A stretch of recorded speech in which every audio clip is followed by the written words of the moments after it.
Chapter 2372, Territory Strengthened. The transfers finally complete.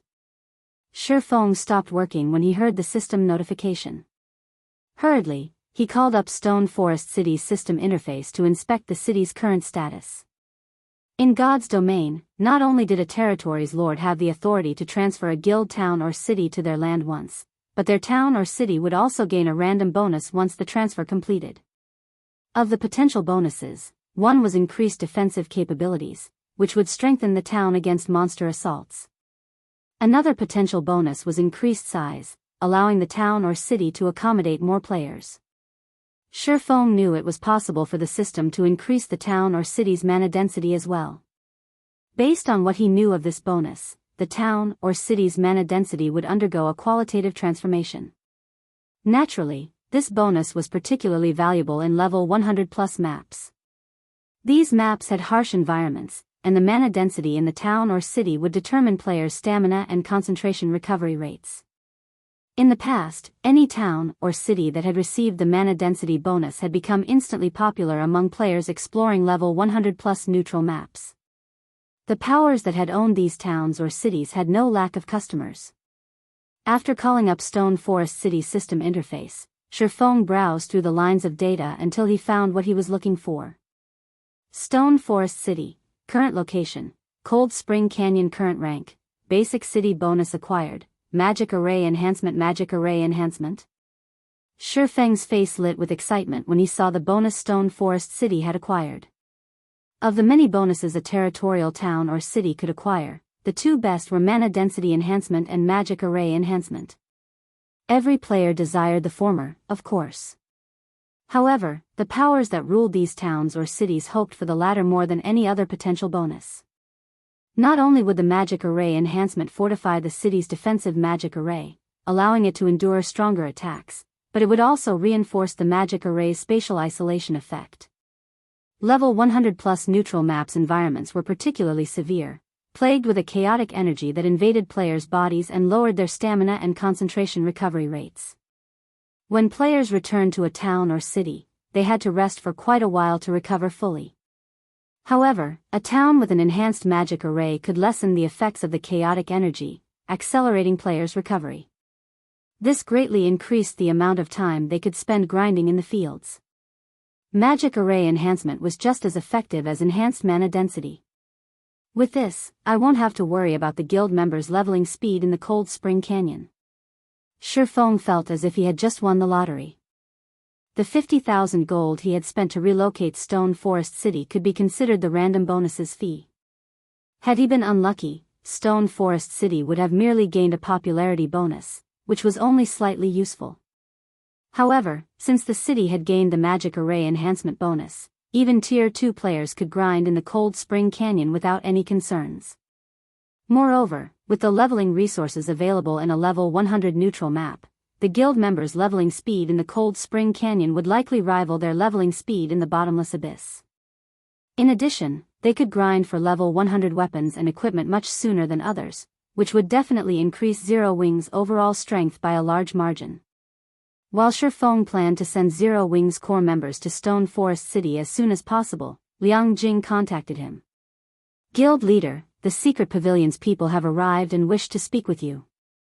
By the looks it, this seems urgent. Do you want to meet them now? The secret pavilion sure moves quickly, Shifeng said, chuckling. Send them to me. The secret pavilion owned some of Stone Forest City's shares, and now that the city had vanished, it wasn't unusual for the pavilion to grow nervous. Not only had Stone Forest City become a valuable source of resources for the secret pavilion, but the various superpowers had been in the midst of exploring the bottomless abyss's third floor shortly before the city disappeared. Moreover, everyone was concerned about the various otherworlds invasion. After a short moment, Liang Jing led a middle-aged man and a young woman into Shifeng's special forging room. They were none other than Yuan Tiexin and Purple Jade. Both secret pavilion members had already reached level 100, and they both wore multiple pieces of epic equipment. Even the weakest piece between them was level 95 dark gold rank. Moreover, Purple Jade radiated an astonishing life aura. When it came to basic attributes, these two likely rivaled God's kin players. Regarding combat power, they could rival domain realm experts. Purple Jade might even be stronger than a domain realm expert. If Yuan Tianxin and Purple Jade worked together, even the various superpowers would have to be cautious. However, they showed no sign of the arrogance experts of their caliber usually possessed as they entered the room. On the contrary, they looked upon Shifeng with awe and admiration. They had already learned that Shifeng had been promoted to Tier 3, and they knew his strength transcended that of Tier 2 players. Now, he was a powerhouse that even the various superpowers would have to be careful of. I assume you two are here to ask about Stone Forest City? Shifeng said, getting straight to the point. That's right, that's exactly why we've come, Yuan Tianxin said, nodding as he gave Shifeng a confused look. We're in the final stages of exploring the bottomless abyss. The third floor is a treasure trove of top tier, level 95 weapons and equipment. Why has Zero Wing given up on the regional dungeon and relocated Stone Forest City? You know that the situation on the main continent has become more complicated. The various otherworld powers have begun to set their sights on various areas of the continent. A large-scale war will break out in the near future. Everyone has been frantically preparing for it. Meanwhile, due to Stone Forest City's sudden disappearance, some superpowers have begun to question the secret pavilion's abilities. Our guild leader is hoping that Zero Wing has an explanation for this. Of course, I do, Shifeng said, chuckling.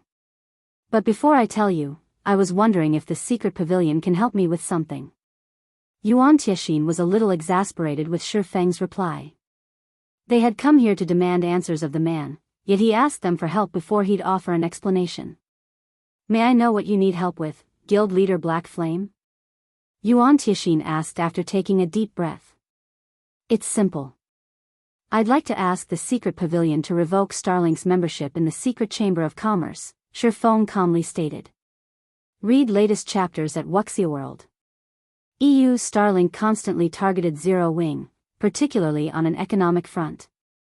However, since a powerful corporation backed Starlink, and the guild had access to the secret chamber of commerce's connections, his guild couldn't effectively retaliate. If Zero Wing could cut off one of Starlink's income sources, the enemy guild would be much easier to deal with economically. Yuan Tianxin and Purple Jade were stunned, staring at Shifeng as if he were a fool. Setting aside Starlink's current position in the chamber, why would we do something so fruitless even if the secret pavilion had that power, guild leader Black Flame? You should know that every member is an important resource for the chamber. We cannot remove Starlink over one city, Yuan Tianxin answered seriously. As far as Yuan Tianxin was concerned, Shifeng must have lost his mind.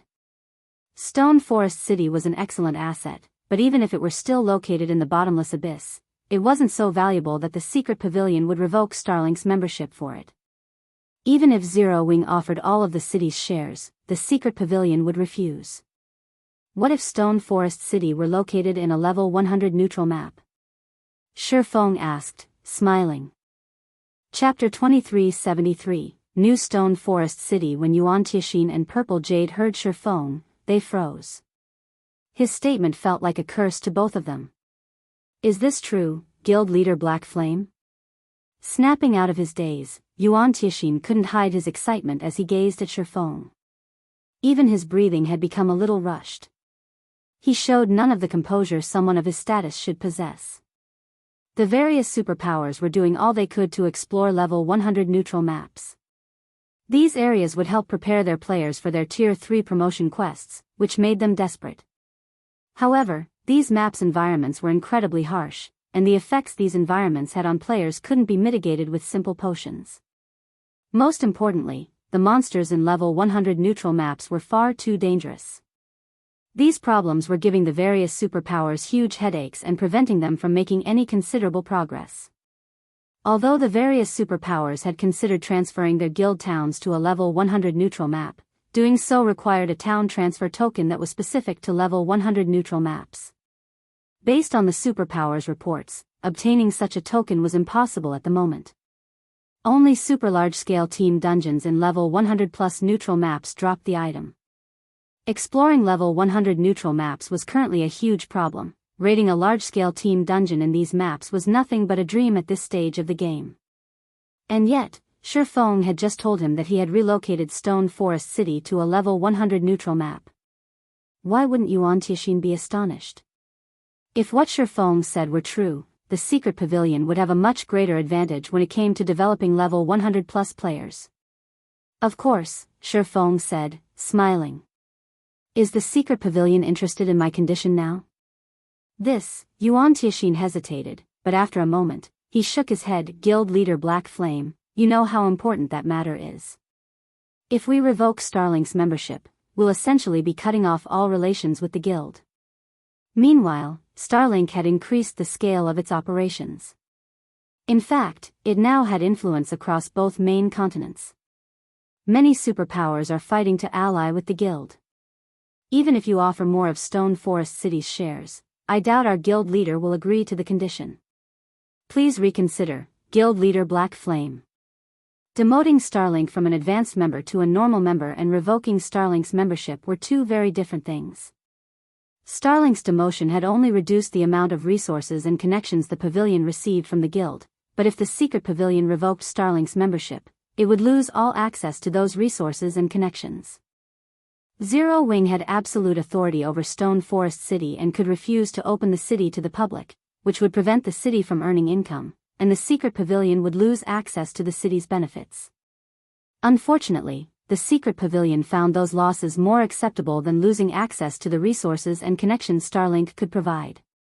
In the long run, Starlink's resources and connections would benefit the secret pavilion far more than some convenience when exploring a level 100 neutral map. That's a pity. Yuan Tixin's answer didn't particularly surprise Shifeng. He then calmly asked, I intend to make a trip to Stone Forest City. Would you like to accompany me, Elder Yuan? We'd love to, Yuan Tixin said, nodding enthusiastically. Since Yuan Tixin accepted his offer, Shifeng gave his two guests temporary access to teleport to Stone Forest City. Meanwhile, Purple Jade started a private conversation with her companion. Uncle Yuan, are we really going to the city? She asked. She could tell what Shifeng was trying to do right now. He likely wanted to show off the city before they'd officially make a decision, but in her opinion, the act was futile. The benefits a guild city could provide and those from an alliance with a superpower were on entirely different levels. There was no need to consider Shifeng's request. Of course, we're going. Yuan Tixin said, smiling. Black Flame may be immature, but he has relocated Stone Forest City to a level 100 neutral map. It is best if we go and inspect the situation for ourselves. As long as we stand firm, he'll understand that his condition is impossible. Purple Jade understood Yuan Tixin's reasoning, but she couldn't help but pity Shifeng. Shifeng must believe that Yuan Tixin would have a change of heart once they arrived in Stone Forest City, but he didn't realize that the older man was using his own trick against him, allowing Shifeng time to realize how useless the struggle was.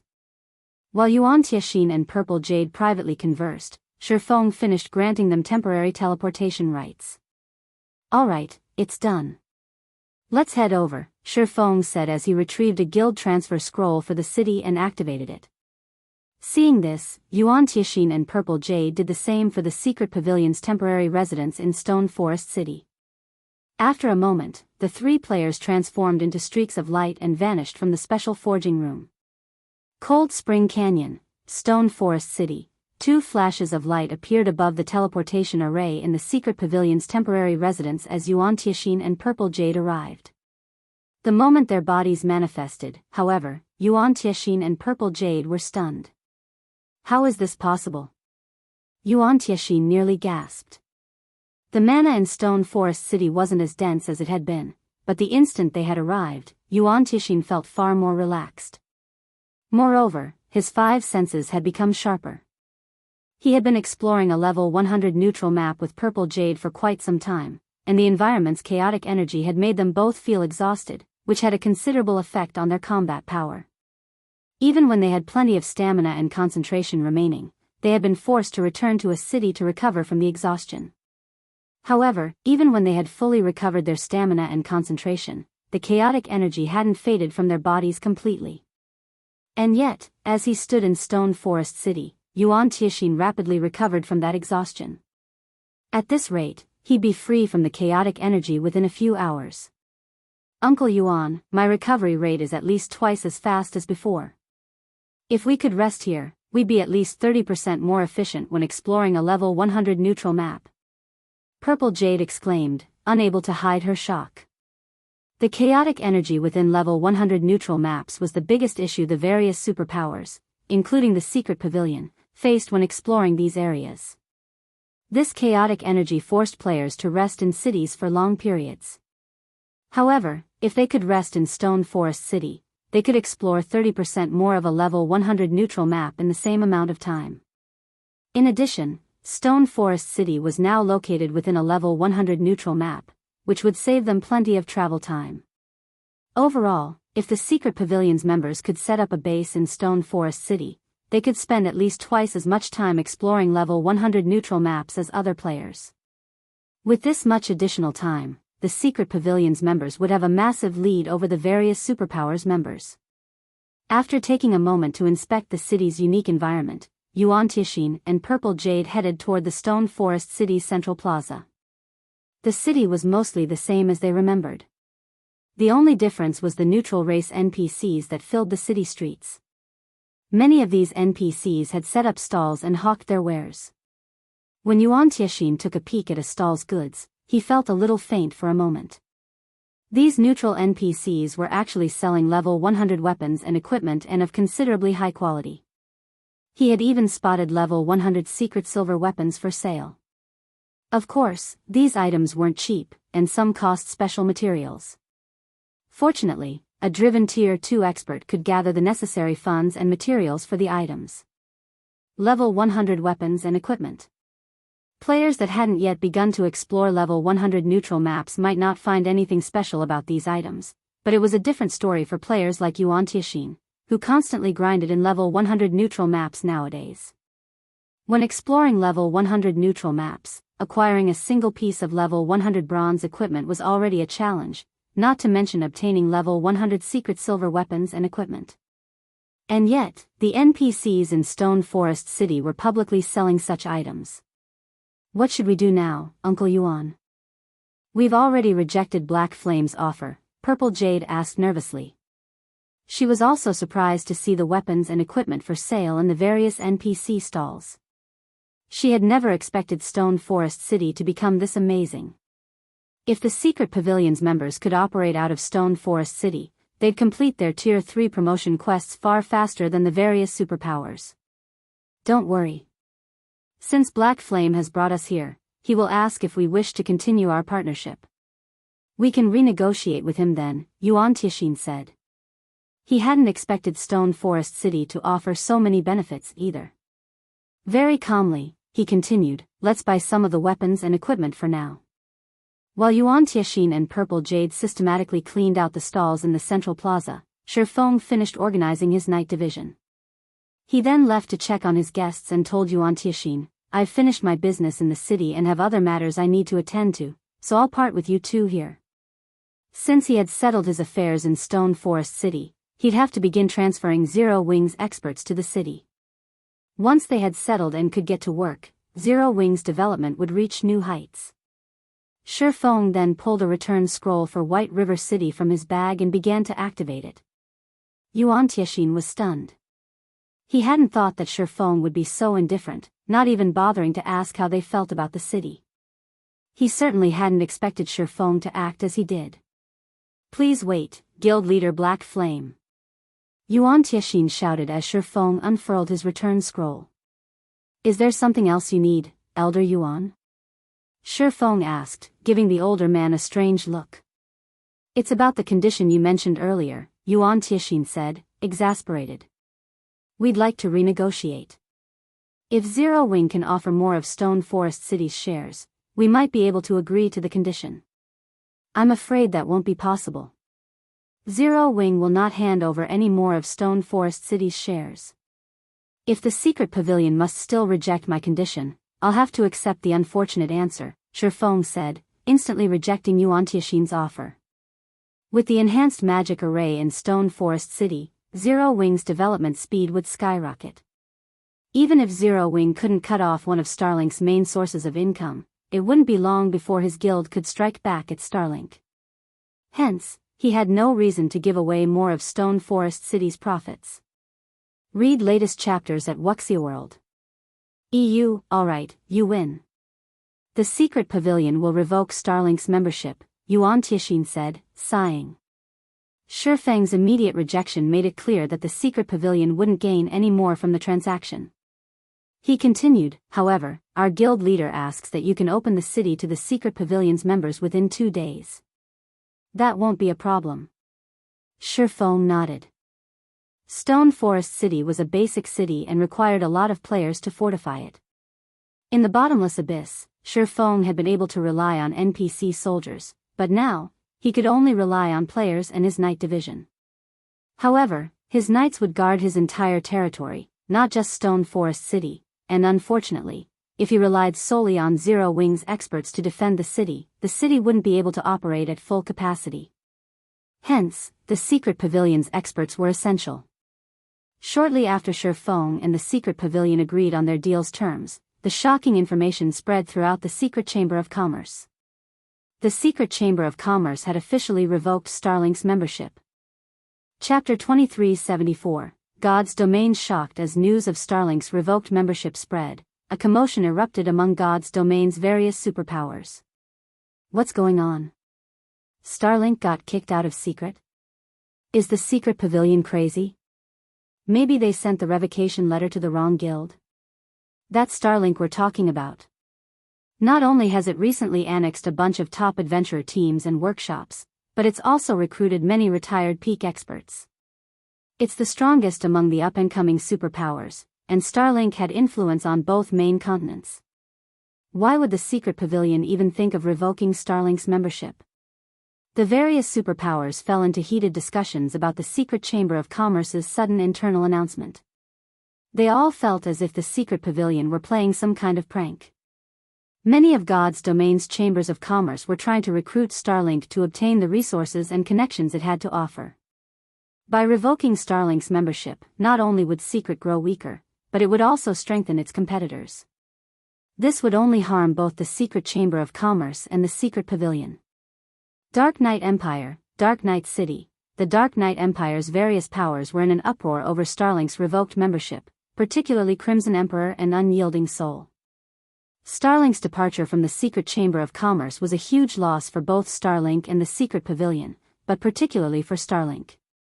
The secret pavilion's influence spanned across the main continent, and few could rival its sales connections and resources.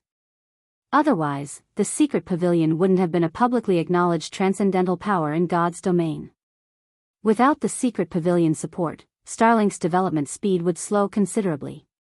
It wouldn't be surprising if this incident reduced Starlink's income by over 30%.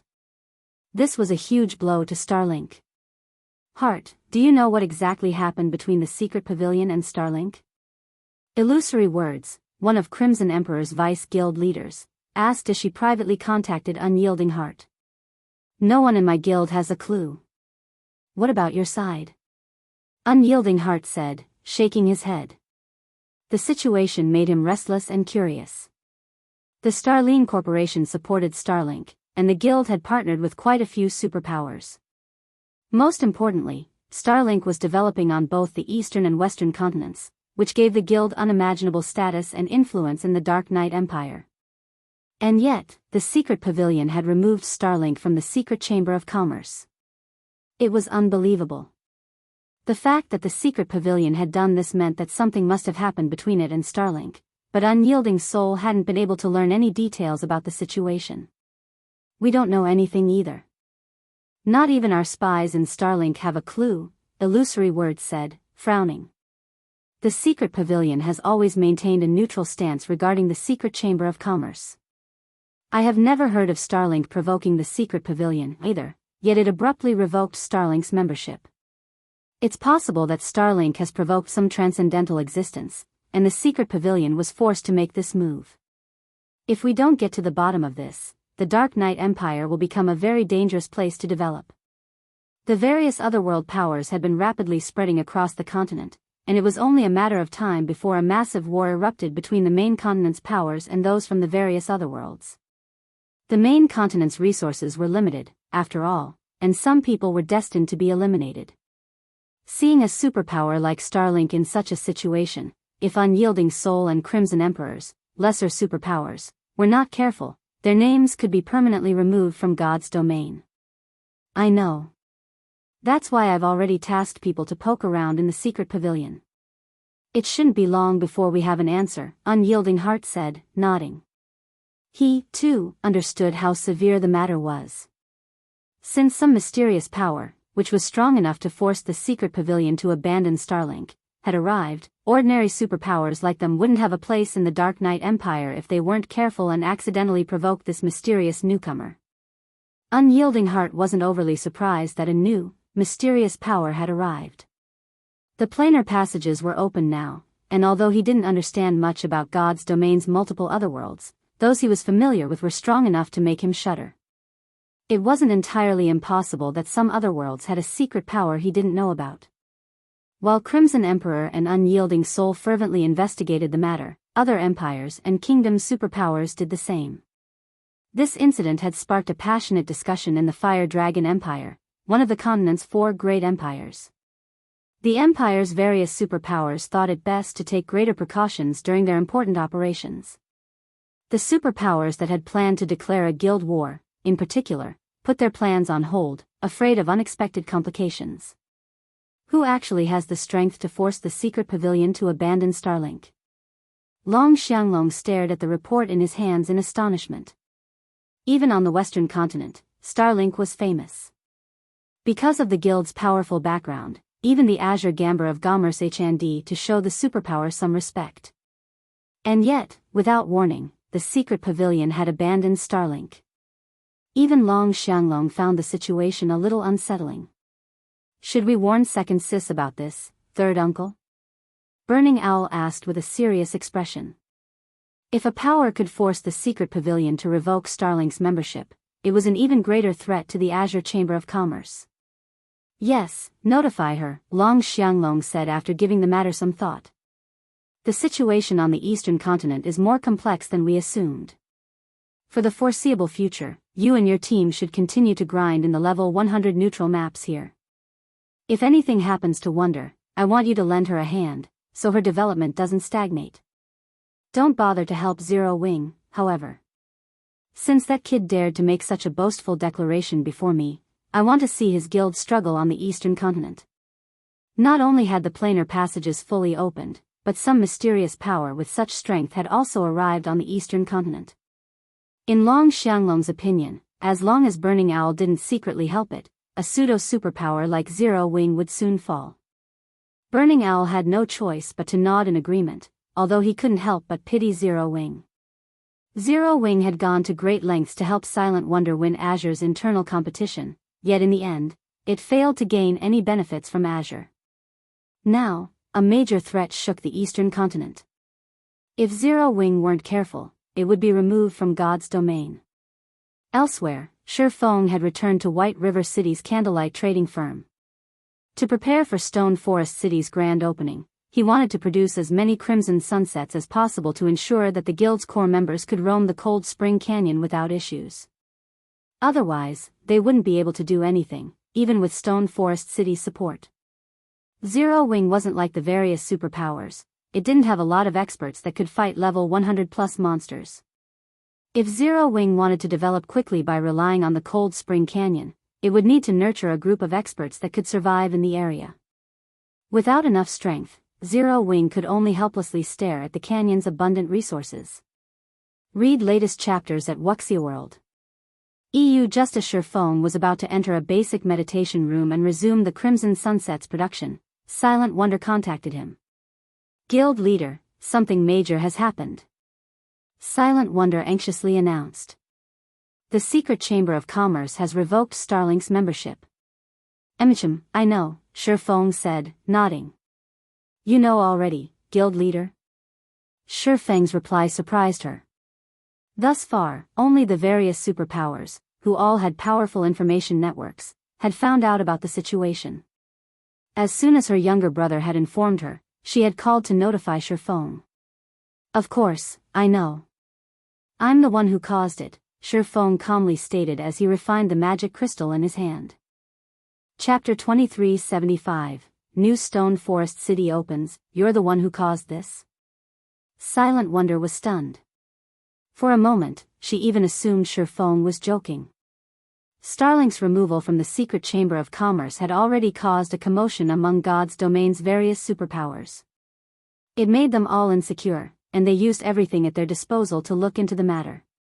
They all wanted to know what kind of power could force the secret pavilion to make such a decision. And yet, Feng had just told her that he was responsible. How could she bring herself to believe him? That's right, Feng said, chuckling at Silent Wonder's incredulous look.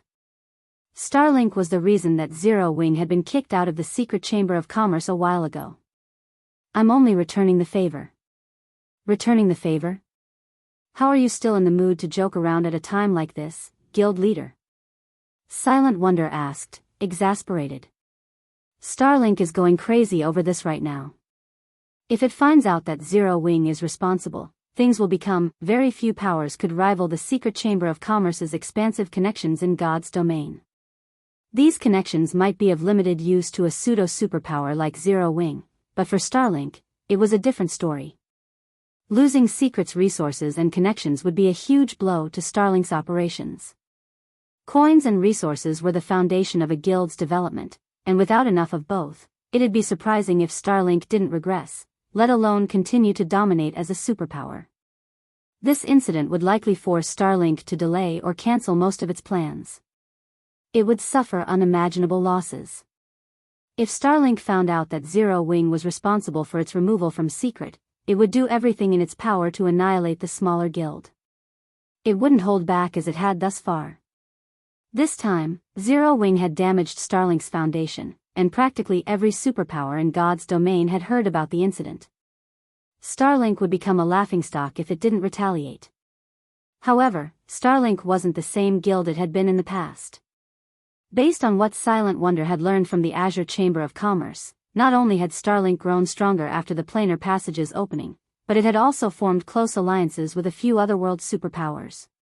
Recently, Starlink's shadow had stretched across adventurer alliances that had been rapidly developing in the main continent's various kingdoms and empires. Now, even the Fire Dragon Empire's super guilds were wary of Starlink. These up-and-coming adventurer alliances were impressively powerful. They might not look like it during peaceful times, but if they decided to move against a particular power, they could easily deal a devastating blow.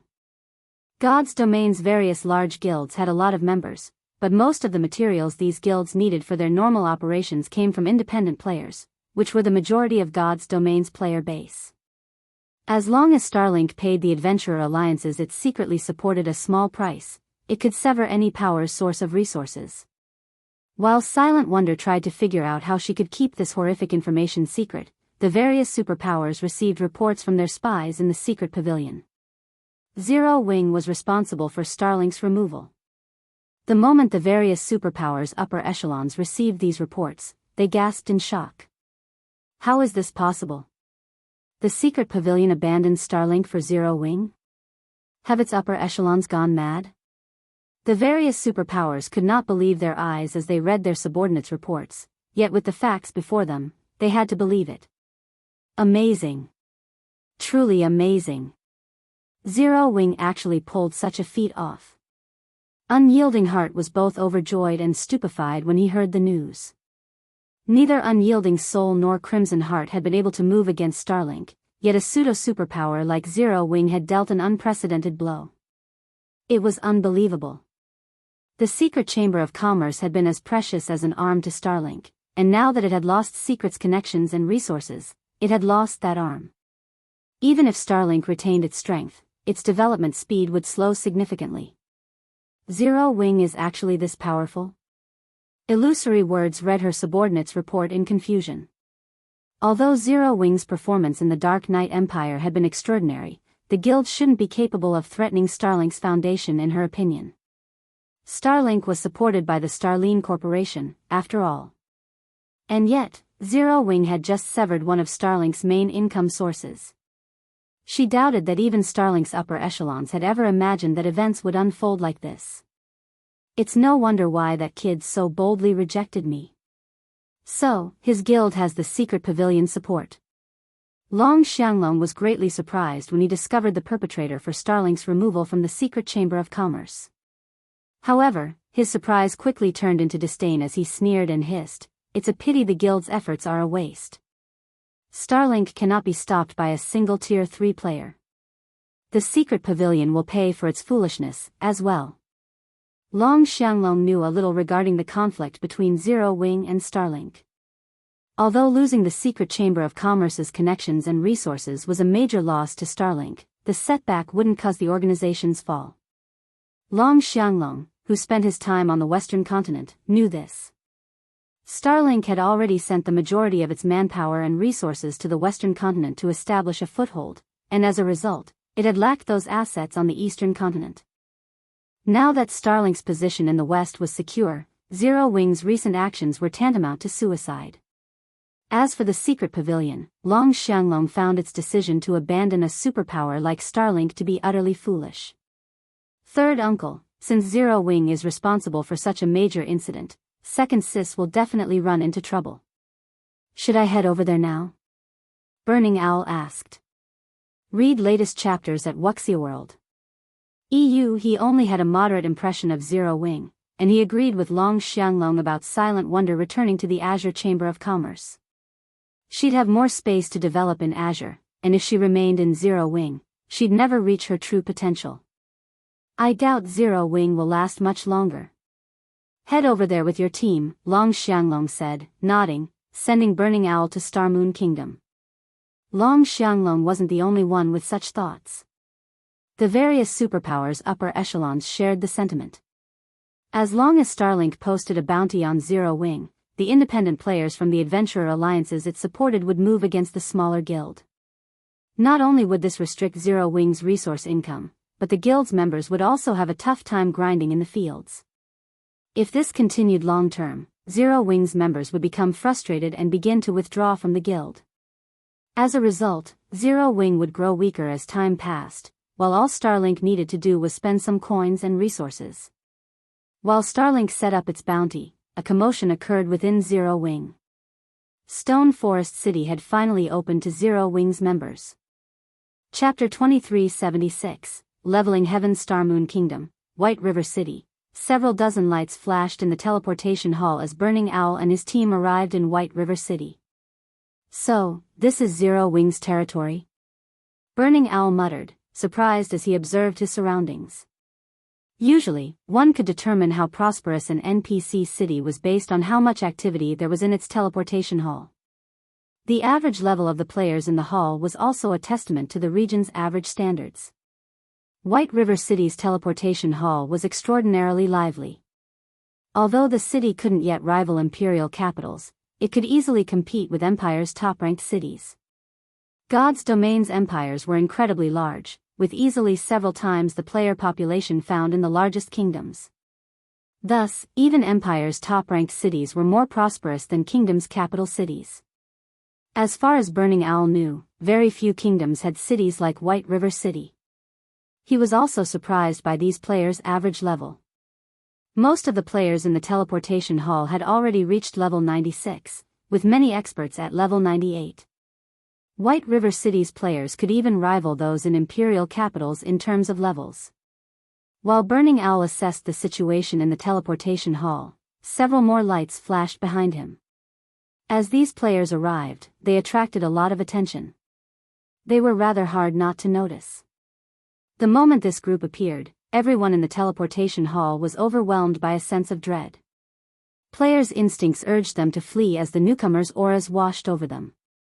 What? Starlink actually dispatched its newly formed Hellfire Legion?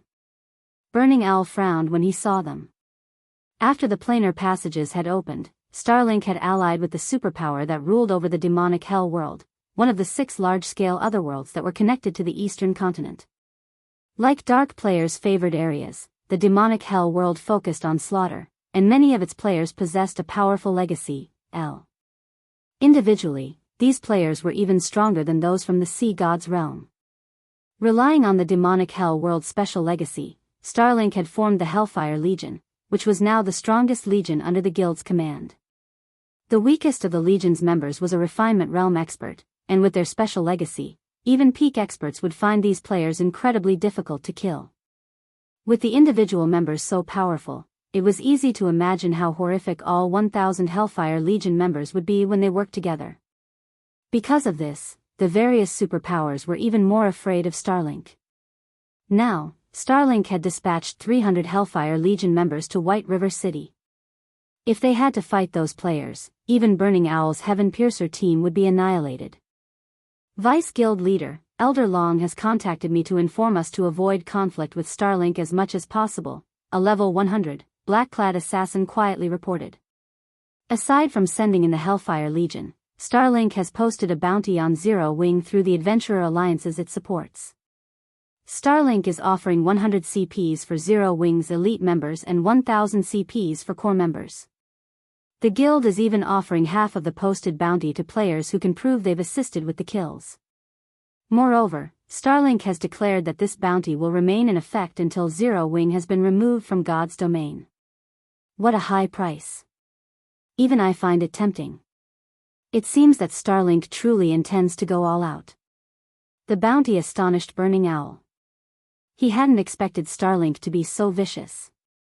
Many independent players had joined the adventurer alliances Starlink had established with the various otherworld powers, and among them, many were powerful experts that could even rival superpowers peak experts. The adventurer alliance's contribution points were quite valuable.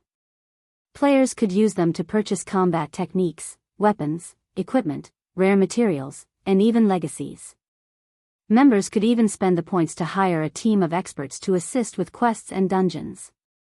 But those uses paled in comparison to their true value.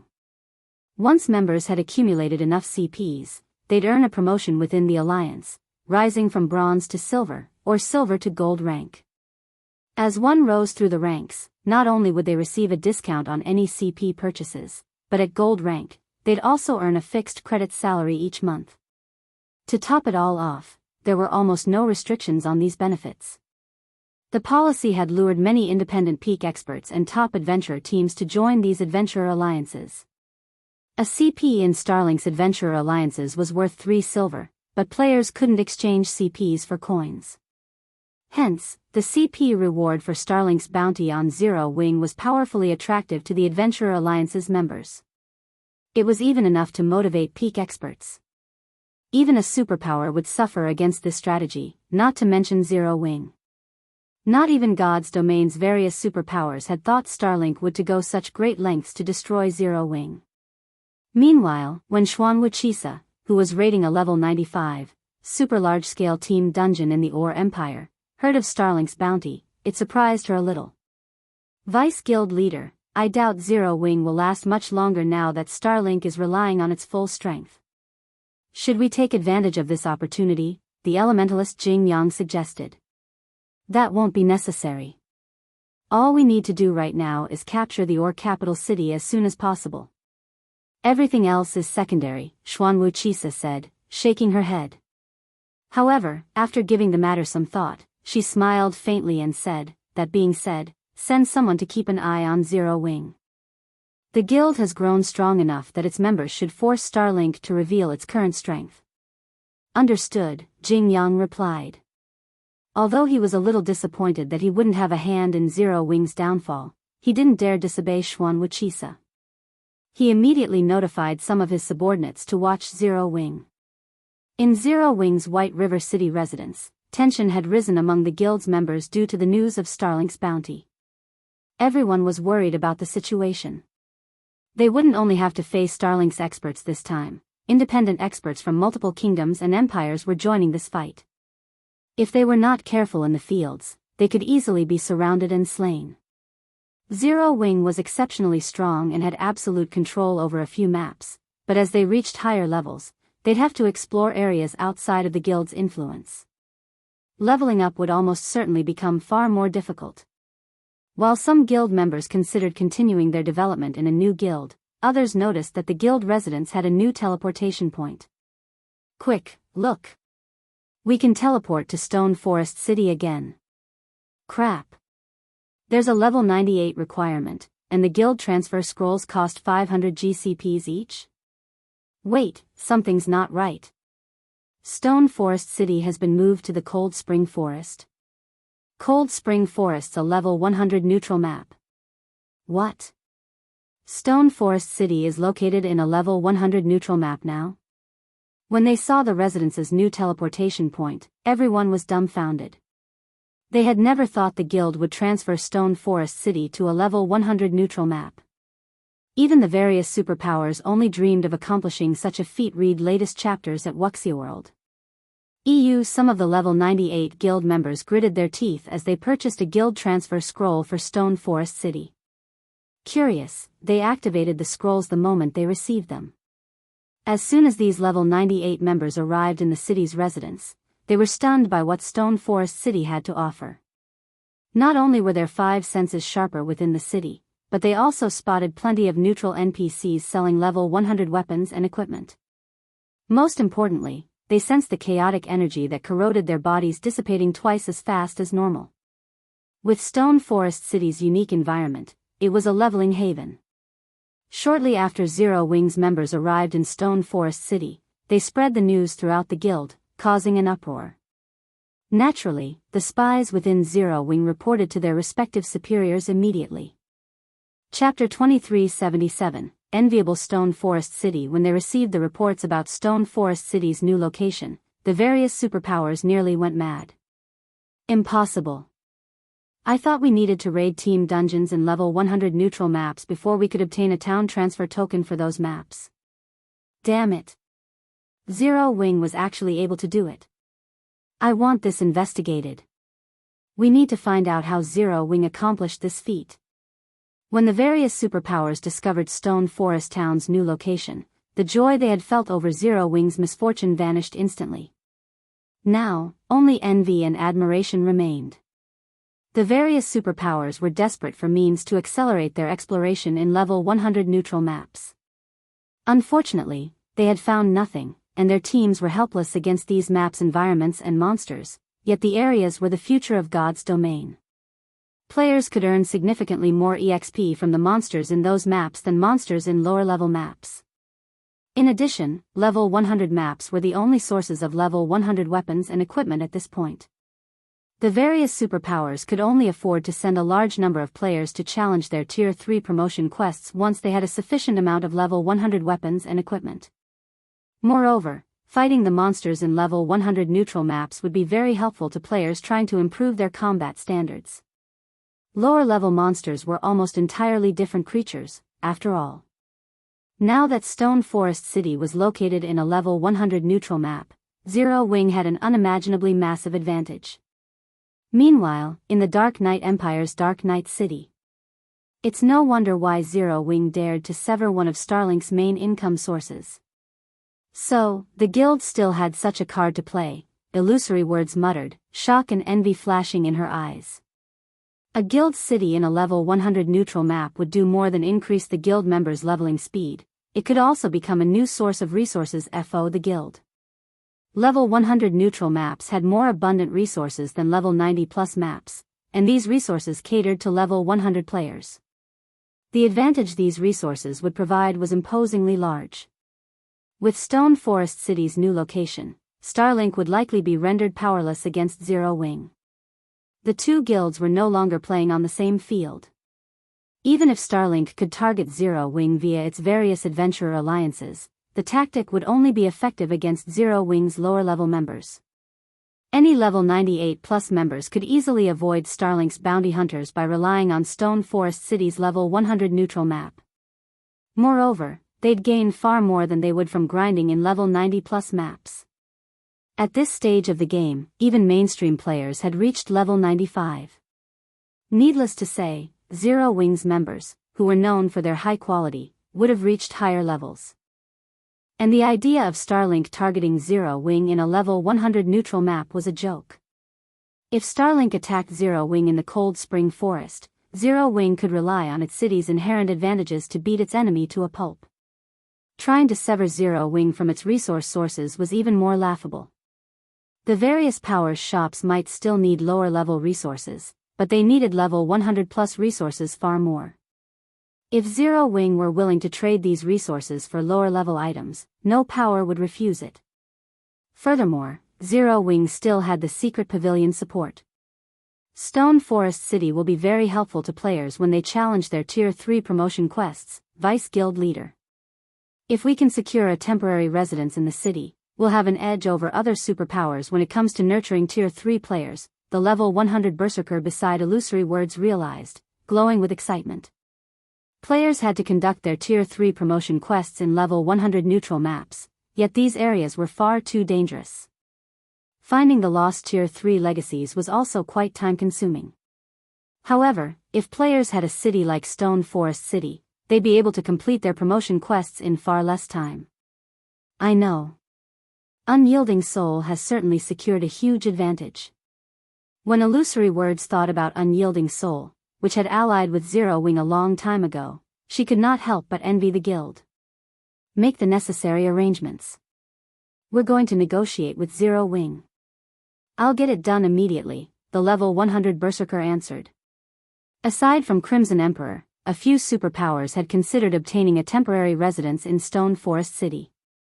Like Crimson Emperor, these superpowers promptly sent representatives to White River City. Nothing was more important to them than helping their players complete their Tier 3 promotion quests right now. Meanwhile, in an Adventurer Alliance's residence in the Fire Dragon Empire. Nothing can stop Zero Wing now, Big Sis Jade. Zero Wing actually has a city in a level 100 neutral map. Not even Azure's Demon Stone Town can hold a candle to Stone Forest City, the blue-clad assassin youth beside Jade Bamboo exclaimed. So, he was telling the truth. Realization dawned on Jade Bamboo when she read the latest report regarding Stone Forest City. When Shifeng had declared that Zero Wing could nurture Silent Wonder just as well as the Azure Chamber of Commerce and without Azure's resources, Jade Bamboo had found the notion laughable. And yet, times had changed. With Stone Forest City's new location, Zero Wing would have no trouble acquiring the necessary resources to continue its rapid development. Not even the Otherworld's various powers could affect Zero Wing's progression. Meanwhile, in one of White River City's restaurants. How is this possible?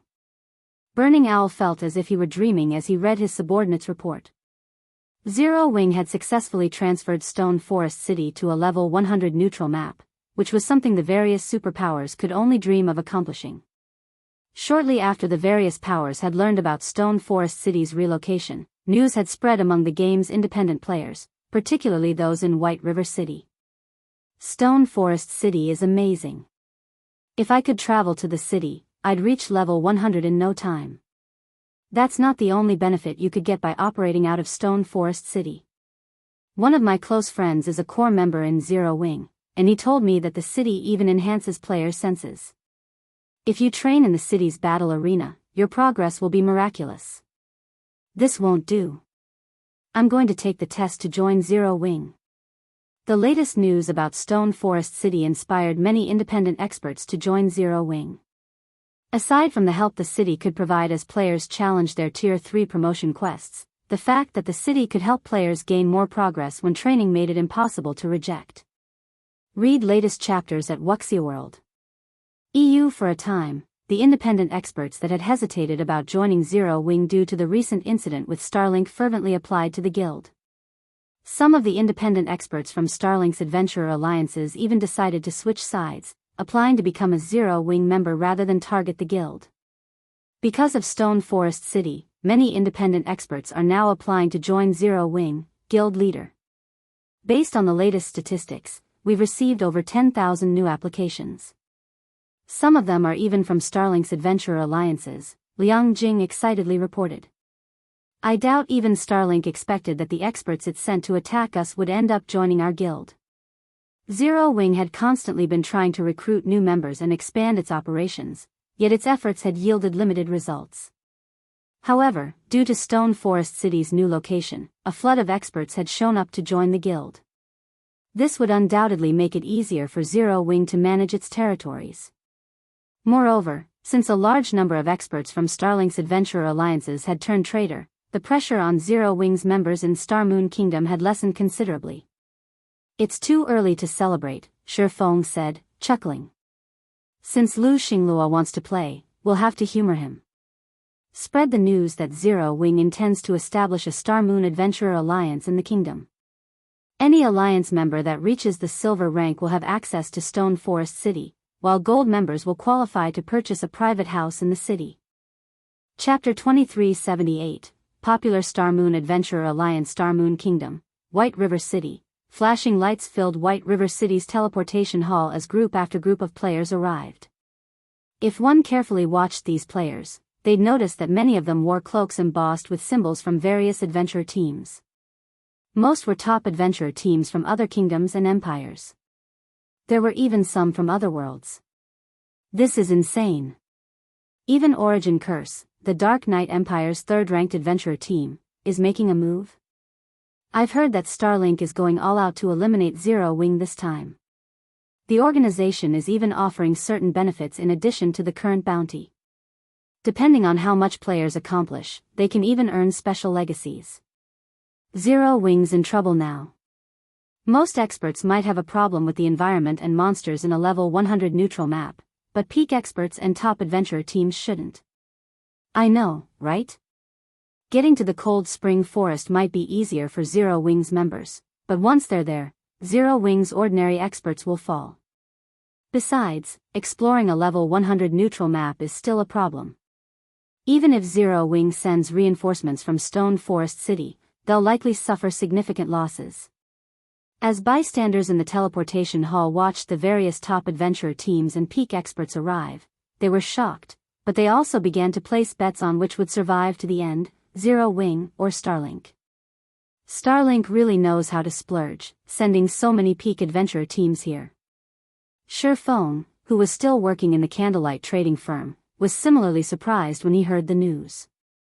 Hiring a top adventurer team to attack a guild in a level 100 neutral map was incredibly expensive, yet Starlink had dispatched so many of them. It had likely paid a high enough price that even super guilds would wince. Guild leader, I just received news that Starlink's Hellfire Legion members are starting to move toward the Cold Spring Forest. By the looks of it, they intend to attack our teams grinding in the area, Silent Wonder, who was grinding for EXP, worriedly reported. Why don't I negotiate with my family to borrow some of their experts?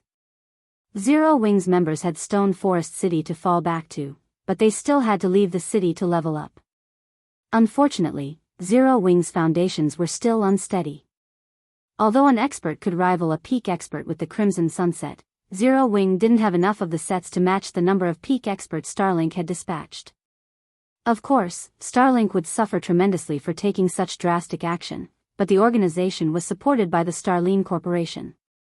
It had far more funds and resources than its opponent. Most importantly, several adventurer alliances worked for Starlink.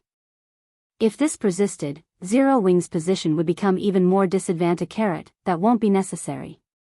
You should just focus on leveling up, Feng said, chuckling.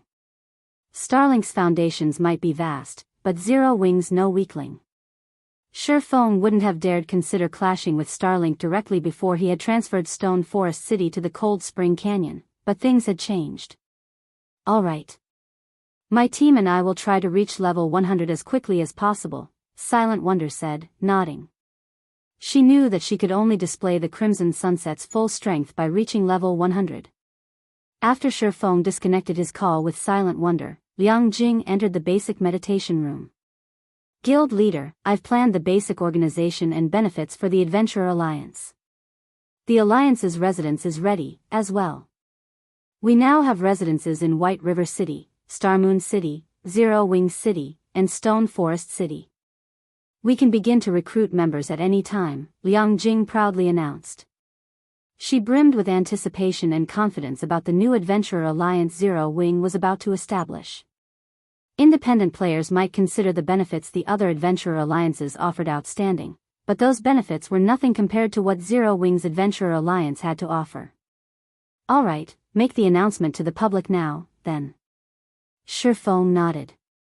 He had wanted to wait until the Azura Adventurer team had grown powerful enough before he established an Adventurer Alliance on the main continent with Azura's help, but since Starlink had bared its fangs, he had no choice but to move his plans forward. With Shifeng's go-ahead, Liang Jing published the news on Star Moon Kingdom's official forums. She also sent her subordinates to manage the recruitment at the newly established Star Moon Adventurer Alliance's residences. In no time, the kingdom was in an uproar. What? Zero Wings establishing an Adventurer Alliance? Maybe it's a move to counter Starlink's assault, but Starlink's Adventurer Alliances offer incredibly generous benefits. I doubt many people will be interested in Zero Wings. Wait, you're wrong. Look at what benefits the Star Moon Adventurer Alliance is offering. Any silver member will have access to Stone Forest City, and gold members will qualify to purchase private houses in the city. A private house? Isn't that a little too generous? So far, Zero Wing has only leased Stone Forest City's houses, yet countless people fought over them. If we could buy one of our own, our leveling speed would skyrocket.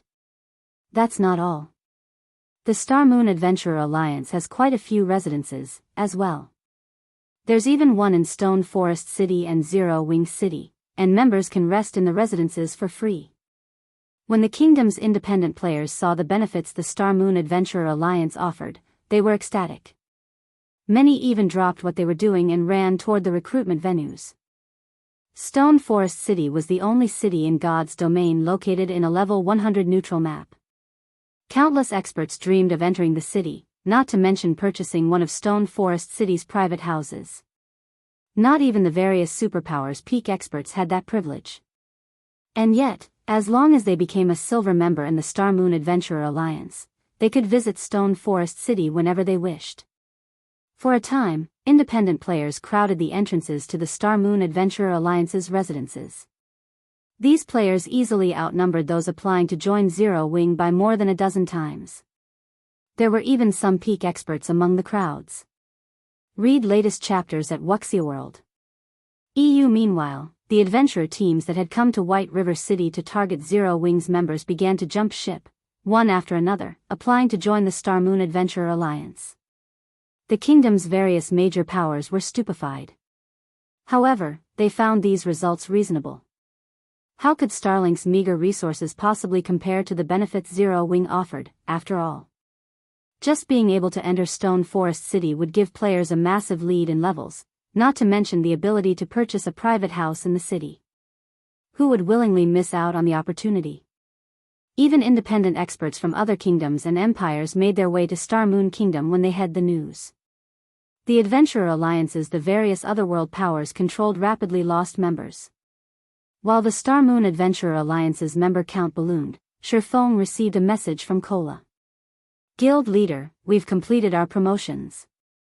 Chapter 2379, Overestimating Oneself, they're finally done? Joy blossomed in Shifeng's heart when he read Kola's message. Any player that successfully completed their Tier 3 promotion quest at this stage of the game instantly became an apex combatant. Their combat power would be leagues ahead of Tier 2 players. Not even Tier 2 domain realm experts were a match for Tier 3 players. Now that Kola and the others had completed their Tier 3 promotion quests as well, they could be the guild's spearhead, quelling any troubles that plagued their guildmates. Shifeng would no longer have to spend all day running around and putting out fires, having more time to invest in his own affairs. He still had many important, unfinished quests, but since Zero Wing had been at risk and lacked enough powerful experts to protect it from the various superpowers, Shifeng had been forced to put his quests on hold. Now that Kola and the others had returned, he could return to his quests without worry. Suddenly, Liang Jing contacted Shifeng, nervously informing him, Guild Leader, a group of people from Demon Palace wish to discuss business with you. The Demon Palace? Shifeng was confused when he heard the name. What business do they have with me? Demon Palace had been extremely famous during his previous life. Not only had the guild taken over the entire demonic hell world early on, but it had also been one of the few up-and-coming superpowers in God's domains. After years of development, it had grown into one of the few existences that had the power to contend with the 5 great super guilds of God's domain. However, the demonic hell world's planar passage was connected to the Ten Saints Empire, one of the 4 great empires. The Ten Saints Empire was also quite far from Star Moon Kingdom. Teleporting between the Empire and the Kingdom cost roughly 9 gold per person. Do you wish to meet them? Liang Jing asked. Let them wait in the reception room for now. I'll head that way, Shi Feng said. After giving the matter some thought, he agreed to meet with the Demon Palace's representatives. Demon Palace was no ordinary superpower. Although it had yet to reveal its fangs, no superpower would dare underestimate it. The Demon Palace had the support of 2 international corporations and was the demonic hell world's absolute overlord. The demonic hell world was only slightly smaller than an empire, and due to its environment, the players from the demonic hell world were far stronger than those on the main continent. In addition, Demon Palace had developed relatively smoothly since it had no competitors in its homeworld. Even the strongest super guild on the main continent struggled with roadblocks and setbacks, yet Demon Palace had faced no such issues. It was easy to imagine how powerful the guild had become. Most importantly, the easiest way for players to travel to the western continent was through the Ten Saints Empire. The empire had a dimensional passage, which was the largest and most stable in God's domain, that connected the 2 main continents. This passage also had the least restrictions. Naturally, the Ten Saints Empire's various superpowers had taken control of the dimensional passage after its activation. One of those superpowers was Demon Palace. Because of this, many superpowers petitioned the Demon Palace for partnerships, which allowed the guild to build its strength and influence. At this point, it was only slightly weaker than the 5 great super guilds. Once Shi Feng had tidied up his work with the Crimson Sunsets, he made his way to the reception room in Zero Wing's residence. 3 demonic fighters in pitch-black armor quietly waited in the top-floor reception room. Not only were all 3 level 100, but their auras felt as if the demon god himself stood in the room with them. The Tier 2 experts standing guard by the doors shuddered as these auras washed over them. Zero Wing is quite interesting. Despite such weak members, it dares to provoke Starlink. If these core members were in our guild, they wouldn't even be elite members, a white-haired youth said, shaking his head as he eyed the several Zero Wing core members that had just left the room. They are a little underwhelming, but this is a kingdom, after all. It's a miracle that they've grown this strong, a robust, 3-meter tall, middle-aged man calmly stated. Moreover, Zero Wing's guild leader has reached Tier 3. It is not without reason that the Vice Guild leader has set his sights on Zero Wing. Naturally, the Vice Guild leader knows what he's doing. Zero Wing is lucky our Vice Guild leader has noticed it. Even Starlink's guild leader had to go to great lengths to negotiate a partnership, a tall, slim woman said with a reverent look whenever she mentioned Demon Palace's Vice Guild leader. As far as these 3 were concerned, neither Zero Wing nor the prosperous Starlink was of any significance. Only super guilds were worth Demon Palace's attention. While the trio conversed, Shi Feng entered the room. However, the 3 players didn't seem overly interested in him. They only observed Shi Feng in silence. Greetings, Guild Leader Black Flame. I am Evil Qilin, an elder from Demon Palace, the middle-aged man introduced himself. My 2 companions are the vice-commanders of Demon Palace's 3rd Trump Card Legion. Greetings, Shi Feng replied. When he sensed the trio's violent auras, he realized that all 3 were very strong. The middle-aged man, in particular, was likely only slightly weaker than Giant's Heart's White Autumn. If not for White Autumn's Sea God's blessing, he wouldn't even be a match for the middle-aged man. May I know what business you have with me? Our Vice Guild leader values the Star Moon Adventurer Alliance and desires a cut of the action. We aren't asking for much of the Alliance's shares, 30% will be enough. In return, Demon Palace will supply Zero Wing with the demonic hell world's rare materials and special legacies, Evil Qilin said. In addition, we would like a temporary residence in Stone Forest City and 30% of the city's shares. In exchange, Demon Palace will step in to resolve the Zero Wing's trouble with Starlink. I'm sure Starlink will back away out of respect for Demon Palace. With our members garrisoned in Stone Forest City, I'm sure we can provide a sufficient deterrent to the other superpowers if they have ideas of trying to steal the city. Zero Wing will be able to develop in peace and join the ranks of God's domain superpowers. Naturally, Zero Wing welcomes a partnership between Demon Palace and the Star Moon Adventurer Alliance. However, we can handle Starlink on our own. There is no need for Demon Palace to get involved, Shifeng said, chuckling.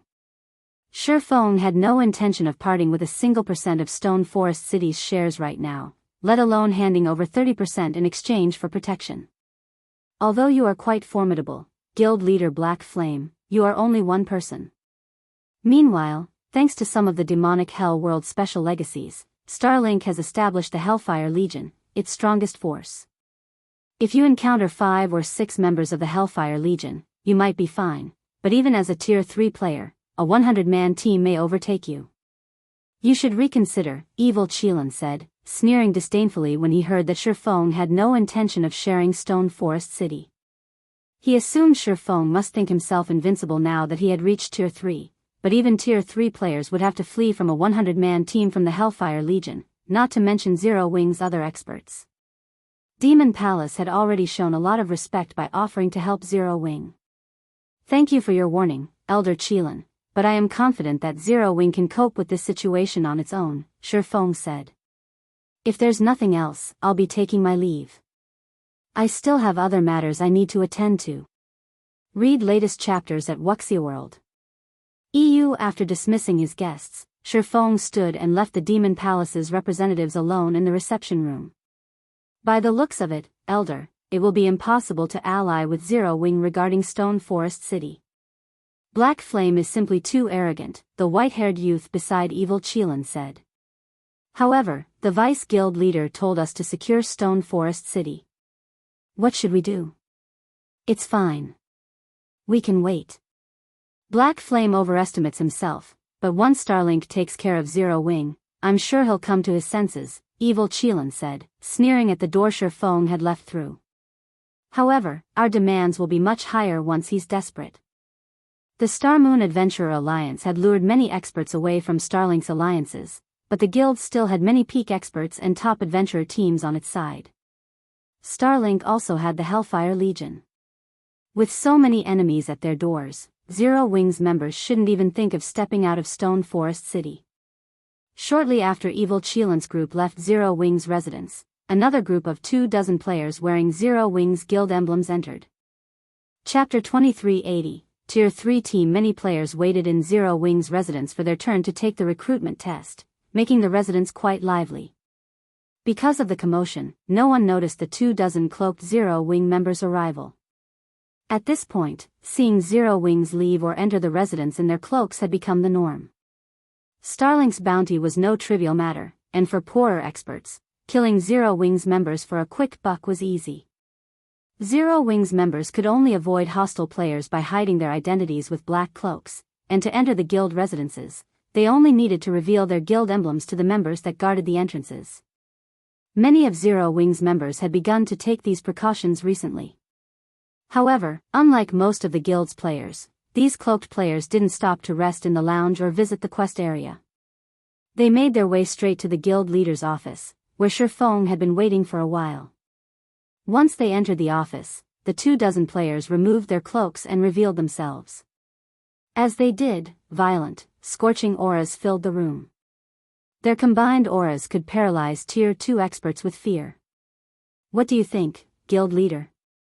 We're much stronger than before, aren't we? Kola boasted as he radiated dense mana. Guild leader, don't listen to him. He was the last of us to complete his promotion quest. He just got lucky and constructed an advanced gold mana body with an 80% completion rate, Shadow Sword said. Hey, I'm satisfied with that. At least my mana body is better than yours. I'm happy enough to squeeze into the 8th place on the team. Kola said joyfully.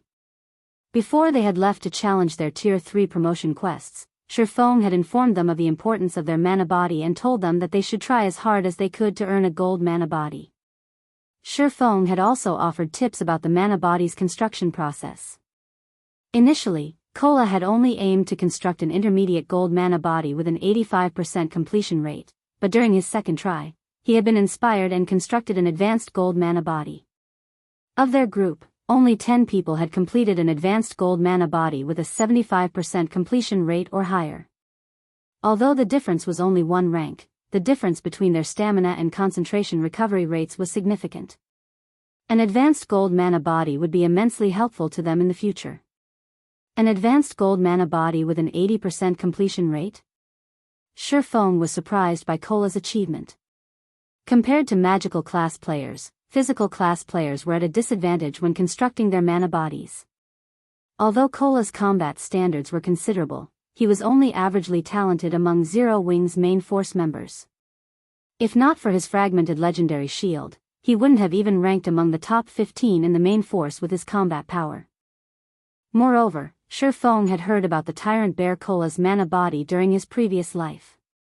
At the time, Cola had only had a basic gold mana body with a 78% completion rate, yet he had still managed to shake Starmoon Kingdom, becoming one of its top-ranked MTs.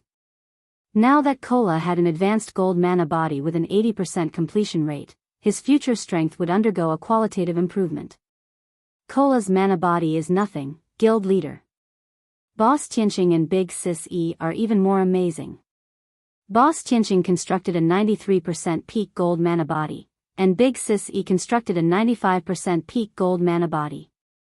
Their stamina and concentration recovery rates are ridiculous, Turtledove interjected. Originally, Turtledove had been relatively proud of constructing an advanced gold mana body. After all, Feng had told them that the difference between intermediate and advanced rank was considerable. However, Yan Tianxing, Iluafei, Zhao Yueru, Silent Blade, Alluring Summer, and Yulan were so much more powerful. Every one of them had successfully constructed a peak gold mana body. Moreover, the weakest among them had an 80% completion rate.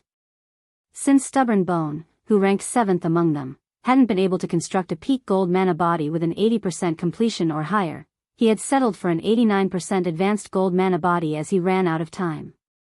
Compared to the top 7 players, Cola's achievement was nothing. While the team bickered, Feng received a compilation of their promotion results. He was shocked when he examined the data. Of the 24 players that had completed their Tier 3 promotion quests, the weakest of them had constructed an 80% peak silver mana body. Not even the superpowers of his past had dreamed of such wonderful results. In the past, the majority of the various superpowers experts had been fortunate to construct an intermediate or advanced silver mana body. Second- and third-rate guilds had thrown massive celebrations if any of their experts had constructed a silver mana body at all. A silver mana body was the minimum requirement for players to reach Tier 4 or higher, after all. Not even experts from ordinary guilds had dared to dream of acquiring a gold mana body. In fact, players with gold mana bodies were even quite rare in the various superpowers. Every additional expert with a gold mana body had significantly elevated a superpower's status. The advantages of a gold mana body when exploring level 100+ neutral maps were that massive. And yet, of the 24 Zero Wing members that completed their Tier 3 promotion quests, 19 had constructed gold mana bodies. Guild leader, we haven't had the opportunity to test out our new bodies, so I suggest we head to the battle arena. I agree. My body feels too strong. It feels a little strange to move. Since we've already completed our promotion quests, we should spar with each other to get a feel of our new strength. They had been too busy celebrating their success that they hadn't bothered to test their new strength. They hadn't had any good places to do so, either. However, since so many Tier 3 players were here, it was a good opportunity to learn what they could do. You want to test your new strength? Chuckling, Feng said, all right, it's simple then. Plenty of superpowers want a piece of our stone forest city right now, and Starlink has sent a large number of experts to the Cold Spring Forest. You guys can go and test your strength there, and while you're at it, inform Starlink's people that they have no place in the Cold Spring Forest. Even after finding out that Cola and the others had completed their Tier 3 promotion quests, Feng had still worried that they didn't have enough players to deal with Starlink's forces. Initially, he had planned to mobilize the Night Division to teach Starlink a lesson and warn the other superpowers against trying to steal Stone Forest City. However, it seemed that he could save Zero Wing's final trump card. With the superior mana bodies Cola and his companions had constructed, they could move through the Cold Spring Forest unobstructed. Read latest chapters at Wuxia World. EU, Starlink? Wonderful. I've been itching to practice some of the combat techniques I haven't fully mastered yet. Starlink's peak experts should be excellent practice partners. Shifeng's decision excited the entire team. Although fighting a bunch of Tier 2 experts wouldn't help them properly gauge their new strength, they could use this opportunity to test the effects of their Tier 3 mana bodies in a level 100 neutral map. The 24 main force members then resupplied and repaired their equipment in White River City before teleporting to Stone Forest City. Chapter 2381, Difference in Foundations. In one of the quiet stone forests in the Cold Spring Forest, a 100-man team was hunting the level 100+ monsters residing in a canyon here. In front of this team, the level 100, Great Lord ranked three-headed lizard, which posed a huge problem for the teams of major powers, was not a challenge at all. The team thoroughly suppressed the Great Lord and continuously shaved away at its HP. Everyone put in more effort. The boss is nearly dead, a blue-armored man, who looked to be in his 30s, shouted as he blocked an attack from the three-headed lizard using his two-handed hammer. The three-headed lizard could launch attacks simultaneously with all three of its heads. Aside from the two MTs in the team blocking two of the lizard's heads, the hammer-wielding demonic fighter was holding his own against the third of the lizard's heads without losing any ground. If the experts of the various major powers operating within the Cold Spring Forest were to see this scene, their eyes would most likely fall out of their sockets, because this 100-man team was not a guilds, but one made up of independent players. At this stage of the game, level 100 neutral maps were still extremely dangerous for players. Even the main force of the various major powers would have a difficult time surviving in a level 100 neutral map. If they stumbled upon a level 100 Great Lord, they would try to avoid it as much as possible, since defeating such a monster required quite some time. After all, the longer a battle took to end, the higher the likelihood of the battle attracting nearby monsters. If too many monsters joined the fray, a team wipe was guaranteed. This 100-man team, however, had actually taken the initiative to attack a level 100 Great Lord. Moreover, it was perfectly suppressing the three-headed lizard. The team's strength could practically rival that of the exploration teams of superpowers. After a few more minutes of battle, the three-headed lizard finally lost all its HP and collapsed before the 100-man team, the experience bar of every team member increasing by a sizable chunk. At the same time, a few pieces of sparkling level 100 equipment dropped around the three-headed lizard's corpse. Our leveling speed here really is fast. At this rate, I'll reach level 101 in less than 2 days. The leveling speed isn't the most important point. Look at the attributes of the loot. They're on an entirely different level compared to our level 95 equipment. If we can get a full set of level 100 secret silver equipment, our attributes will surpass even those of players geared in level 95 dark gold set equipment. It's too difficult to obtain level 100 secret silver equipment. Normally, only Grand Lords will drop it. Even until now, we've only come across a few Grand Lords, and some of them are too strong for us to raid. Plus, our operation time is very limited. Collecting a full set of level 100 secret silver equipment is simply too difficult. Zero Wing sure is lucky. It actually managed to transfer Stone Forest City to this place. If our Dark Dragon adventurer team could get a resting spot in a level 100 neutral map as well, let alone secret silver equipment, even level 100 fine gold equipment would be possible.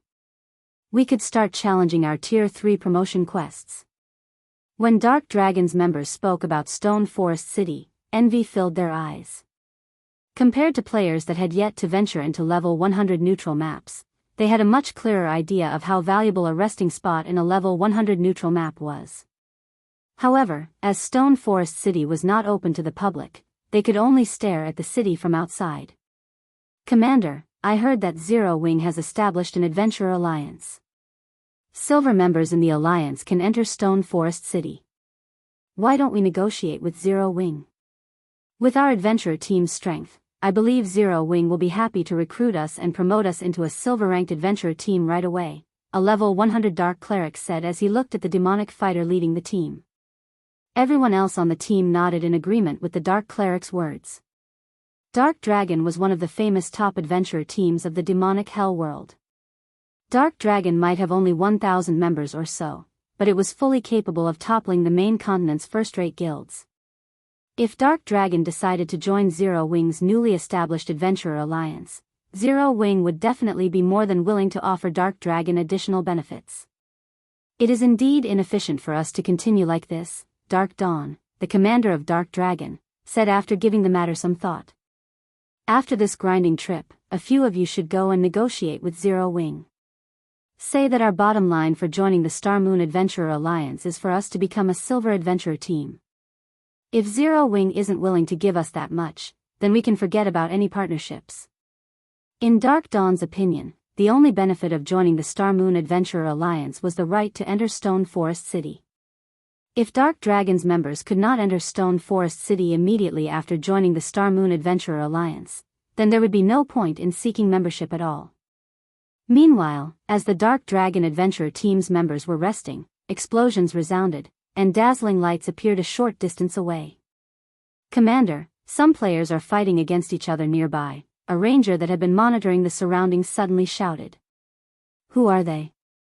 Dark Dawn asked. There aren't many of them. One side is wearing Zero Wing's emblem, so they should be Zero Wing's team. As for the other side, I think it's Starlink's Hellfire Legion, the ranger reported. The Hellfire Legion? It seems Zero Wing's members are in trouble. Dark Dawn frowned at the mention of the Hellfire Legion. As an original inhabitant of the demonic Hell world, Dark Dawn understood just how powerful Starlink's Hellfire Legion was. The Legion's members all possessed the demonic Hell world special legacy. This special legacy was something all players inhabiting the demonic Hell world wished to obtain. Unfortunately, Dark Palace kept a tight grip on the source of this legacy and would release only a small number to the public. The Dark Dragon Adventurer team had paid a steep price and secured merely a dozen or so of these special legacies. Even so, these special legacies were already more than enough to let Dark Dragon undergo a qualitative transformation and become a top adventurer team in the demonic Hell world. Meanwhile, all 1,000 members of Starlink's newly established Hellfire Legion actually owned this special legacy. One could easily imagine how powerful the Hellfire Legion was. Commander, should we lend Zero Wing's members a hand? The Dark Cleric asked. If we help them now, our negotiations with Zero Wing should go much more smoothly. No rush. Let's head over and suss out the situation first, Dark Dawn replied, shaking his head. After saying so, he hurriedly led his team to the scene of the battle. Meanwhile, on the other side of the Stone Forest, one of Zero Wing's core teams was fending off the Hellfire Legion members' assault while desperately retreating towards Stone Forest City. Big Sis wonder, these people are too strong. At this rate, we won't make it back to Stone Forest City.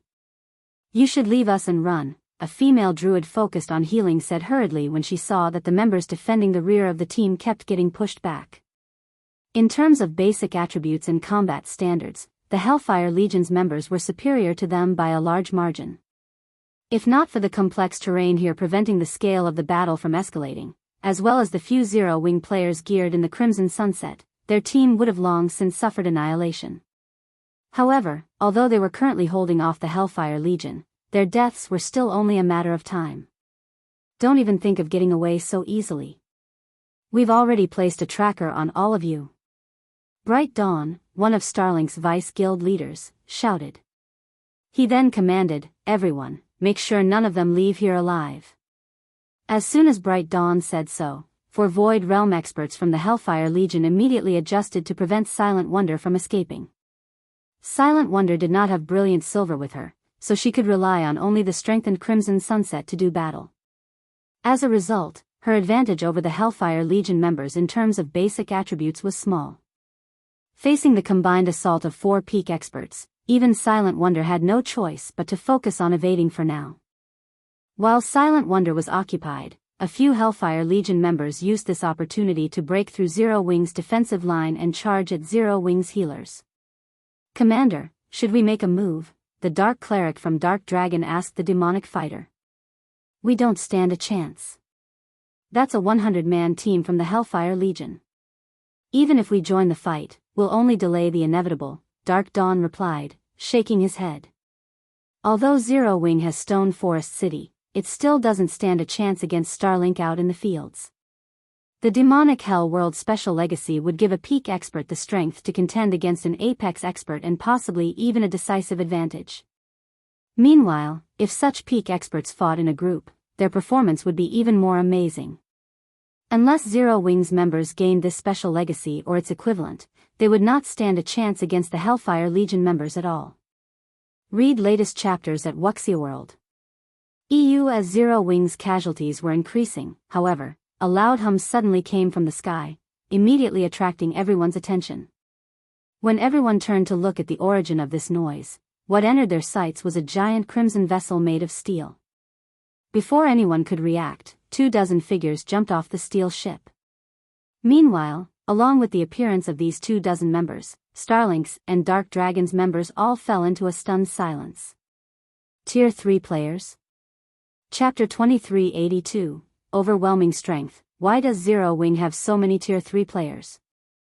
The distant spectating members of Dark Dragon felt their minds screeching to a halt when they saw the newcomers.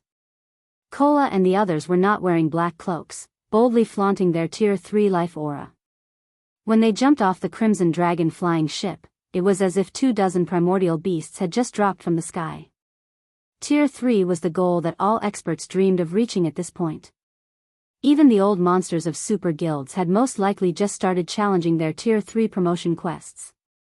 Now, however, Zero Wing revealed that, aside from Black Flame, it had 24 other Tier 3 players.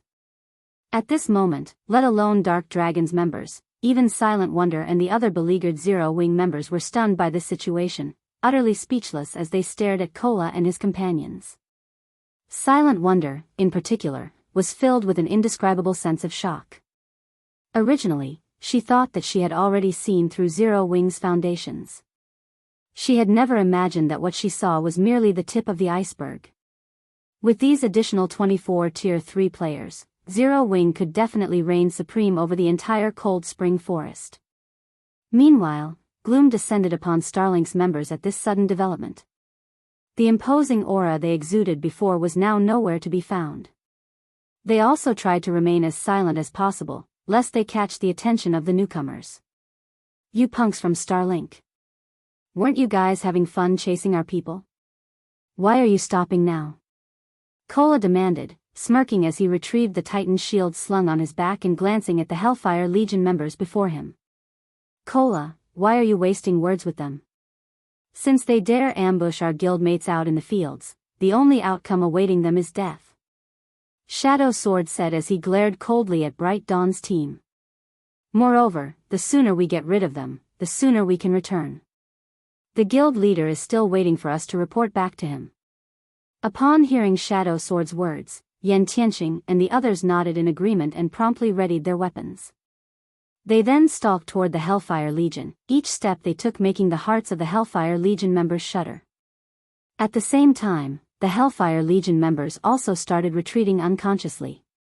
Vice Guild Leader, what should we do? The Berserker standing beside Bright Dawn asked anxiously. Zero Wing has far more Tier 3 players than we anticipated. Our 100-man team can't handle this. The Hellfire Legion had come to the Cold Spring Forest, assuming that Shifeng would take action against them. Hence, they decided to hunt for Zero Wing's members in teams of 100. That way, even if Shifeng made a move, they could handle him. Now, however, 24 Tier 3 players had appeared before them. This was totally different from what they planned. Zero Wing. Bright Dawn gnashed his teeth in anger as he looked at the Tier 3 players. We don't have any other choice. Use all the deification crystals we have. Everyone else, do your best to escape. Even now, Starlink remained considerably fearful of Shifeng's existence as a Tier 3 player. Hence, the guild had specifically assigned 10 deification crystals to each of the Hellfire Legion's 100-man teams. That way, a team could instantly produce 10 Tier 3 players, enough to take down even an expert like Shifeng easily. Now, however, their deification crystals would only serve to buy time for the others to escape. After saying so, Bright Dawn and 9 other peak experts of the team took out a deification crystal from their bags and activated it, instantly raising themselves to Tier 3. Immediately afterward, all 10 of them charged at Kola's group. They were prepared to pin down Kola and the others to the best of their abilities and allow the rest of their teammates to retreat safely from the area. To think that Starlink made such preparations as well. Although Zero Wing is powerful, Starlink is no pushover either.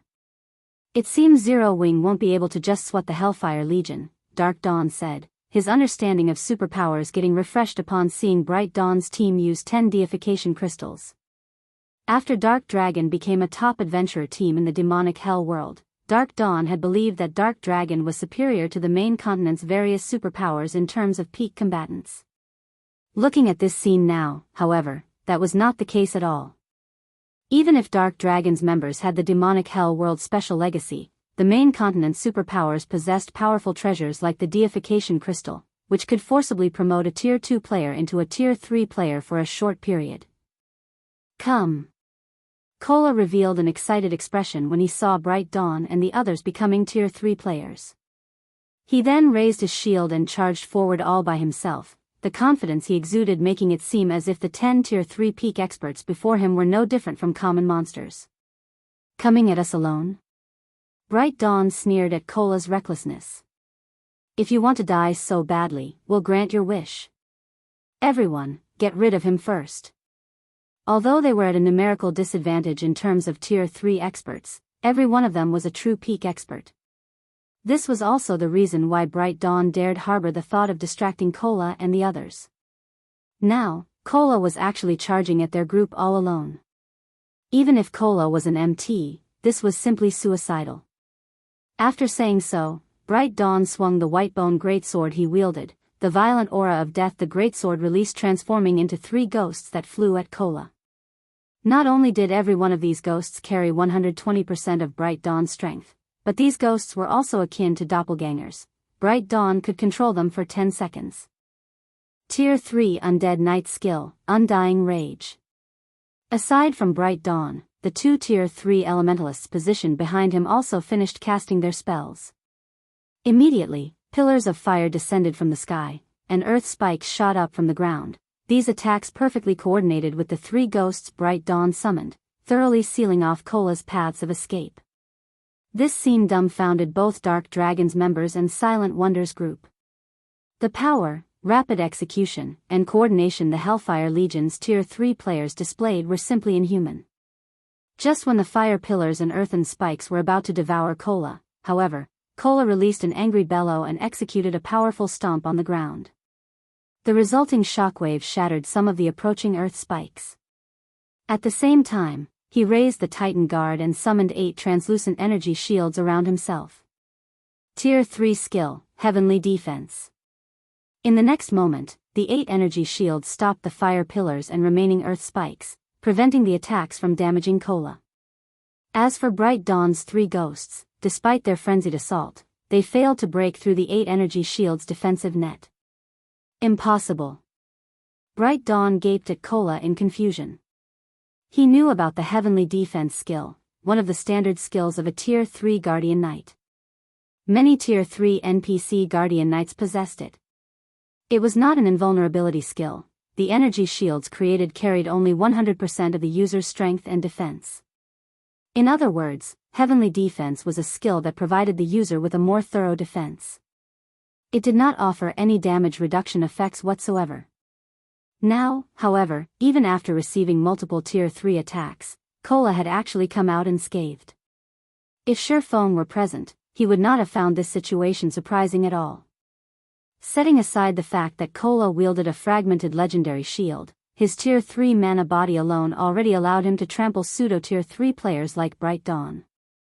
The deification crystal did temporarily promote a player to Tier 3, however, the improvements provided applied only to skills, basic attributes, and physique. The deification crystal did not grant players a Tier 3 mana body. Meanwhile, without a Tier 3 mana body, players couldn't fully exhibit the power of Tier 3 skills and spells. In contrast, Tier 3 skills and spells empowered by a Tier 3 mana body would manifest drastically stronger effects.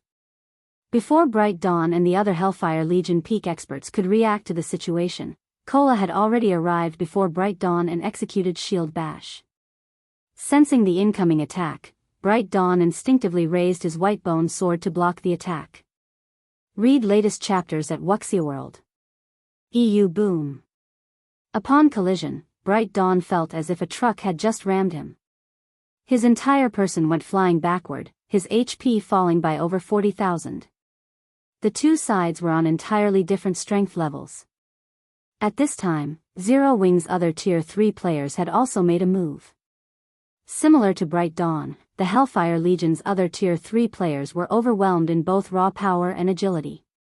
Unable to put up any resistance whatsoever against Zero Wing's members, they rapidly lost HP. As for the Hellfire Legion's fleeing Tier 2 players, they were like fragile glass before Yen Tianqing, Iluofei, and Zhao Yueru. Every attack the trio from Zero Wing executed would reap at least one life.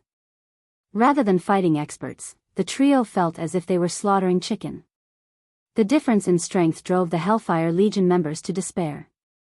In less than 30 seconds, Zero Wing's members had not only disfigured the surrounding terrain completely but also reduced all 100 Hellfire Legion members into corpses that gradually transformed into particles of light. Chapter 2383, Shocking the Continent. Upon seeing the Hellfire Legion members dissipating corpses, the spectating members of the Dark Dragon Adventurer team fell into a daze. So, these are Tier 3 players? Dark Dawn's heart quaked after seeing Cola and the other Tier 3 experts' performance. It was no exaggeration to say that fights between Tier 2 players and Tier 3 players were on entirely different levels. Although Dark Dawn had understood that Tier 2 players couldn't win against Tier 3 players, he had never dreamed that the gap was this massive. Although every member of the Hellfire Legion possessed the demonic Hell World special legacy, none of the Hellfire Legion's Tier 2 players had lasted more than one hit against Zero Wing's Tier 3 players. The strength of Tier 3 classes completely exceeded Dark Dawn's expectations. From the fight between the Hellfire Legion and Zero Wing, Dark Dawn could tell that Tier 3 players were superior not just in terms of basic attributes but also in reaction speed. A Tier 2 peak expert himself, Dark Dawn could tell that his reaction speed was slower than Cola's and the others by a heartbeat. Although the difference wasn't massive by any means, it was still enough to determine whether one could block an attack or not. This difference was why the Hellfire Legion's Tier 2 players failed to block the attacks launched by Zero Wing's Tier 3 players, and ended up getting killed instantly.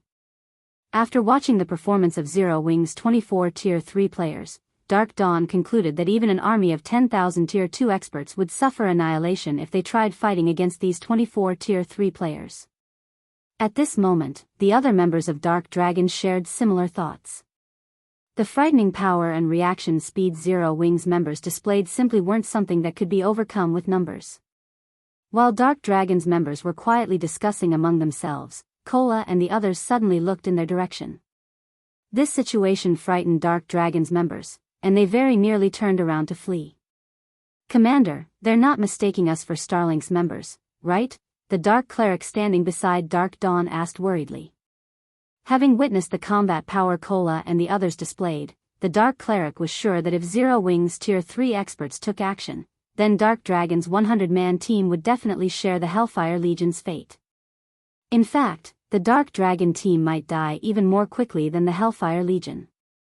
Now that they had already reached level 100, getting killed even once would pose a significant setback. After all, the amount of EXP required to go from level 99 to level 100 was massive.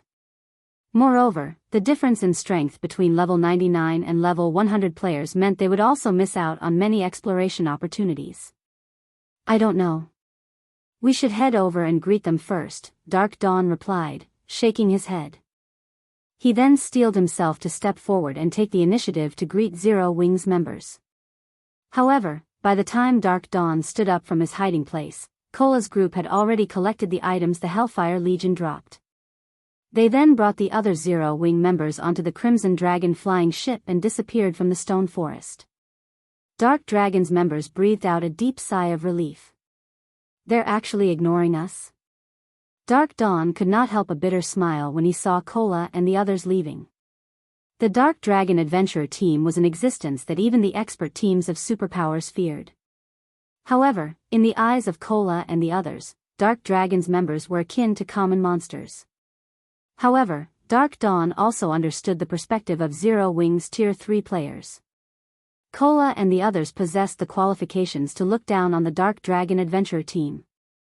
At this moment, Dark Dawn regretted his previous hesitation. Had his team moved to help Zero Wing earlier, they might have been able to form a close relationship with Zero Wing's Tier 3 players. Commander, they're gone. Should we head back to the canyon? The Dark Cleric standing beside Dark Dawn asked. No, we're returning to White River City, Dark Dawn said, shaking his head. We're returning? But we still have plenty of time before we run out of gas, the Dark Cleric argued. Returning now will be a huge waste. Level 100 neutral maps were quite distant from NPC cities. Even with the help of a mount, players still took a very long time to reach a level 100 neutral map. Hence, every team that visited the Cold Spring Forest would endure to their very limits before choosing to return. Their team had spent just half of their expected time in the Cold Spring Forest, yet Dark Dawn was already calling for them to return. We're returning. The sooner, the better. It'll be best if we can join the Star Moon Adventurer Alliance before news regarding this matter gets exposed, Dark Dawn said seriously. Previously, Dark Dawn had still been hesitating over whether he should get Dark Dragon involved in the struggle between Zero Wing and Starlink. After all, the potential risks of siding with Zero Wing were greater than the potential gains. Now, however, he no longer cared about that. 24 Tier 3 players. With this many Tier 3 players, Zero Wing could rule over the Cold Spring Forest with an iron fist. The various superpowers would be crazy to pick a fight with Zero Wing here. Not to mention, Zero Wing also had Stone Forest City as its base. Once news of Zero Wing's Tier 3 players got out, adventurer teams and experts would definitely flock to the Star Moon Adventurer Alliance. Hence, Dark Dragon had to join the Alliance before that happened and quickly accumulate CPs to raise its position in the Alliance. After all, once the demand for the Alliance's CPs increased, acquiring CPs would become more difficult. The Dark Cleric immediately understood what his commander meant. Following which, Dark Dragon's members hurried back to White River City. Meanwhile, shortly after the Dark Dragon adventurer team left the Cold Spring Forest, the shocking news that a 100-man team from Starlink's Hellfire Legion got annihilated reached the ears of the various superpowers. A 100-man team from the Hellfire Legion got annihilated? 24 Tier 3 players? How is this possible? Burning Owl, who was currently raiding a field boss, was astonished as he read the report his subordinate just sent him. Starlink's Hellfire Legion had shocked the various superpowers with its might. Even Burning Owl was not confident that his Heaven Piercer team could survive an encounter with the Hellfire Legion. After all, the demonic Hell World special legacy was no laughing matter. Now, however, a 100-man team from the Hellfire Legion actually got annihilated. Moreover, Zero Wing now had an additional 24 Tier 3 players. Burning Owl could understand how a monster like Shifeng had come into existence. After all, as the guild leader of Zero Wing, Shifeng could utilize all of his guild's resources to go on dangerous and rewarding adventures. Hence, his reaching level 100 and completing his Tier 3 promotion quest so quickly was still within the realm of probability. However, Burning Owl simply couldn't bring himself to believe that aside from Shifeng, Zero Wing also had 24 more Tier 3 players. After all, even Long Xianglong had just started challenging his Tier 3 promotion quest. Burning Owl himself felt unready to take on the challenge. Shortly after the various superpowers received this information, news of Zero Wing's 24 additional Tier 3 players spread quickly to the ears of the various major powers as well. Over 20 Tier 3 players? How did Zero Wing accomplish such a feat? Amazing. Too amazing. Zero Wing is actually patrolling the Cold Spring Forest using its flying ship, combined with those 24 Tier 3 players. Nobody will dare target Zero Wing in the Cold Spring Forest now. Aside from the various major powers members, quite a few independent experts also heard about Zero Wing's recent achievements and were stupefied by this situation. As for the top adventurer teams that were originally planning to attack Zero Wing's members, they gave up on the idea, especially after seeing the mobility of the Crimson Dragon flying ship. After this incident, the number of players seeking to join Zero Wing and the Star Moon Adventurer Alliance skyrocketed. Guild Leader. The commanders of many top and well-known adventurer teams have just contacted us. They're hoping that we can increase the variety of rare resources we're accepting so that they can earn more points and get promoted to the silver rank a little sooner. Some superpowers also want to form a partnership with us in exchange for letting their members enter Stone Forest City, Liang Jing announced excitedly after contacting Shifeng. Read latest chapters at Wuxia World. EU. It seems the actions of Cola's group yielded quite a result, Shifeng said, chuckling. How are things coming along with Stone Forest City's private houses? Shifeng had to admit that the deterrent effect of having over 20 Tier 3 players was much greater than just having one Tier 3 player. Now, even the various superpowers that had adopted a wait-and-see approach could no longer sit still. It's done. I've already refunded everyone who asked for one. Currently, we have over 12,000 empty private houses available in Stone Forest City, Liang Jing reported. Good. Make an announcement stating that Stone Forest City will not be opened fully to the public. Candlelight will also be holding an auction for the leasing of Stone Forest City's private houses, and anyone who rents a private house in the city will be able to live in it immediately, Shifeng said, smiling. Shifeng had set aside the matter of leasing Stone Forest City's private houses, as the time hadn't been right. However, now that Cola and the others had completed their Tier 3 promotion quest and Zero Wing already had its own night division, including Stone Forest City's current popularity, it was the perfect time to lease Stone Forest City's private houses. Chapter 2384, Accumulating Advantages. After receiving Shifeng's instructions, Liang Jing posted an announcement on the forums, stating that Zero Wing would be leasing Stone Forest City's private houses. The moment she published the post on Star Moon Kingdom's official forums, the kingdom erupted in an uproar. Everyone had already learned a little about Stone Forest City through the information Zero Wing's members had leaked. They all came to the conclusion that the city was a haven for leveling resources. Unfortunately, players had been forced to gaze at the city from afar, since it had only been open to Zero Wing's members and the Star Moon Adventurer Alliance's silver members. However, now that Zero Wing had announced a way for non-members to gain access to the city, how could anyone ignore it? When they saw the private houses' leasing conditions, however, both the various major powers and the kingdom's independent players gasped. Stone Forest City's private houses were available for rent, but the Zero Wing was only leasing the houses on a weekly basis, not monthly, and the starting bid for the weekly rent was 30,000 credits. The price could easily rival the private house's monthly rent in the bottomless abyss. Zero Wing is too vicious. Although it's somewhat opening Stone Forest City to the public, only players who rent its private houses will be allowed in the city, But this is an opportunity for independent players like us. If we can win a private house in the upcoming auction, we'll have a much easier time leveling up and completing our Tier 3 promotion quests. Isn't the rent a little too expensive, though? Zero Wing's charging 30,000 credits per week. How can ordinary players possibly afford that rent? Everyone immersed themselves in heated discussions over Zero Wing's latest announcement, and many players considered the private house's starting bid too demanding. None of the independent players that were interested in Stone Forest City's private houses could bring themselves to accept this price. In contrast, a large number of adventurer teams and guilds began to apply to join the Candlelight trading firm's leasing auction as the news spread. Candlelight's shops in White River City grew overcrowded as these adventurer teams and guilds representatives arrived. Are these people mad? We're talking about 30,000 credits per week. How much of an advantage could they possibly gain in 7 days? A level 40 female player new to God's domain was confused when she saw the frenzied crowd in the shop. She wondered if all of God's domain's players had gone crazy. You've only recently joined the game, so you might not realize how valuable Stone Forest City's private houses are.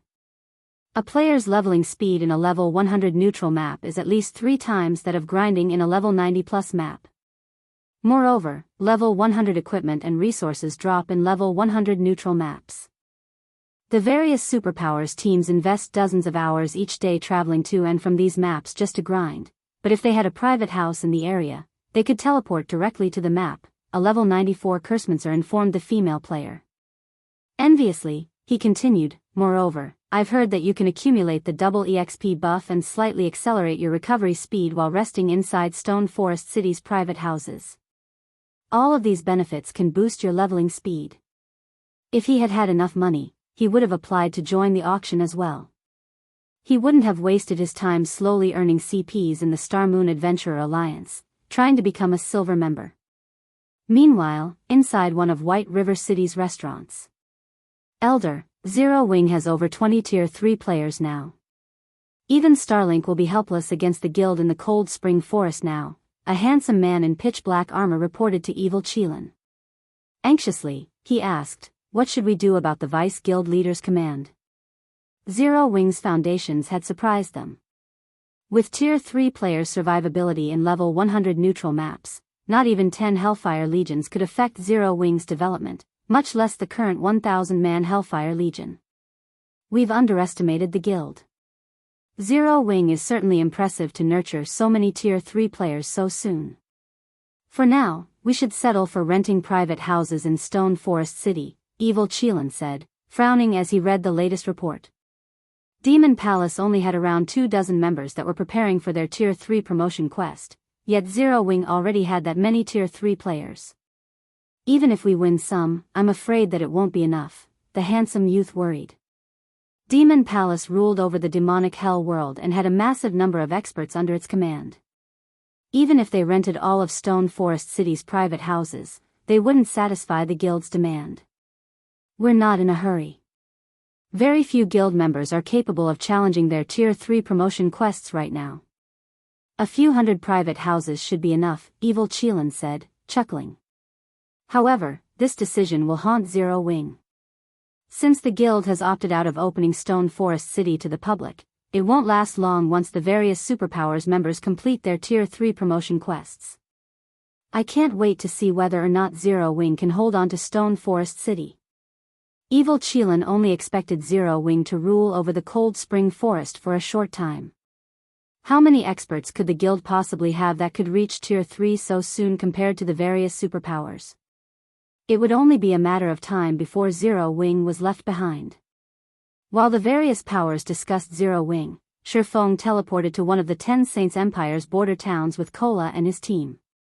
They then boarded the Crimson Dragon flying ship and flew to the Demonic Wolf Mountains, another level 100 neutral map.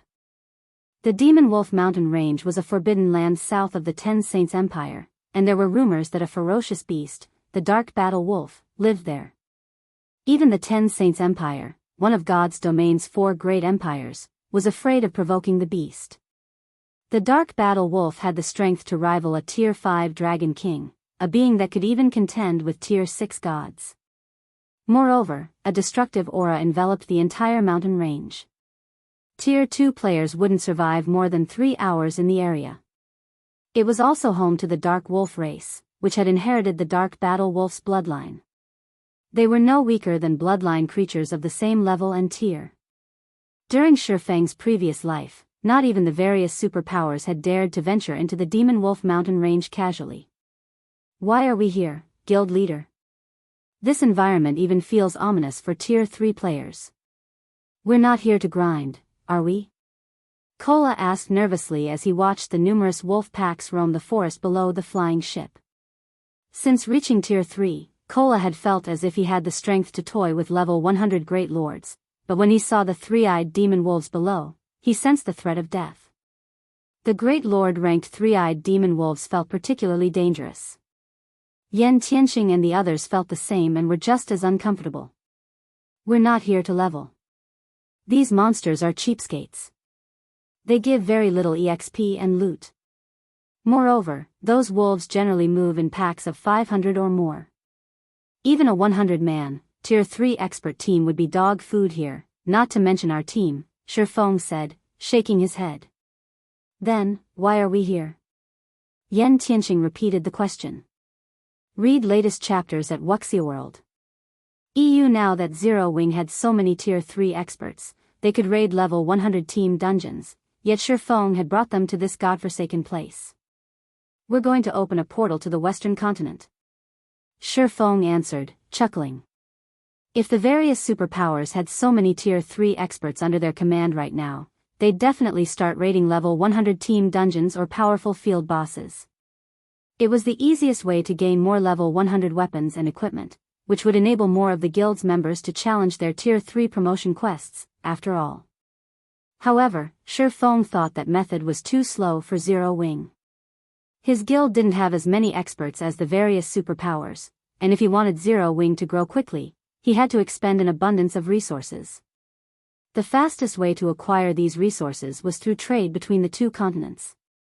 Shi Feng hadn't had the ability to travel to the western continent before, but now that Kola and his team had reached tier 3, Zero Wing had a chance of opening the portal to the other continent.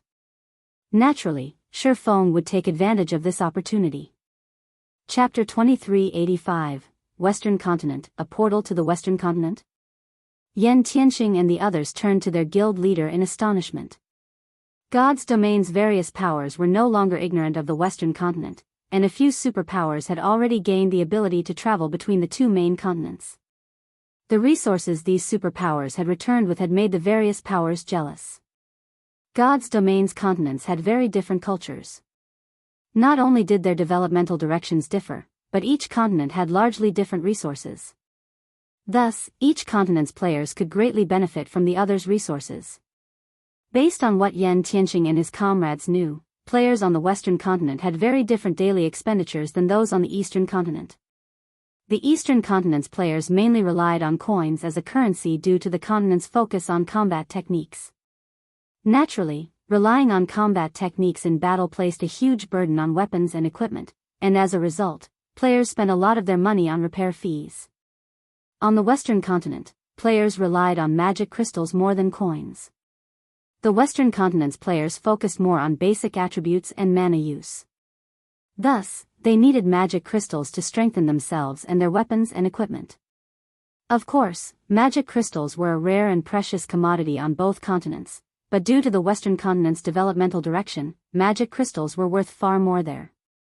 In contrast, the materials to produce weapons and equipment were much cheaper than on the Eastern continent. If Zero Wing were able to travel between the two continents, it would become a true superpower in no time. That's right. I discovered a hidden clue about a magic gate here, one that's been passed down since ancient times. As long as we activate the magic gate, we'll be able to travel between the continents, Shi Feng said, making up a random excuse to avoid suspicion. The various superpowers were desperately searching for ways to travel between the continents, but very few had succeeded. It'd be strange if he discovered a portal by chance. Is the portal stable, guild leader? Yi Luofei eagerly asked. When they heard Yi Luofei's question, the rest of the team perked up in curiosity. None of them doubted Shi Feng's word. Players had discovered many of God's domain's quests and portals through hidden clues. There was nothing strange about one of these clues leading to a portal connected to the two main continents. Rather, everyone was more curious about whether or not the portal was safe. If it were a single-use portal, it wouldn't be of much help to Zero Wing. At most, they could make a quick buck by reselling the Western continent's resources once.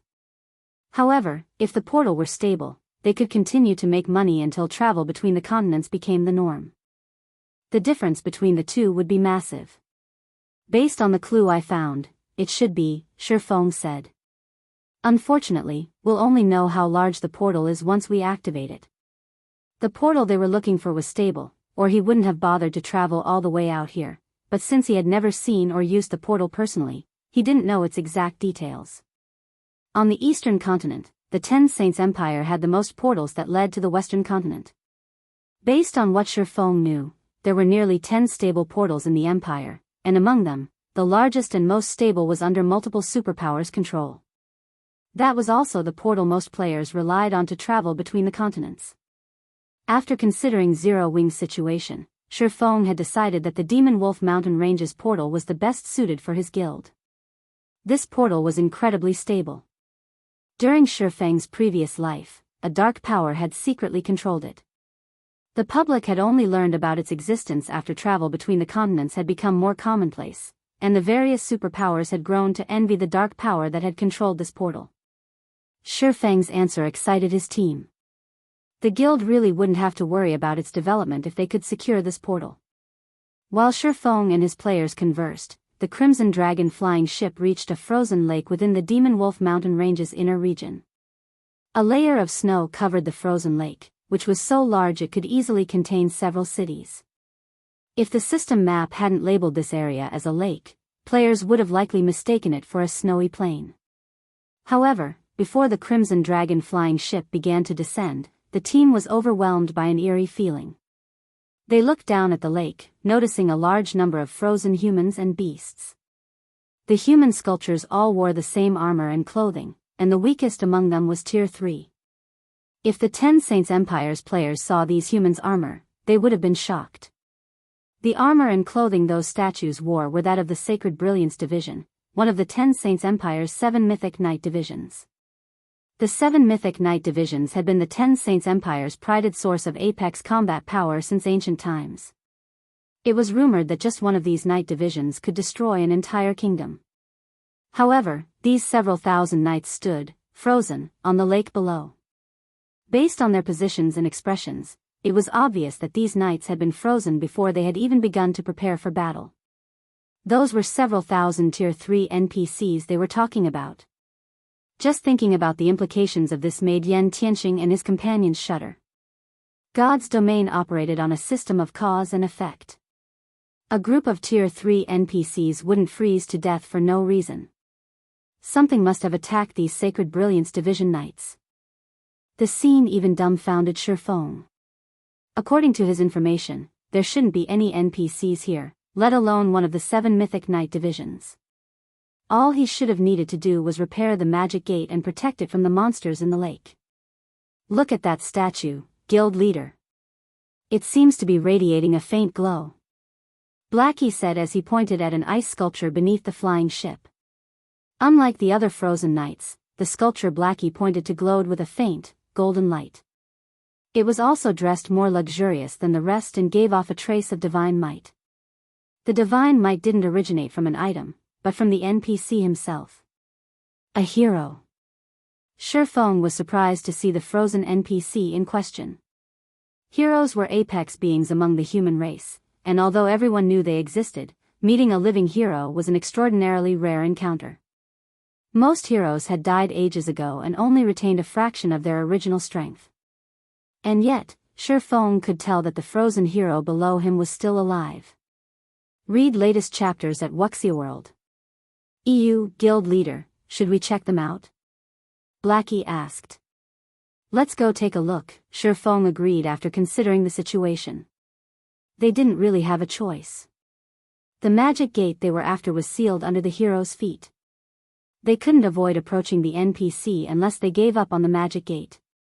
Shortly after the Crimson Dragon flying ship landed on the lake, a deep, powerful voice addressed the team. Adventurers, might I trouble you to remove this seal? Shifeng, the team leader, then received a system notification.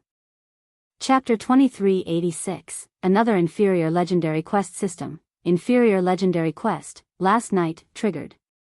You have 3 minutes to accept the quest or not.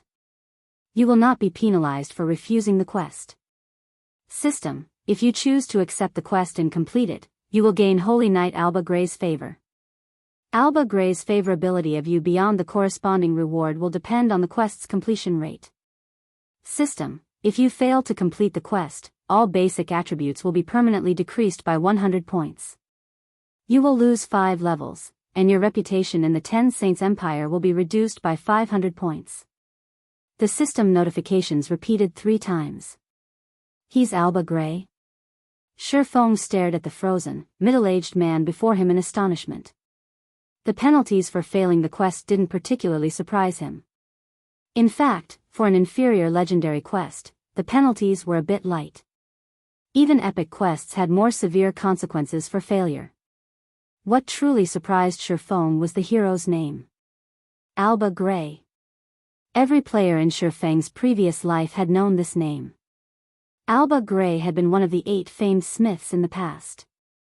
Before him, even a talented Grandmaster Forger amounted to nothing.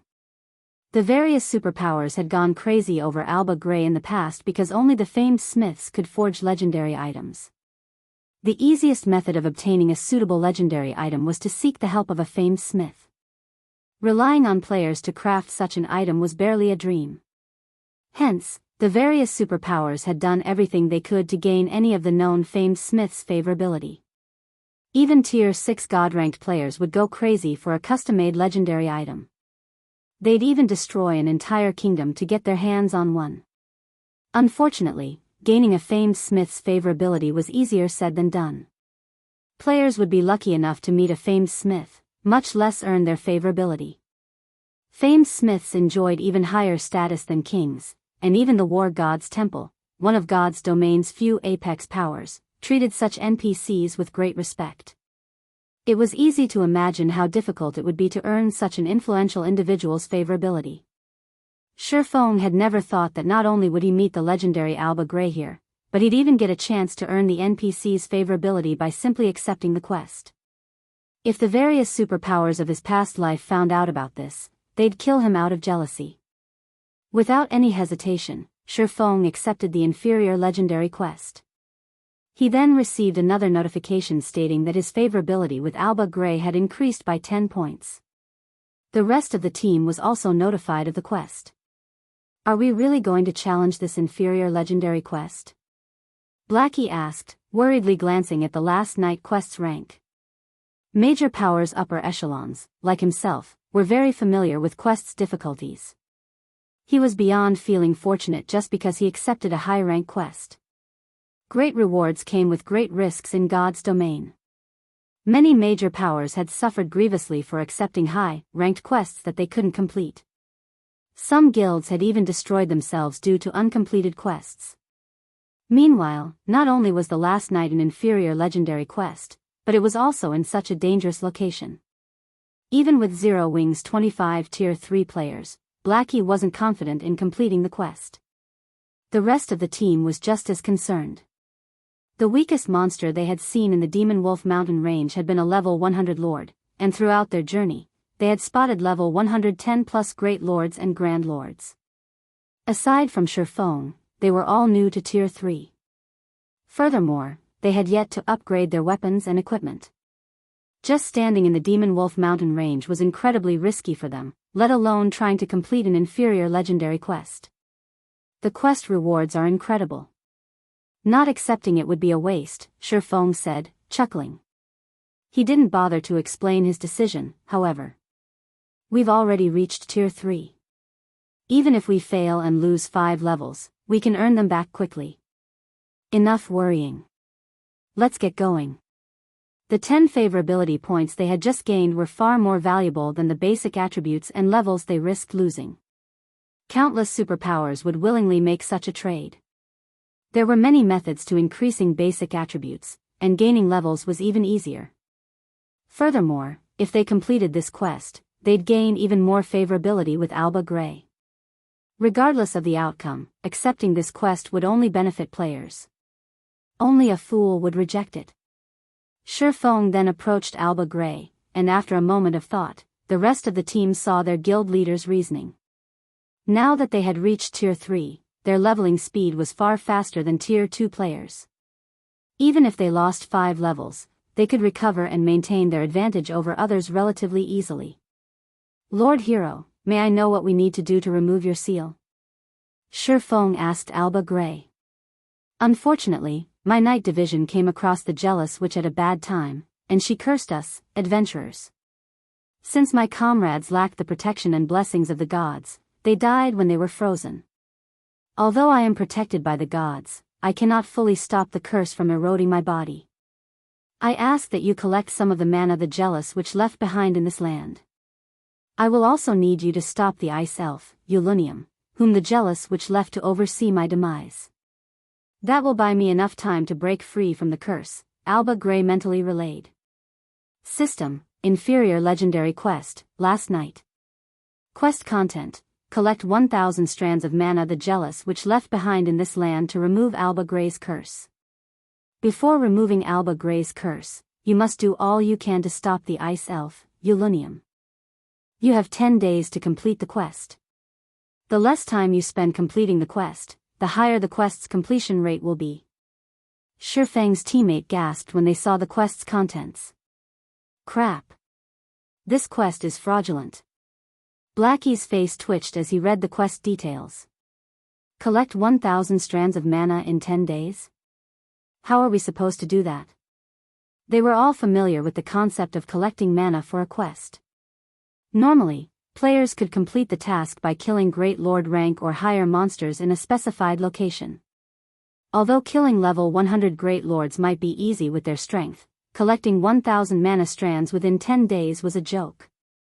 Level 100 Great Lords had incredibly high HP. Even their team would need at least 15 minutes to kill one. Although God's Domain's days consisted of 48 hours, they'd have to grind non-stop for 5 days to complete this quest. To make matters worse, Great Lords only had a chance of dropping the required mana. To put it simply, this quest was the system's way of toying with them. It's no wonder why only a few superpowers had earned enough of the famed Smith's favorability to commission an item. Sherfong couldn't help his bitter smile after listening to Alba Gray's request. Not even a 100-man, Tier 3 team could complete this quest, especially since players had just recently reached level 100. Guild leader, we should call in all of the guild's experts, Yan Tianqing suggested. That's not a viable option, I'm afraid, Sherfong said, shaking his head. More help would increase their chances of success, but the Ten Saints Empire was quite far from Starmoon Kingdom. The teleportation fees alone would be a huge burden on the guild, and players would need a long time to travel from the Ten Saints Empire to the Demonwolf mountain range. Most importantly, ordinary Tier 2 experts would have no hope of surviving in this forbidden land. But at this rate, we won't be able to complete the quest, Yan Tianqing insisted. He had considered the same issues with his suggestion, but their team of 25 simply couldn't slay enough Great Lords within the time limit. Read latest chapters at Wuxia. We're not completely out of options, Sherfong said after giving the matter some thought. Blackie, contact Melancholic and tell her to gather all of the secret silver guards I asked her to find in White River City's Candlelight trading firm. I'll head over right away. While I'm gone, I want the rest of you to collect as many mana strands as possible. He had already instructed Melancholic Smile to locate high-growth potential secret silver guards for him. He had even shared all of the clues he knew of with her. He had intended to use soul strengthening to upgrade these secret silver guards to fine gold rank and use them to boost Zero Wing's combat power. While secret silver guards could fend off peak experts, they'd be no match for apex experts. The same couldn't be said of fine gold guards, however, especially a full team of them. If they worked together, fine gold guards could slay domain realm experts as easily as playing with children. Secret silver guards? Sherfeng's order confused Blackie. He didn't understand why Sherfeng would want a bunch of secret silver guards, but he did as he was told. Sherfeng then boarded the Crimson Dragon flying ship and left the Demonwolf mountain range, which prevented any form of teleportation, in a hurry. Once he was free of the Forbidden Land, he used a return scroll and teleported to White River City's Candlelight trading firm. Chapter 2387, Strengthening the Ancient Gods Literature Fragment. White River City, Candlelight trading firm. Compared to the surrounding player-owned shops and NPC shops, the Candlelight trading firm's 21-story shop loomed a giant overseeing the city's business district. Almost every new visitor to White River City gasped when they saw it. The players that focused on their subclasses gave the magnificent building particularly longing looks. These players' reactions weren't simply because White River City's Candlelight trading firm was a 4-star shop, but also due to Zero Wing's latest announcement. All Zero Wing and Candlelight trading firm members could purchase a private house in Stone Forest City with their GCPs. Even the various superpowers hungered after Stone Forest City's private houses, and because of this announcement, the various major powers players envied Zero Wing and Candlelight's members. Even a fool would recognize the immeasurable future ahead for Stone Forest City. Although a level 100 neutral map was very dangerous, there was no doubt that it was an excellent leveling spot for current players. Furthermore, nowhere within God's Domain's many kingdoms and empires could match the city's scenery. With one of the city's private houses, one would have bragging rights for life. Unfortunately, securing a permanent private house in Stone Forest City was easier said than done. Zero Wing had no intentions of selling its private houses to outsiders, only lease them. Once the lease ended, players would have to bid for the house in another auction. And yet, as a member of Zero Wing or Candlelight, one could own their own house in the city. Why wouldn't outsiders be jealous? As Feng made his way toward the Candlelight trading firm, his guild emblem, that of Zero Wing's core members, attracted many envious looks, even though he hid his appearance and identity with a black cloak. He's actually a Zero Wing core member? It'd be great if I could get to know him, a level 96 female elementalist said, her eyes glowing brightly as she watched Feng pass by. Nowadays, Zero Wing shone like the midday sun in Star Moon Kingdom and its several neighboring kingdoms. Even other kingdoms' major powers had to show respect for the guild. In addition, countless adventurer teams sought to befriend Zero Wing's core members in hopes of gaining some advantage in the cold spring forest. Isn't he just a core member? What's so great about that? A level 97 male shield warrior said in jealousy. If I were willing to deal with the restrictions, I could join Zero Wing and become a core member, too. Even for you, that'd be a challenge, the female elementalist said, shaking her head at the disgruntled shield warrior. I've heard that since Zero Wing has so many members now, they've raised the requirement for elite members to the middle stage of the Trial Tower's 5th floor. If you wanted to become a core member, you'd have to reach the 6th floor's middle stage at the very least. At this stage of the game, players only needed to reach the late stage of the Trial Tower's 5th floor to be considered an expert. There was a huge difference between the 5th and 6th floors. Even in well-known adventurer teams, the experts that could reach the 6th floor's middle stage could be counted on one hand. When he heard the requirement to become a Zero Wing core member, the level 97 shield warrior fell silent. He belonged to a well-known adventurer team from the Black Dragon Empire, and very few of his teammates could reach that stage. He had only recently reached the 5th floor's late stage. He was nowhere strong enough to become a core member in Zero Wing. We've already raised the core member requirements that high? Feng was similarly surprised when he overheard the conversation. To ensure that the guild's core members had enough resources to develop, Zero Wing had limited the number of players that could become core members. The guild only had limited resources, especially the rarer resources, after all. There simply weren't enough to supply an endless number of members. Of course, exceptions could be made for the players that met the guild's high standards. As far as Feng could remember, the minimum requirement to become a core member had been fixed at the early stage of the Trial Tower's 6th floor, with the higher standard of reaching the 6th floor's late stage. If players reached the late stage, they wouldn't have to take part in the core members' monthly elimination competition.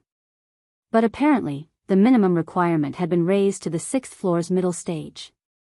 It was easy to imagine how many experts had recently joined his guild. Feng had to admit that using Stone Forest City to promote Zero Wing had been amazingly effective. Moreover, as time passed, the core membership minimum requirements would become more demanding, and the guild would acquire even more experts. Although Feng was pleased with his guild's development, he felt a little pressured. More experts meant greater demand for resources. If the guild failed to meet these experts' needs, it would only be a matter of time before they left the guild as other powers established towns and cities in level 100 neutral maps.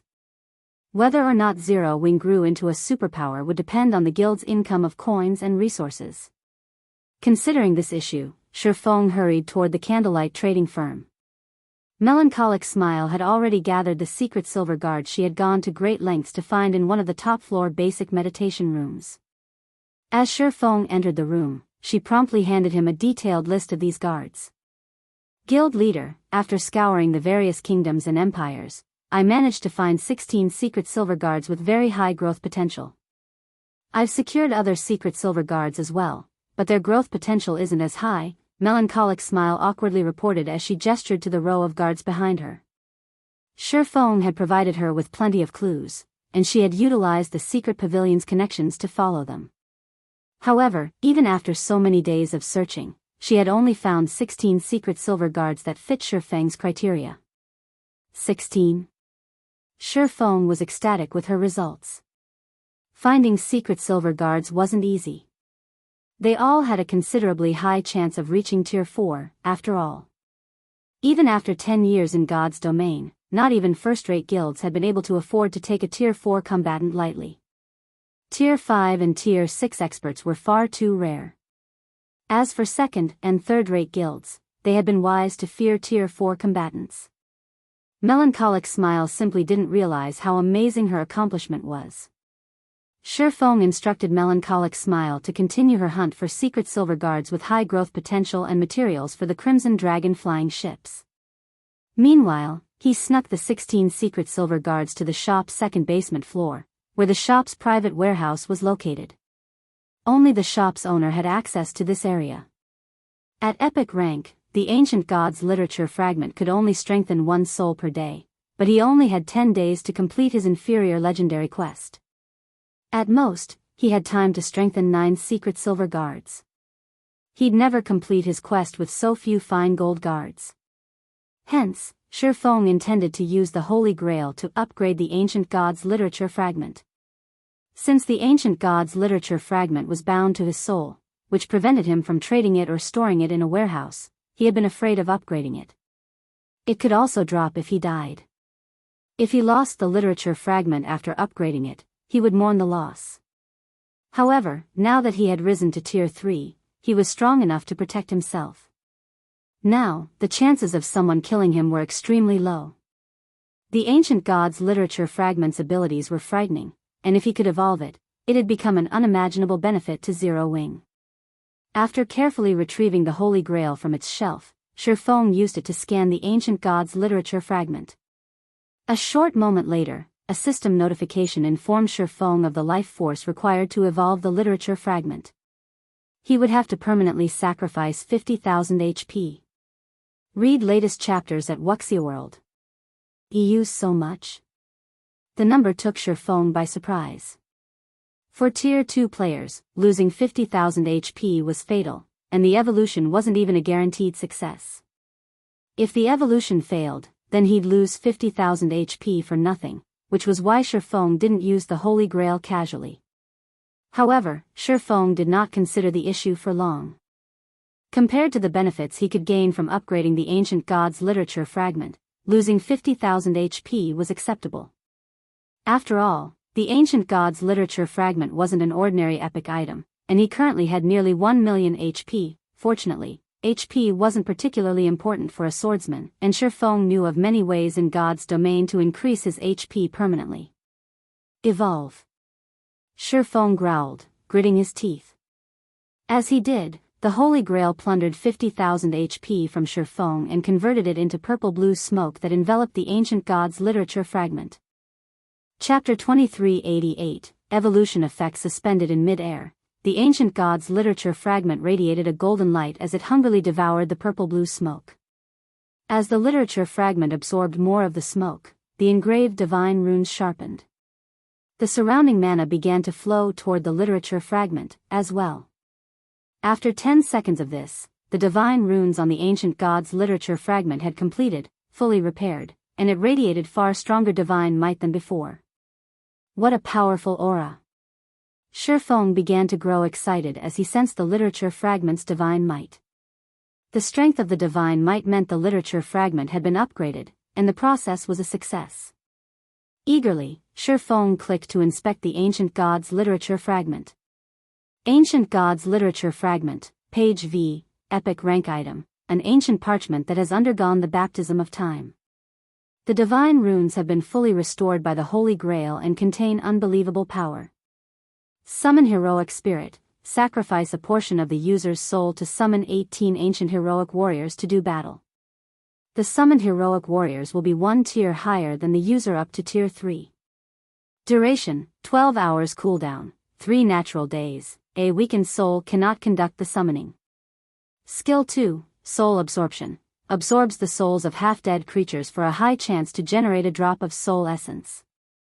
Cooldown, 3 hours. Stronger targeted creatures increase the chances of generating soul essence.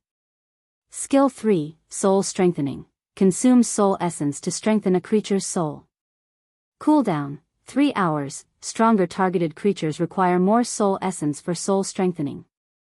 Skill 4, Divine Resonance. Automatically detects any Ancient Gods literature fragments within a 1,000-yard radius. This item is bound to the owner's soul and cannot be traded or stored in a warehouse. This fragment also has a chance of dropping on death. Drops on death if in a weakened soul state. Why is it still epic rank? Shi Feng was confused when he saw the ancient gods' literature fragment statistics. In terms of abilities, the upgraded ancient gods' literature fragment was stronger than some of the fragmented legendary items Shi Feng had seen. In fact, if the various superpowers found out about the literature fragment's current abilities, they'd likely offer to trade several fragmented legendary items for it. Yet, despite such abilities, the ancient gods' literature fragment was still an epic item. It was unbelievable. Sure enough, I'll need to collect more fragments if I want to upgrade its rank, Shi Feng concluded. The ancient gods' literature was a divine tome, which numerous ancient gods had written.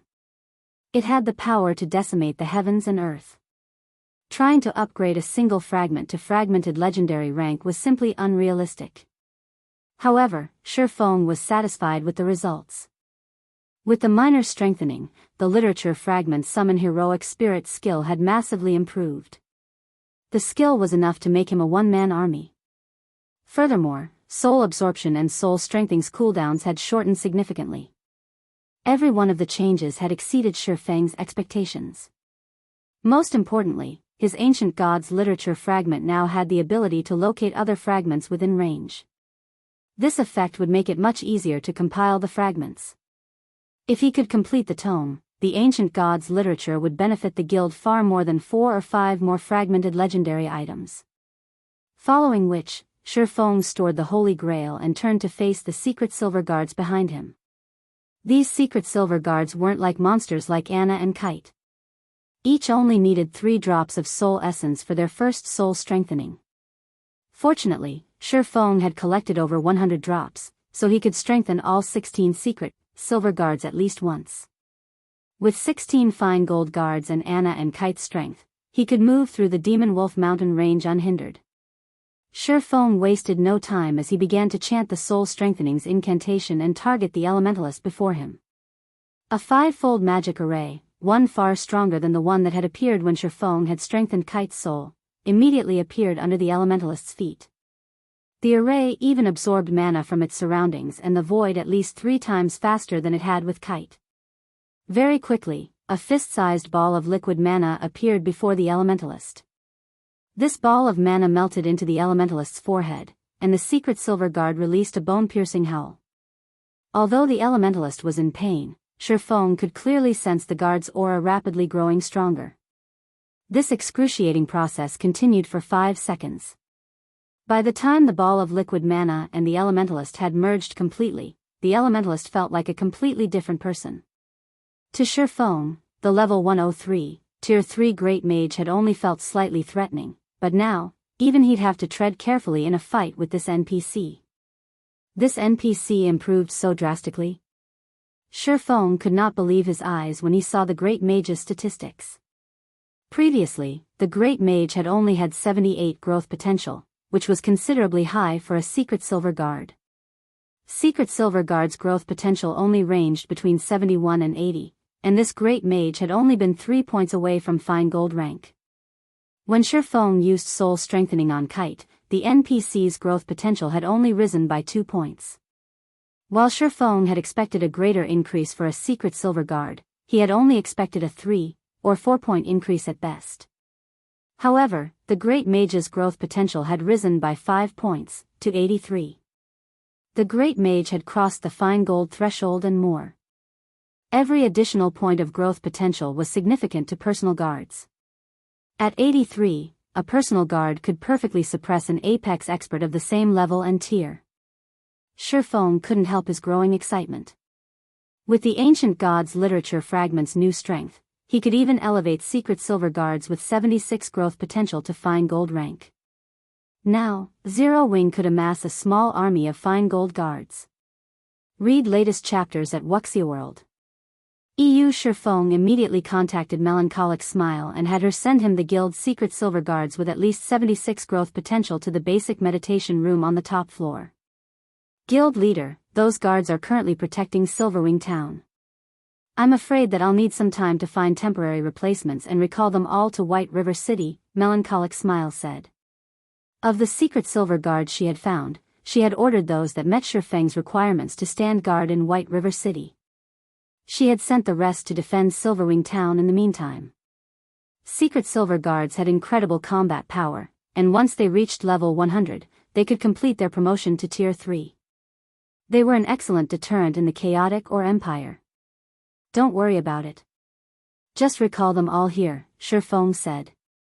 He did not mind waiting. The upgraded soul strengthening still had a 3-hour cooldown, and it would take a full, natural day to strengthen the 16 secret silver guards before him. All right, I'll start making the necessary arrangements, Melancholic Smile said, not giving the matter much thought. She then contacted the core members that owned the secret silver guards in question.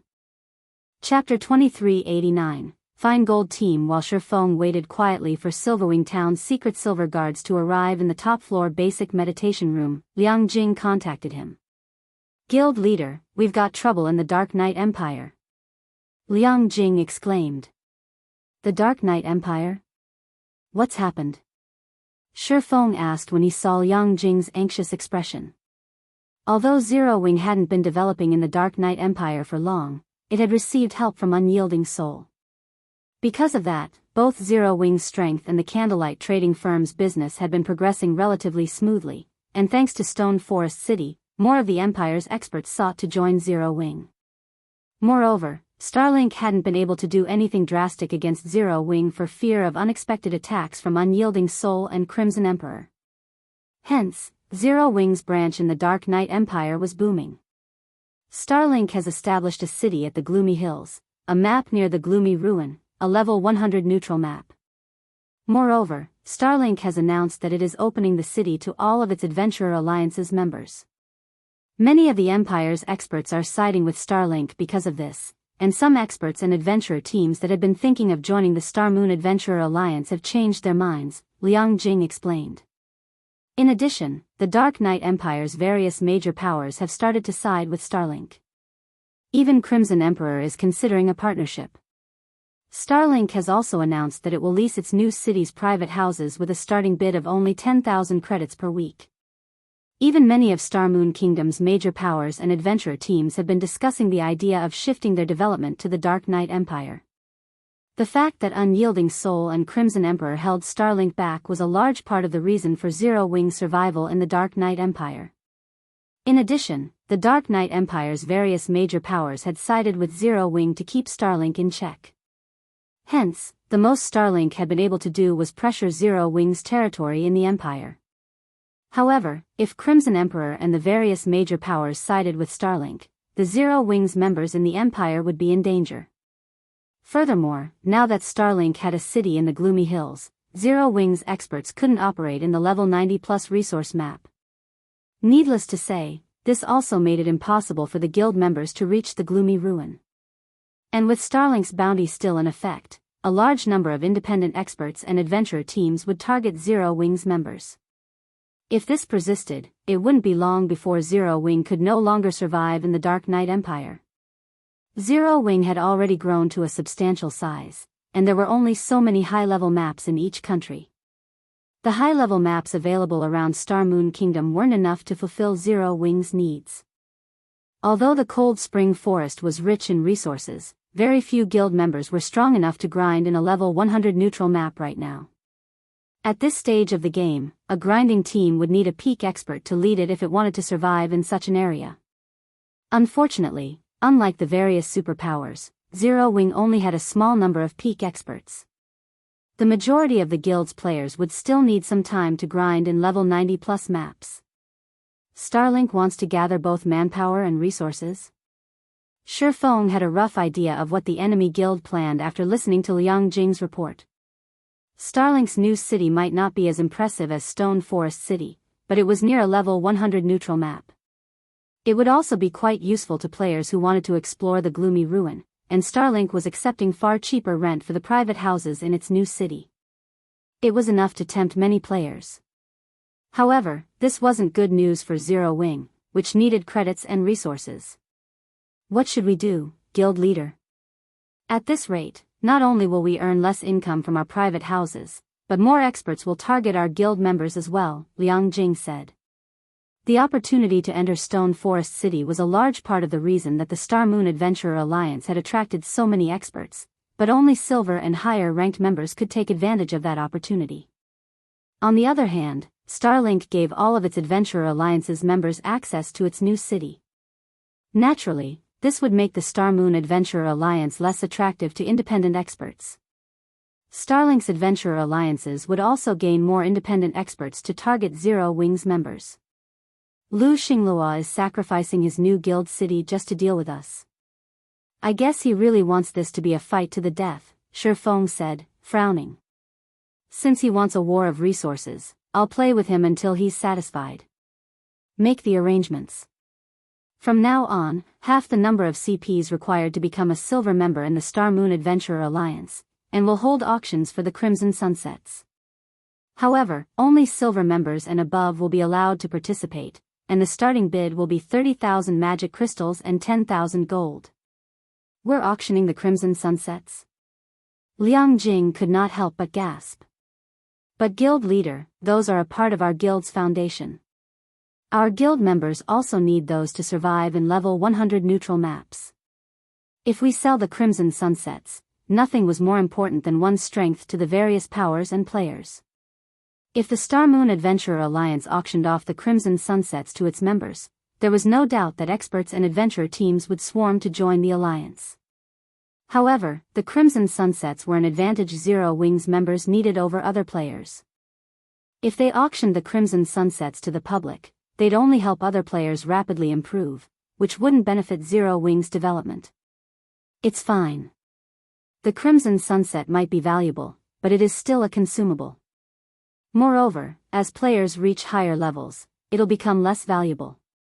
Since the various superpowers experts have started to reach level 100, this is the perfect opportunity to sell the sets, Shifeng said, chuckling. Before this, he would have hesitated to make such a decision, but he didn't mind now. Now, he had an even stronger trump card to assure Zero Wings' advantage in the Cold Spring Forest. The Ancient Gods Literature Fragment. With so many fine gold guards, Zero Wing wouldn't have to worry about the various superpowers peak experts. Giving the matter some thought, Liang Jing agreed with Shifeng. Besides, Zero Wing didn't have a better option to stop Starlink from poaching its potential members. She disconnected the call and immediately saw to Shifeng's orders, publishing a public announcement regarding the Crimson Sunsets auction on the notice boards in the Star Moon Adventurer Alliance's residences. When players noticed the announcement, it caused a sensation throughout the Adventurer Alliance. Crap. Zero Wing is too amazing. A Tier 2 mana set equipment. If I had a Crimson Sunset, I could challenge my Tier 3 promotion quest right away.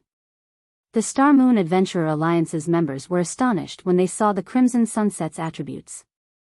None of them had ever thought that Zero Wing would have such powerful equipment.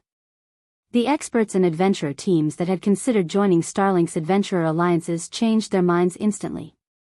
Some that had even joined Starlink's Adventurer Alliances already made their way to the Star Moon Adventurer Alliance after learning about the Crimson Sunsets. Of course, the various large guilds were just as stunned.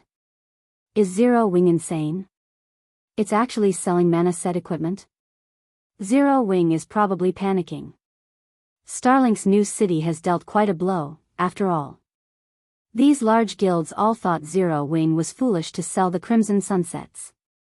The guild was practically throwing away a huge advantage. Selling the Crimson Sunset might alleviate Zero Wing's current problems, but it wouldn't benefit the guild in the long run.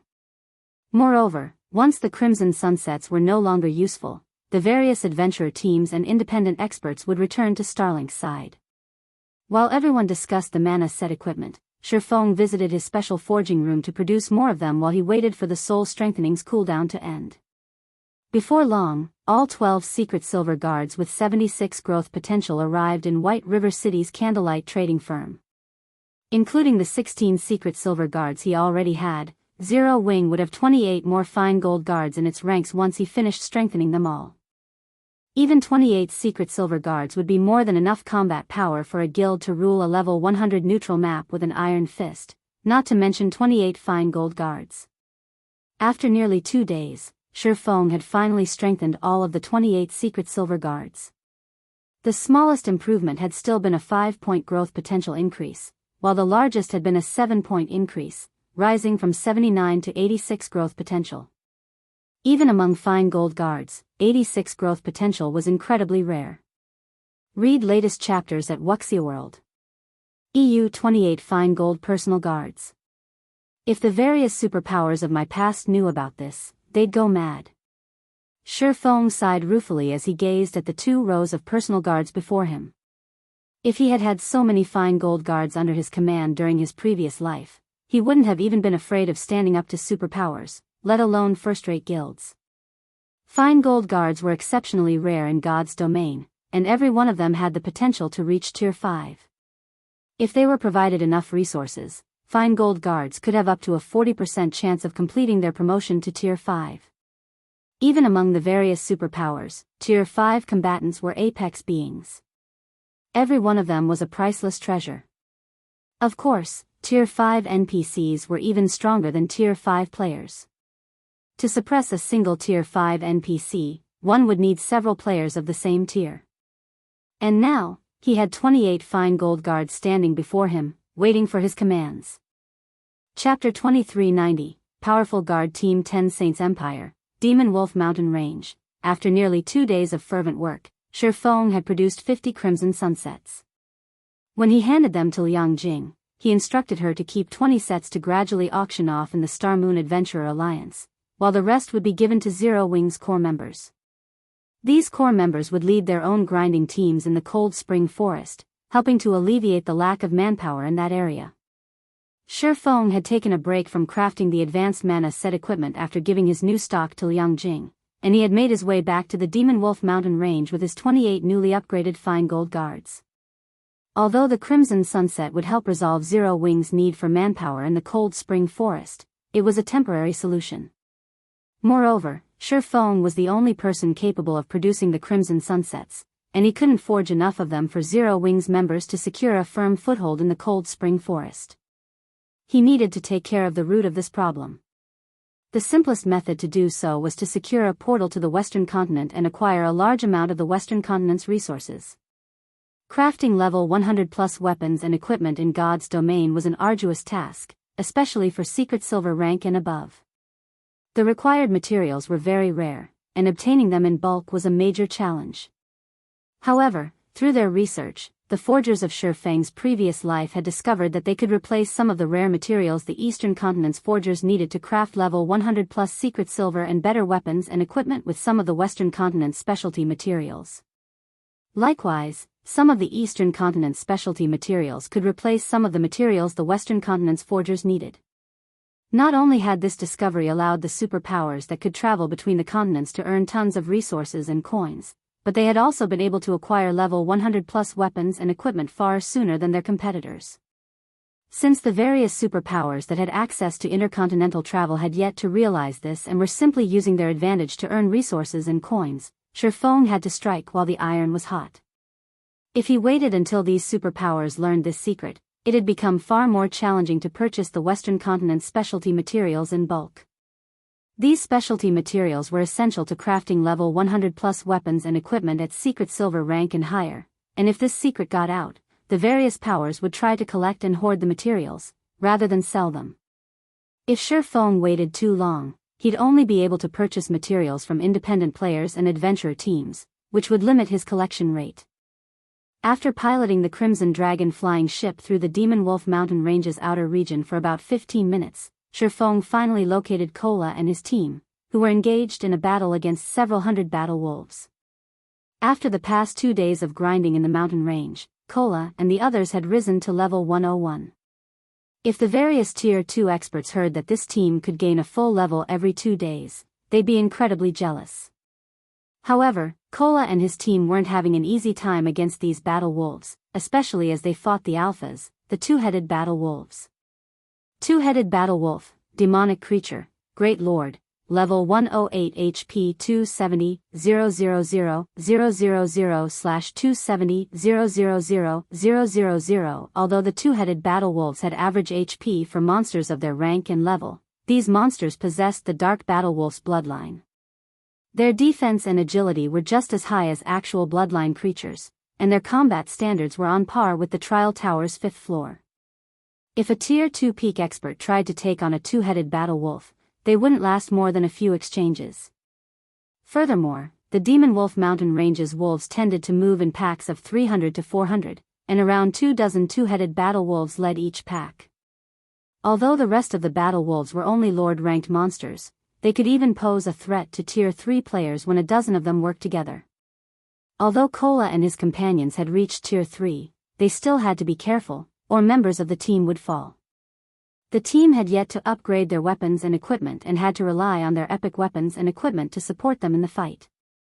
If Kola and his team had Tier 3 standard equipment, they'd have no issues taking a pack of battle wolves out. Check it out. The guild leader is back. Blackie was excited when he noticed the approaching Crimson Dragon flying ship. With only 24 players, their team had faced plenty of trouble while fighting these battle wolves over the past 2 days. Not even the magical class players' powerful AoE attacks could alleviate the pressure. These battle wolves were too smart. Once they sensed a player casting an AoE spell, they split up, preventing the spell from hitting too many of them. But if Shifeng joined the battle wolves would be much easier to defeat. As the team members looked up at the flying ship, they saw over 24 figures jump from the ship's deck. Every one of those figures' frightening auras made Kola and his companions' hearts skip a beat. NPCs? How are these NPCs so strong? The team was shocked and confused as they stared at the Tier 3 NPCs that had disembarked. The idea of challenging ordinary Tier 3 NPCs no longer fazed them now that they were Tier 3, as well. They had superior combat standards, after all. However, even Yan Tianqing shuddered when he saw the 28 Tier 3 NPCs that had jumped from the Crimson Dragon flying ship. His instincts even warned him to flee. Before Kola and his companions could react, the personal guards charged at the surrounding battle wolves. Taking the lead, the dozen or so melee NPCs dispersed the crowding wolves with their charge instantly. They even sent the Great Lord-ranked two-headed battle wolves flying. The magical class NPCs then followed with a round of spells, each dealing over -1 million damage. The Lord-ranked battle wolves lost 1/3 of their HPs in that single bombardment, while the Great Lords had lost 1/10 of their HPs. The ferocity of the Fine Gold Guard's attacks easily outshone Iluafe's, a Tier 3 magical class player. After about 3 minutes, the 300+ Lord-ranked battle wolves and 20+ Great Lord-ranked two-headed battle wolves had been slain, leaving only a bunch of items behind. Kola and the others were dumbfounded. Normally, they needed over an hour to defeat a battle wolf pack, yet these 28 NPCs had done so in 3 minutes. The difference between their combat power was massive. From his position on the Crimson Dragon flying ship, Shifeng leveled from 104 to 105 after the battle ended, crossing the first minor threshold after level 100. Where did you find so many powerful NPCs, guild leader? Kola asked once Shifeng had descended from the flying ship. Yan Tianqing and the others were just as curious, waiting for Shifeng's reply. An ordinary Tier 3 NPC could serve as a small city's magistrate in God's domain, yet Shifeng had managed to employ so many of them, and every one of them was extraordinarily strong. Read latest chapters at Wuxia EU. From what Kola and the others could tell, 5 or 6 of these NPCs would be more than enough to annihilate their team of 24. If they had these 28 NPCs help, they could explore the Demonwolf mountain range without issue. How could I possibly afford the help of Tier 3 NPCs? These are our guild's personal guards, Shifeng said, chuckling. Personal guards? The explanation stunned Yan Tianqing. How is that possible? Not even Tier 3 personal guards can be this powerful. Yan Tianqing had encountered the guild's Tier 3 personal guards before, and he had been confident of putting up a fight against the guild's Tier 3 secret silver guards. If he faced any of the personal guards standing behind Shifeng, however, he'd be able to do nothing but flee. Of course, these aren't ordinary Tier 3 personal guards. They are all fine gold guards, Shifeng continued with a grin. Chapter 2391, Pioneering Benefit, Fine Gold Guards.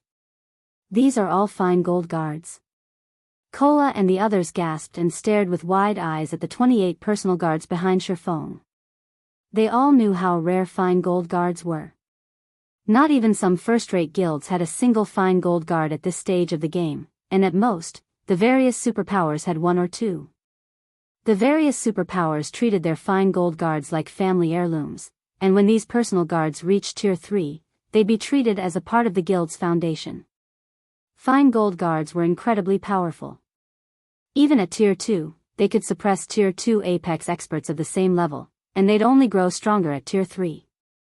And yet, Shifeng informed them that the 28 personal guards behind him were all fine gold rank. "You're too vicious, guild leader. If we stationed these fine gold guards in the cold spring forest, they'd likely frighten the various superpowers to death," Blackie said, his eyes glowing as he gazed at the fine gold guards. Compared to the various superpowers' shock when they had found out that these players had reached Tier 3, the fact that Zero Wing had 28 fine gold guards would be devastating. Every one of these Tier 3 fine gold guards had even greater combat power than Tier 3 Apex experts. In fact, one of these fine gold guards could take on 2 Apex experts at once. Needless to say, these fine gold guards would easily overwhelm peak experts. Now that Zero Wing had so many fine gold guards, the various superpowers would have to seriously consider the potential losses before moving against Zero Wing, even when their experts reached Tier 3. "Alright, let's focus on completing the quest," Shifeng said, chuckling. These 28 fine gold guards might deter the various superpowers from attacking, but if Zero Wing wanted to become truly powerful, it would need to rely on players and resources. There were limits to what a personal guard could accomplish, after all. "Right. Our quest. With these 28 fine gold guards, we can now raid the wolf dens we avoided earlier," Kola exclaimed. Their team had only dared to attack the battle wolves in the outer region, one pack at a time, but now that they had 28 fine gold guards to help, they could raid the battle wolves' dens. Not only could they collect the mana strands more quickly, but their leveling speed would also skyrocket. "No, we're not going to the dens. We'll move to the Demonwolf mountain range's inner area," Shifeng said, shaking his head as he gestured to the mountains in the distance. There were a lot of battle wolves in the Demonwolf mountain range's outer region, but very few of these monsters were great lords or higher. Even with the fine gold guards, they wouldn't be able to collect the necessary mana strands fast enough. They'd be cutting it close if they stayed in the outer region. The inner region might be more dangerous, but there were far more great lords available in the area, which would allow the team to collect mana strands far more quickly. "Guild leader, the inner region is full of level 110 plus monsters, including plenty of great lords and mythic monsters," Yan Tianqing said worriedly. Monsters gained a significant basic attribute boost with each level after level 100, and the monsters in the Demonwolf mountain range had even greater combat standards than their counterparts in other areas of God's domain. If their team accidentally encountered a level 110 plus mythic monster in the inner region, they'd risk annihilation, even if they had the help of 28 fine gold guards. They had only recently reached level 101, and the personal guards, on average, were only level 103, with a few at level 104. "Relax. We're only going to explore the border between the inner and outer regions," Shifeng said. "Besides, we don't just have 28 fine gold guards on our side." To prove his point, Shifeng pulled 2 summon guard scrolls from his bag and summoned Kite and Anna. After questing on their own for a while, Kite and Anna had reached level 108 and 109, respectively. They were only slightly lower leveled than the monsters in the Demonwolf mountain range's inner region. The team relaxed when they saw Kite and Anna's levels. Although neither of the NPCs had crossed the level 110 threshold, they all knew how powerful these two were. Both had dark gold rank growth potential and were far more powerful than the fine gold guards. With the 30 personal guards, the team was fully capable of raiding level 110 plus Grand Lords. Following which, the team climbed aboard the Crimson Dragon flying ship and made their way toward the Demonwolf mountain range's inner region. A white mist and constant snowstorms bombarded the inner region throughout the year, limiting visibility. Even Tier 3 players couldn't see farther than 400 yards away. If players were not careful, they could easily fall prey to monster ambushes. However, Feng was relatively familiar with the Demonwolf mountain range's inner region, and he piloted his flying ship toward one of the snow-capped forests in the area. Not only was visibility here much better than in other areas of the inner region, but these monsters only ranged between level 110 and 112. Moreover, the wolf packs in the forest tended to keep their distance from each other, so they wouldn't have to worry about attracting too many monsters while they fought. Cola, I want your group to gather the mobs. Tianxing, your group will lure the alpha away from the main group. Everyone else, prioritize the mobs, then target the alpha once they're dead. Feng said as he watched a nearby pack. B, two-headed frost wolf, demonic creature, Great Lord, level 110 HP 290 000 290 000 Frost Wolf Chieftain, demonic creature, Grand Lord, level 112 HP 750 000 750 000 The wolf pack they faced only had around 200 members or so, 40 of which were Great Lords, and one was a Grand Lord. An ordinary Tier 3 team would have trouble with this pack, but taking these wolves down should be easy for them. Cola, Turtledove, and Yi Wumian immediately split up and approached the pack from different directions. They herded the wolves into one big group before Yan Tianxing, Flying Shadow, and the rest of the assassins on the team ambushed the Frostwolf Chieftain, securing its aggro and luring it away from the pack's protection.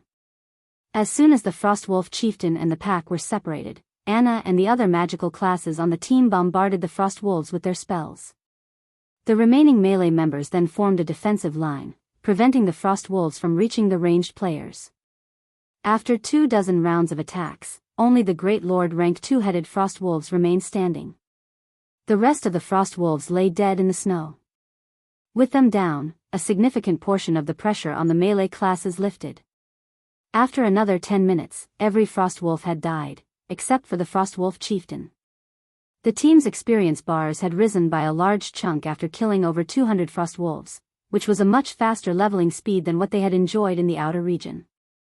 They had also acquired 14 mana strands from the Frost Wolves. Once Cola claimed the Frostwolf Chieftain's aggro from Yan Tianxing, the team finished the Grand Lord off in less than 5 minutes.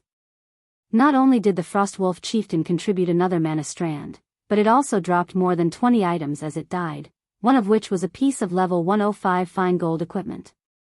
Naturally, the team was excited about their results. After 2 days of endless grinding in the Demonwolf mountain range's outer region, the best loot that had dropped was a few pieces of level 100 secret silver equipment, yet after killing one Frostwolf Chieftain, they had obtained a piece of level 105 fine gold equipment, 2 ranks better than their best prior loot. Read latest chapters at Wuxia World. EU, we've gotten lucky. This Frostwolf Chieftain dropped a piece of the Snowfrost set, a fine gold set equipment for magical class players, Feng said, smiling at the level 105 fine gold ranked cloth armor he had picked up. The complete set can be used until level 110. Fine gold set equipment was extremely rare after level 100. The standard equipment for Tier 3 players was limited to fine gold equipment after level 100. Very few experts would be fortunate enough to equip a full fine gold set equipment. Aside from the Snowfrost set piece, the Frostwolf Chieftain had dropped 2 pieces of level 105 secret silver equipment. This was definitely a benefit of pioneering the area. Normally, a Grand Lord like the Frostwolf Chieftain wouldn't drop such abundant loot. Guild Leader, since the Frostwolf Chieftain drops pieces of the Snowfrost set, it should drop pieces of other level 105 fine gold set equipment. Based on the results of our earlier scouting efforts, there are several Frostwolf Chieftains nearby. We should kill them all, Yan Tianxing suggested. Emichim. Everyone, get ready. Cola, lure another Frostwolf Chieftain our way, Feng said, nodding. Chapter 2392, Level Skyrockets. With Feng's command, Cola eagerly left to lure another Frostwolf Chieftain. Meanwhile, the rest of the team got into their battle formations with just as much enthusiasm. Although they had reached Tier 3, most of them wore the same equipment they had when they had reached level 100. They didn't even have many pieces of level 100 fine gold equipment on them, much less level 100 dark gold equipment. They had obtained the majority of their level 100 fine gold equipment during their promotion quests. Their epic weapons and equipment might still have been useful at level 100, but the items hadn't grown any stronger after that point. As they continued to level up, these epic weapons and equipment pieces would become increasingly ineffective. If they could get their hands on level 105 fine gold set equipment now, not only would it significantly increase their basic attributes, but they'd also become strong enough to raid level 100, super large-scale team dungeons. Level 100, super large-scale team dungeons were a major turning point for God's Domain's dungeons because they dropped level 100 plus dark gold and epic ranked weapons and equipment. Most importantly, they dropped tier 3 skill and spell books. They hadn't really understood the importance of skills and spells when they had been tier 2 players, treating them as supplementary tools for combat. They had mainly relied on their basic attributes, combat techniques, and combat standards in battle. However, they had realized that ideology was no longer useful after reaching tier 3. Tier 3 skills and spells were no less important than powerful combat techniques. With a player's mana body, tier 3 skills and spells would display far more power than tier 2 skills and spells ever could. This was why, despite their inferior combat standards, tier 3 NPCs could so easily suppress tier 3 players of the same level. It wasn't a matter of different basic attributes, but the difference in how many tier 3 spells and skills one had. If they could learn a large number of tier 3 skills and spells as well, their combat power would reach new highs. Even if they encountered tier 3 experts with greater combat standards, they'd be able to defeat their opponents. Meanwhile, after fighting alongside the personal guards, Kola and his companions handled the second Frostwolf pack much easier than the first. This time, they hadn't even needed to lure the Frostwolf chieftain away. They had simply bombarded the Grand Lord and its subordinates together. In the end, the team had annihilated the 200-plus Frostwolves in around a dozen minutes. Although the Frostwolf chieftain hadn't dropped any pieces of the Snowfrost set this time, it had dropped the gloves for the Frostwolf set, a 9-piece, level 105 fine gold set equipment for plate armor classes. When the team's plate armor classes saw the Frostwolf set's attributes, a passionate flame burned in their eyes. Crap. That's not fair. This Frostwolf set is so much better than the Snowfrost set. Its 6-piece set effect increases strength by 20% and the set's level limit to level 120. The full 9-piece set effect even upgrades the set by 1 rank. Blackie exclaimed. Nothing was more troublesome than obtaining level 100 plus weapons and equipment for tier 3 experts like them. Based on the fact that the Frostwolf set could be used until level 120, the complete set ranked at the top even among level 100 plus dark gold set equipment. With the full Frostwolf set, a tier 3 player would have the basic attributes to even rival ordinary tier 3 NPCs. The Frostwolf set? Shurfeng was just as shocked when he saw the plate armor gloves that radiated a faint, white glow. The Demonwolf Mountain Range's Frostwolf set had been quite famous in his previous life. It had been considered one of the top 10 level 120 dark gold set equipment in God's domain. Even the various superpowers old monsters had coveted the set. However, the Frostwolf set was normally so rare that one could only obtain the pieces by killing the monsters in the Demonwolf Mountain Range's core, and yet, it had dropped for his team in the inner region. This was unbelievable. Shurfeng's heart started to pound. He immediately instructed the team to hunt for more Frostwolf chieftains. If they could collect a few Frostwolf sets, they'd have no problems raiding level 100 super large-scale team dungeons. The team continued to grind for 7 consecutive days, during which they had practically killed every Frostwolf chieftain in the Demonwolf Mountain Range's inner region at least once. As a result, Shurfeng had risen from level 105 to 107, while his companions had leveled from 101 to 104. If the various superpowers experts discovered their leveling speed, they'd die from envy. Although the Frostwolves provided a lot of EXP, unfortunately, the Frostwolf set's drop rate was quite low. Even after using Divine Providence before the killing blow, the team had only completed 3 Frostwolf sets. The team had also managed to collect 5 of the Cloth Armor Snowfrost sets and 5 of the Leather Armor Shadowfrost sets. Aside from the set equipment, the team had obtained over 1,000 pieces of level 100 and level 105 secret silver equipment, a bountiful harvest. They could now afford to gear a 100-man team fully. As for their quest's required mana, they had collected 956 strands in total. They were only a few dozen strands away from their target, and they should have no issues completing their quest in time. Meanwhile, the leasing auction for Stone Forest City's private houses had netted massive profits for Zero Wing. On average, each private house had been rented for 150,000 credits per week.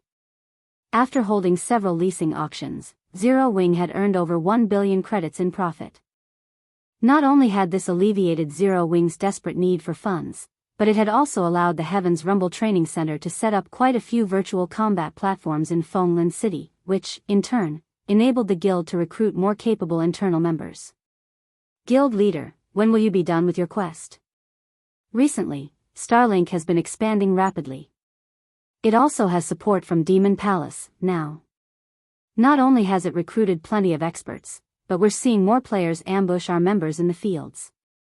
Many of the Dark Knight Empire's powers have also chosen to side with Starlink.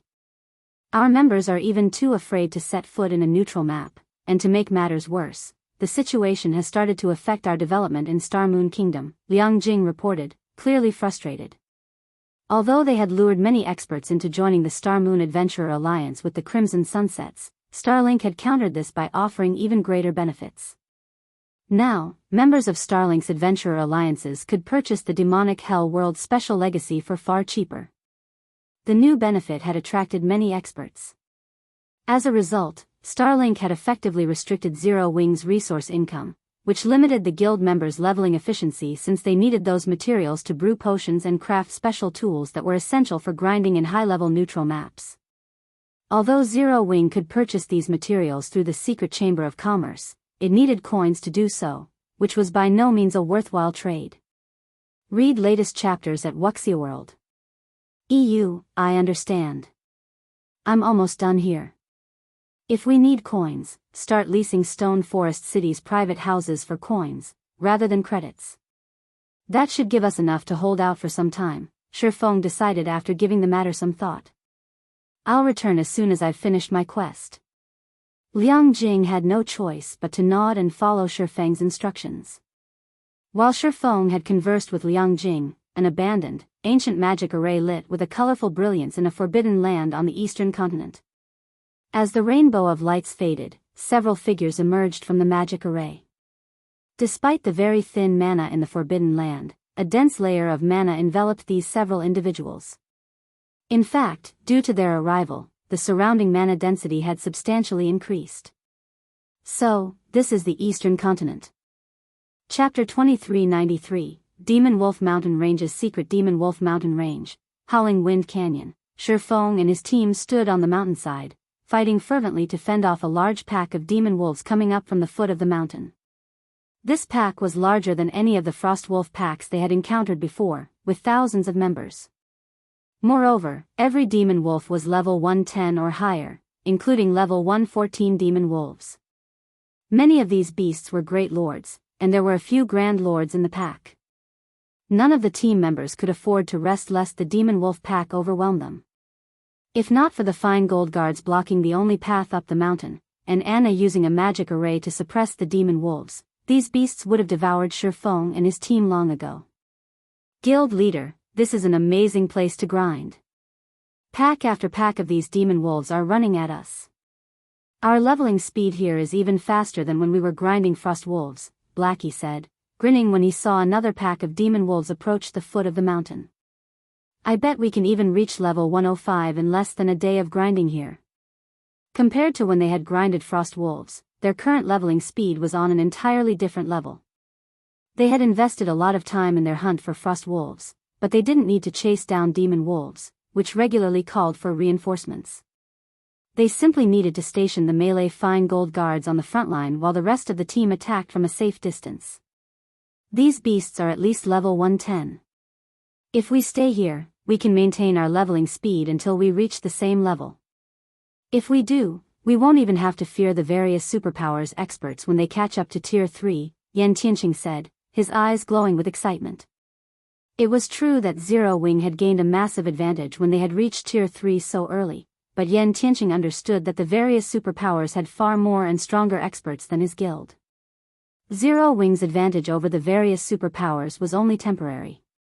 Once the superpowers experts finished their promotion quests as well, Zero Wing would be at a disadvantage. He had constantly been concerned about this. Zero Wing's feud with Starlink was still happening, and the various powers invading from the other worlds couldn't be underestimated. Every one of these powers was eyeing the resources in level 100 neutral maps and Stone Forest City.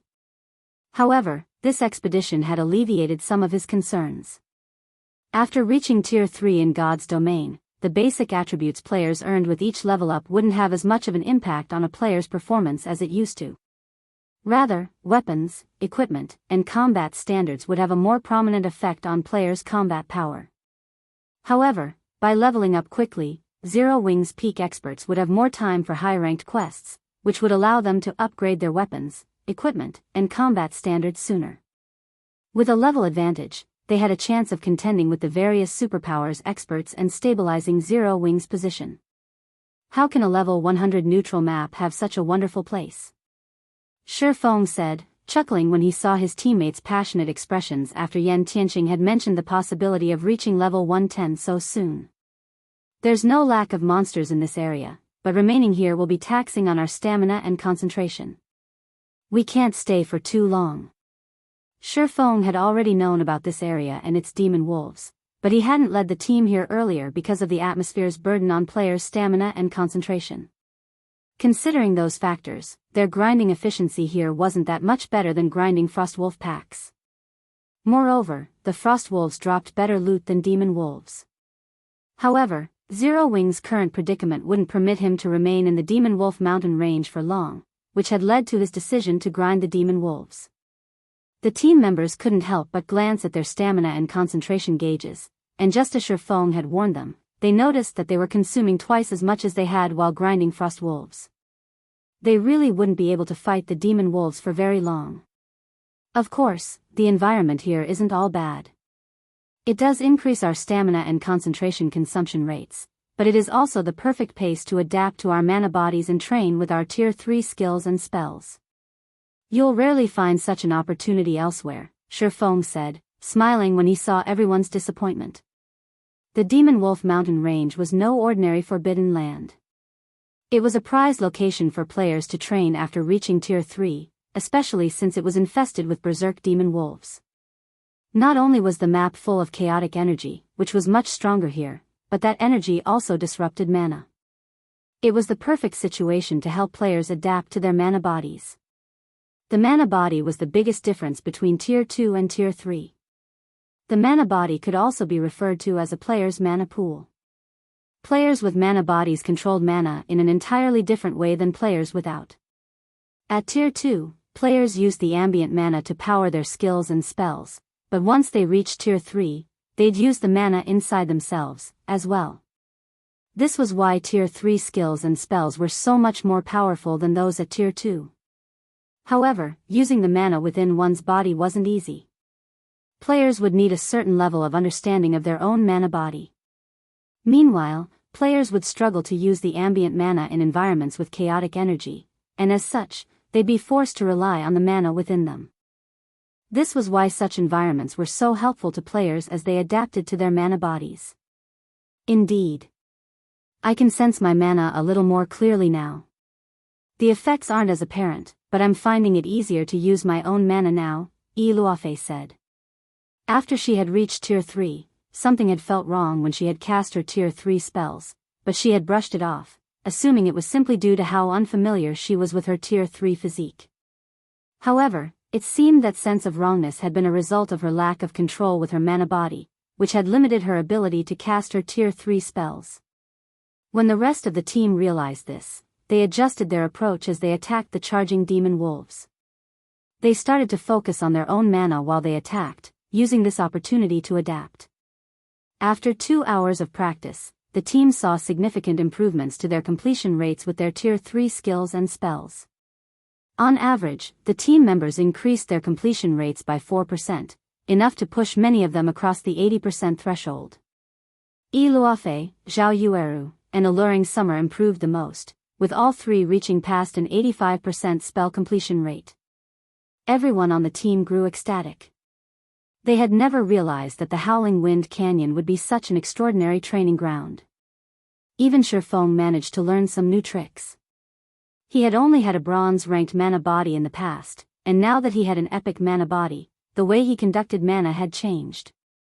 Inspired, he could now manipulate his body with greater precision. He even gained a new understanding of his physical control in the real world. By the time the team only needed 19 more mana strands, Kola and his companions had reached level 105, crossing the first minor threshold past level 100. Without hesitation, Shifeng handed the 3 Frostwolf sets to Kola, Turtledove, and Shadow Sword, which gave the 3 a large boost to their basic attributes. The defense and basic attributes are so high. I feel like I can even tank a level 110 mythic monster now, Kola exclaimed as he examined his newfound strength. Shifeng also gave the Frost Shadow and Snowfrost sets to Yan Tianqing, Luofei, and the rest. With their new equipment, these players' basic attributes were only slightly lower than those of ordinary Tier 3 NPCs. Armed with appropriate equipment, the team slew the incoming demon wolves far faster than before. As a result, they collected mana at a much faster rate. Guild leader, my group is almost out of stamina and concentration, Blackie announced, sounding tired. My group's running out of gas as well, Yan Tianqing added. Although the team members all had high-ranked mana bodies, they couldn't completely resist the effects of the violent mana in the area. If players with a bronze mana body tried to take their place, they would have run out ages ago. Let's retreat for now since everyone's exhausted, Shifeng decided after seeing that they only needed 3 more mana strands to complete their quest. They could easily collect the rest on their way back to Alba Grey. Shifeng then retrieved the Crimson Dragon flying ship for everyone to board and rest. Once they boarded, the team found rooms to rest in and logged out of the game. Meanwhile, Shifeng piloted the flying ship back to the Demonwolf mountain range's outer area. Once he had reached the safety of the outer area, Shifeng received a call request from Liang Jing. Has Starlink done something again? Shifeng asked. It hadn't been long since the last time she had called. Read latest chapters at Wuxia EU. There's nothing new from Starlink, but I just received a message from Chairman Xiao regarding a problem in the Heaven's Rumble Training Center. He says that a group of people has shown up demanding a challenge, and they've already injured quite a few of our advanced disciples, Liang Jing said. Challengers? Shifeng asked, has Master Lei Bao not taken care of them? The Heaven's Rumble Training Center had no lack of challenges since so many people wanted to use Heaven's Rumble as a stepping stone to earn fame in Fenglin City overnight. However, Shifeng normally let Xiao Yu and Lei Bao take care of these issues. I've heard that Master Lei Bao lost in just 3 moves. Chairman Xiao only contacted me after he had run out of options, Liang Jing said. They even defeated Lei Bao? The news surprised Shifeng. Who is the challenger? Since he had begun training with Zero Wing, Lei Bao had grown considerably stronger. Even among Apex internal force experts, few were his match. No one knows, and the training center is in an uproar over it. Chairman Xiao is hoping that you can send Fire Dance to take care of this, Liang Jing said. No need. I'll visit the training center myself, Shifeng said, shaking his head. Fire Dance and the others were still in the midst of their Tier 3 promotion quest, so leaving their virtual gaming cabins wasn't convenient right now. Moreover, Shifeng was curious to find out who was strong enough to defeat Lei Bao. Chapter 2394, Powerful Assault Fenglin City, Heaven's Rumble Training Center. As Shifeng arrived at Heaven's Rumble Training Center's top-floor training hall, he was greeted by the sight of a large number of people. They were split into 2 groups, a large group of Heaven's Rumble's disciples and a smaller group of 3 men and 2 women. The training center's members wore tense expressions as they stared at the smaller group on the opposite side of the hall in fear. The 3 men and 2 women appeared quite young. The oldest didn't look like he had even reached 30, while the youngest of these strangers seemed to be in their early 20s. However, these 5 visitors' auras made them stand out. The eldest of the group, a man with even more bulk than Fang Mingyu, the strongest member of the Fang family's younger generation, felt like a volcano. When Shifeng entered the hall, everyone's attention shifted to him. Hall Master, Lei Bao greeted Shifeng with an apologetic expression. Shifeng had requested that Lei Bao serve as the Heaven's Rumble Training Center's acting hall master and continued to supply training resources. The older man had even received quite a few bottles of S-rank nutrient fluids, and yet, a bunch of youngsters had defeated him in 3 moves, and he had been forced to request Shifeng's presence. "How are your injuries?" Shifeng asked, noticing that Lei Bao seemed a bit weaker than normal. "It's nothing serious, just a few minor sprains. I'll be fine after some rest," Lei Bao said. "However, you should be careful. These people aren't ordinary fighters, especially the young man leading the group. His strength is inhuman. He even took my full-powered punch and avoided injury." At this point, Lei Bao was shocked and afraid of the gorilla-like youth leading the small group of visitors. He was extraordinarily strong, not even a neutralizing grandmaster could take his full-powered hit and emerge unscathed. However, when he had punched that youth, it had felt as if he had hit a steel wall. While Lei Bao informed Shifeng of the recent events, the young woman in a red dress beside the gorilla youth walked over. "We meet again, Hall Master Shi," the young woman said, smiling faintly. "I hadn't had the chance to introduce myself the last time we met. My name is Feng Shihan, one of Mythology's vice guild leaders. I am also the Qilin Corporation's representative. I've come to negotiate a partnership." "Mythology?" Liang Jing stared at the young woman with wide eyes. Liang Jing was no longer a stranger to the virtual gaming world. After joining Zero Wing, she had thoroughly researched both the virtual gaming world and God's domain in particular. She knew about Mythology, one of the 5 great super guilds in the virtual gaming world. Mythology stood at the apex of the virtual gaming world. However, Liang Jing had never dreamed that the Feng family would have connections with the super guild. Even Shifeng gave Feng Shihan a surprised look. However, he wasn't surprised to hear about Mythology, but because he had never heard about Feng Shihan being one of the super guild's vice guild leaders during his previous life. "Partnership? What kind of partnership?" Shifeng asked. "Mythology's influence in God's domain goes without saying, and I'm sure you can see for yourself the guild's training capabilities," Feng Shihan said as she gestured to the gorilla of a man behind her. Smiling, she continued, "Mythology intends to develop on the eastern continent, and of the various guilds on that side of God's domain, we've deemed that Zero Wing has the most potential. We only require 51% of Zero Wing's shares, and in exchange, the Qilin Corporation will provide capital, while Mythology will provide further training for Heaven's Rumble's members. We'll help your training center rise to fame, which will allow Zero Wing to recruit more talented members." "And if I refuse?" Shifeng asked. "I'm afraid that isn't up to you, Hall Master Shi," Feng Shihan said nonchalantly. "I know that you've recently become a neutralizing grandmaster and have successfully blocked one of my father's full-powered blows, so I'm sure you're quite confident in your strength. I'm also sure that you're confident that no fighter in Fenglin City can defeat you. But your strength is nothing before Mythology." As soon as Feng Shihan said that, the gorilla youth behind her stepped forward, the intensity of his aura skyrocketing. His muscles bulged, tearing his shirt to reveal the dark copper skin underneath. The youth's aura became twice as strong, and the cold killing intent he radiated even made Lei Bao shudder. "A Henglian Grandmaster!" Lei Bao exclaimed. Training in the Henglian style was already exceptionally difficult, and very few people became Henglian masters. However, once someone mastered the style, they'd even be able to hold their ground against a neutralizing grandmaster. Lei Bao had only heard of Henglian grandmasters before.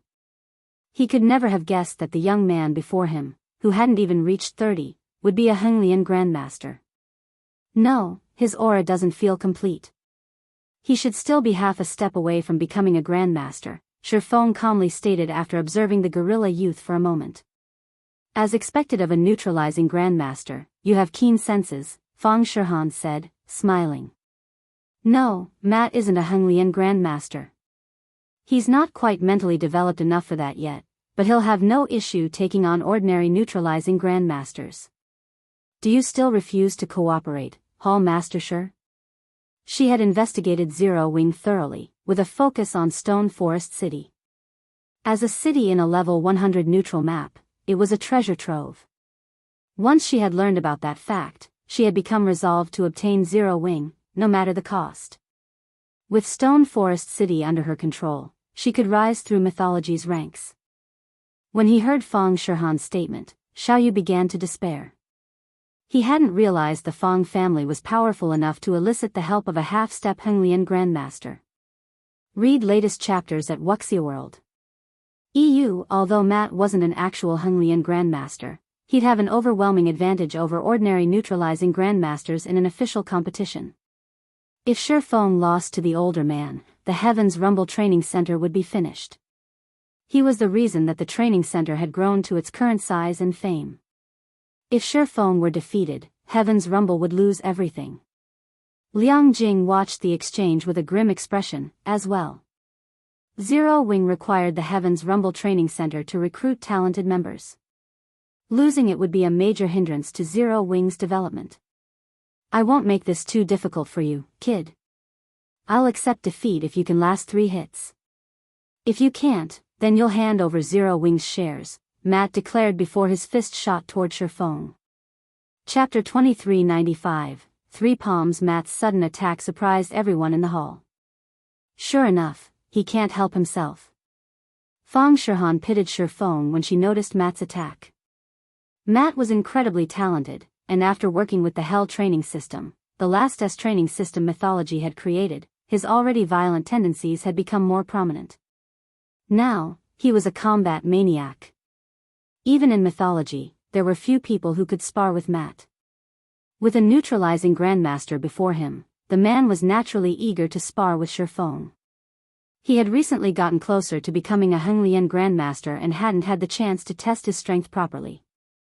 Before Shifeng made his decision was the best opportunity for Matt to force the younger man into a fight.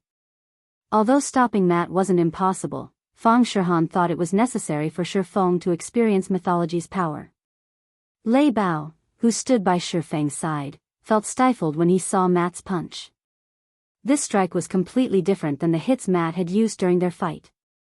Not only did this punch break the sound barrier, but it also seemed impossible to avoid. Lei Bao thought he could even hear the Grim Reaper call his name. However, just as Matt's hit was about to land, Shifeng casually took a half step back and rotated his right shoulder as if he had expected the attack. Almost as if an invisible barrier had manifested between them, Matt's punch harmlessly stopped a few centimeters away from Shifeng's shoulder. What? Did I scare you? Matt quipped when Shifeng hadn't made another move to stop him. What happened to all of your confidence? Matt was only a half-step Henglian Grandmaster, and although he was more physically fit than ordinary neutralizing Grandmasters, his mental processing couldn't compare. His senses and reaction speed were just as inferior to that of a neutralizing Grandmaster. If a neutralizing Grandmaster focused on evading his attacks, Matt would be helpless against them. In fact, if Lei Bao, a peak internal force master, had focused on evasion, their fight would have lasted a lot longer. This was why Matt had deliberately challenged Shifeng to last 3 of his punches. Otherwise, fighting Shifeng would be a waste of time. Forget it, Matt. Hall Master sure can't take your hits. I suggest you face each other in a race. At least that will give Hall Master sure a chance at victory, the tall, short-haired woman behind Feng Shihan ridiculed. The woman's provocation enraged Heaven's Rumble's disciples. Even veteran neutralizing Grandmasters couldn't help to match a half-step Henglian Grandmaster's physical fitness, much less Shifeng, who had only recently become a neutralizing Grandmaster. Asking Shifeng to take a direct hit from Matt was a joke. Xiaoyu began to move forward to advise Shifeng against falling into the woman's trap. If he fell for it and lost against Matt, Heaven's Rumble's reputation would be in tatters. I never said I wasn't interested. I just don't think those terms are fair, Shifeng said, shaking his head. I have to sell Zero Wing's shares if you win, yet you'll just pack up and leave if you lose. What benefit do I get for accepting this challenge? That's simple. Head instructor sure, if you win, I'll give Zero Wing a 300 million loan, plus state-of-the-art training equipment for the Heaven's Rumble Training Center. I can guarantee that the equipment I have to offer rivals that in the country's top dojos and training centers, Feng Shihan declared, her lips curling into a wicked grin. She reacted as if she had been expecting Shifeng to ask. State-of-the-art training equipment? Xiao Yu's eyes glowed when he heard this. 300 million credits would be a massive boon to the Heaven's Rumble Training Center, but the state-of-the-art equipment would be far more important. The equipment Feng Shihan offered might not be worth 300 million credits, but it was impossible to purchase on the market. Only the supplier's partners had any access. In comparison, the best equipment available to the public was 2 generations behind, which was why ordinary training centers and dojos' disciples couldn't hold a candle to those from top dojos and training centers. If the Heaven's Rumble Training Center could get its hands on this equipment, its facilities would undergo a qualitative transformation. In turn, this would make the training center more attractive to far more people. Shifeng didn't respond immediately, however. What? You're still not satisfied? Feng Shihan chuckled at Shifeng's silence. If that's not enough, state your demands, head instructor Shi. She already had a good grasp on Heaven's Rumble Training Center's situation. Although Lei Bao normally led the training center, and Heaven's Rumble's members received excellent training, it was nothing compared to the nation's top dojos and training centers, particularly when it came to its training facilities. If Heaven's Rumble acquired state-of-the-art equipment, its facilities would be an excellent promotional tool on their own, luring in far more members. Shifeng had no reason to reject her offer. Zero Wing desperately needed manpower, after all. Feng Shihan assumed that the only reason Shifeng hadn't jumped at her offer was that he wasn't confident in withstanding Matt's punches. Knowing this, she wouldn't give the younger man any excuses to refuse her challenge. Everyone in the hall thought the same. They had already witnessed Matt's power. Everyone would be impressed if Shifeng remained standing after taking a single hit, let alone 3. Since Miss Feng has asked, I only have one condition, Shifeng said, smiling. He must withstand 3 of my palm strikes, as well. If you win, Zero Wing will sell its shares. If I win, I want 20 bottles of life potion.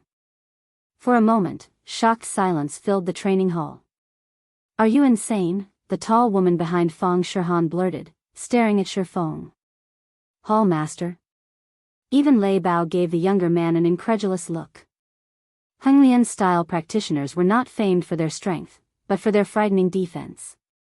It was why a Henglian master would dare to fight a neutralizing grandmaster, yet refused to acknowledge Apex internal force masters. Matt was only a half-step away from reaching grandmaster status in the Henglian style, and as such, his skin and bones were as solid as steel. Trying to injure him with human strength was an utter joke. Only bullets could break though his hide now. 20 life potions? Feng Shihan frowned. Life potions weren't like S-rank nutrient fluids. They contained an extraordinary amount of life force. Consuming 1 bottle of life potion would restore youth to an ordinary person, and the potions were in high demand among grandmaster martial artists. Even a major corporation like Qilin Corporation could only secure a small number of bottles. Despite being the Qilin Corporation's princess, Feng Shihan didn't even get that many life potions per year.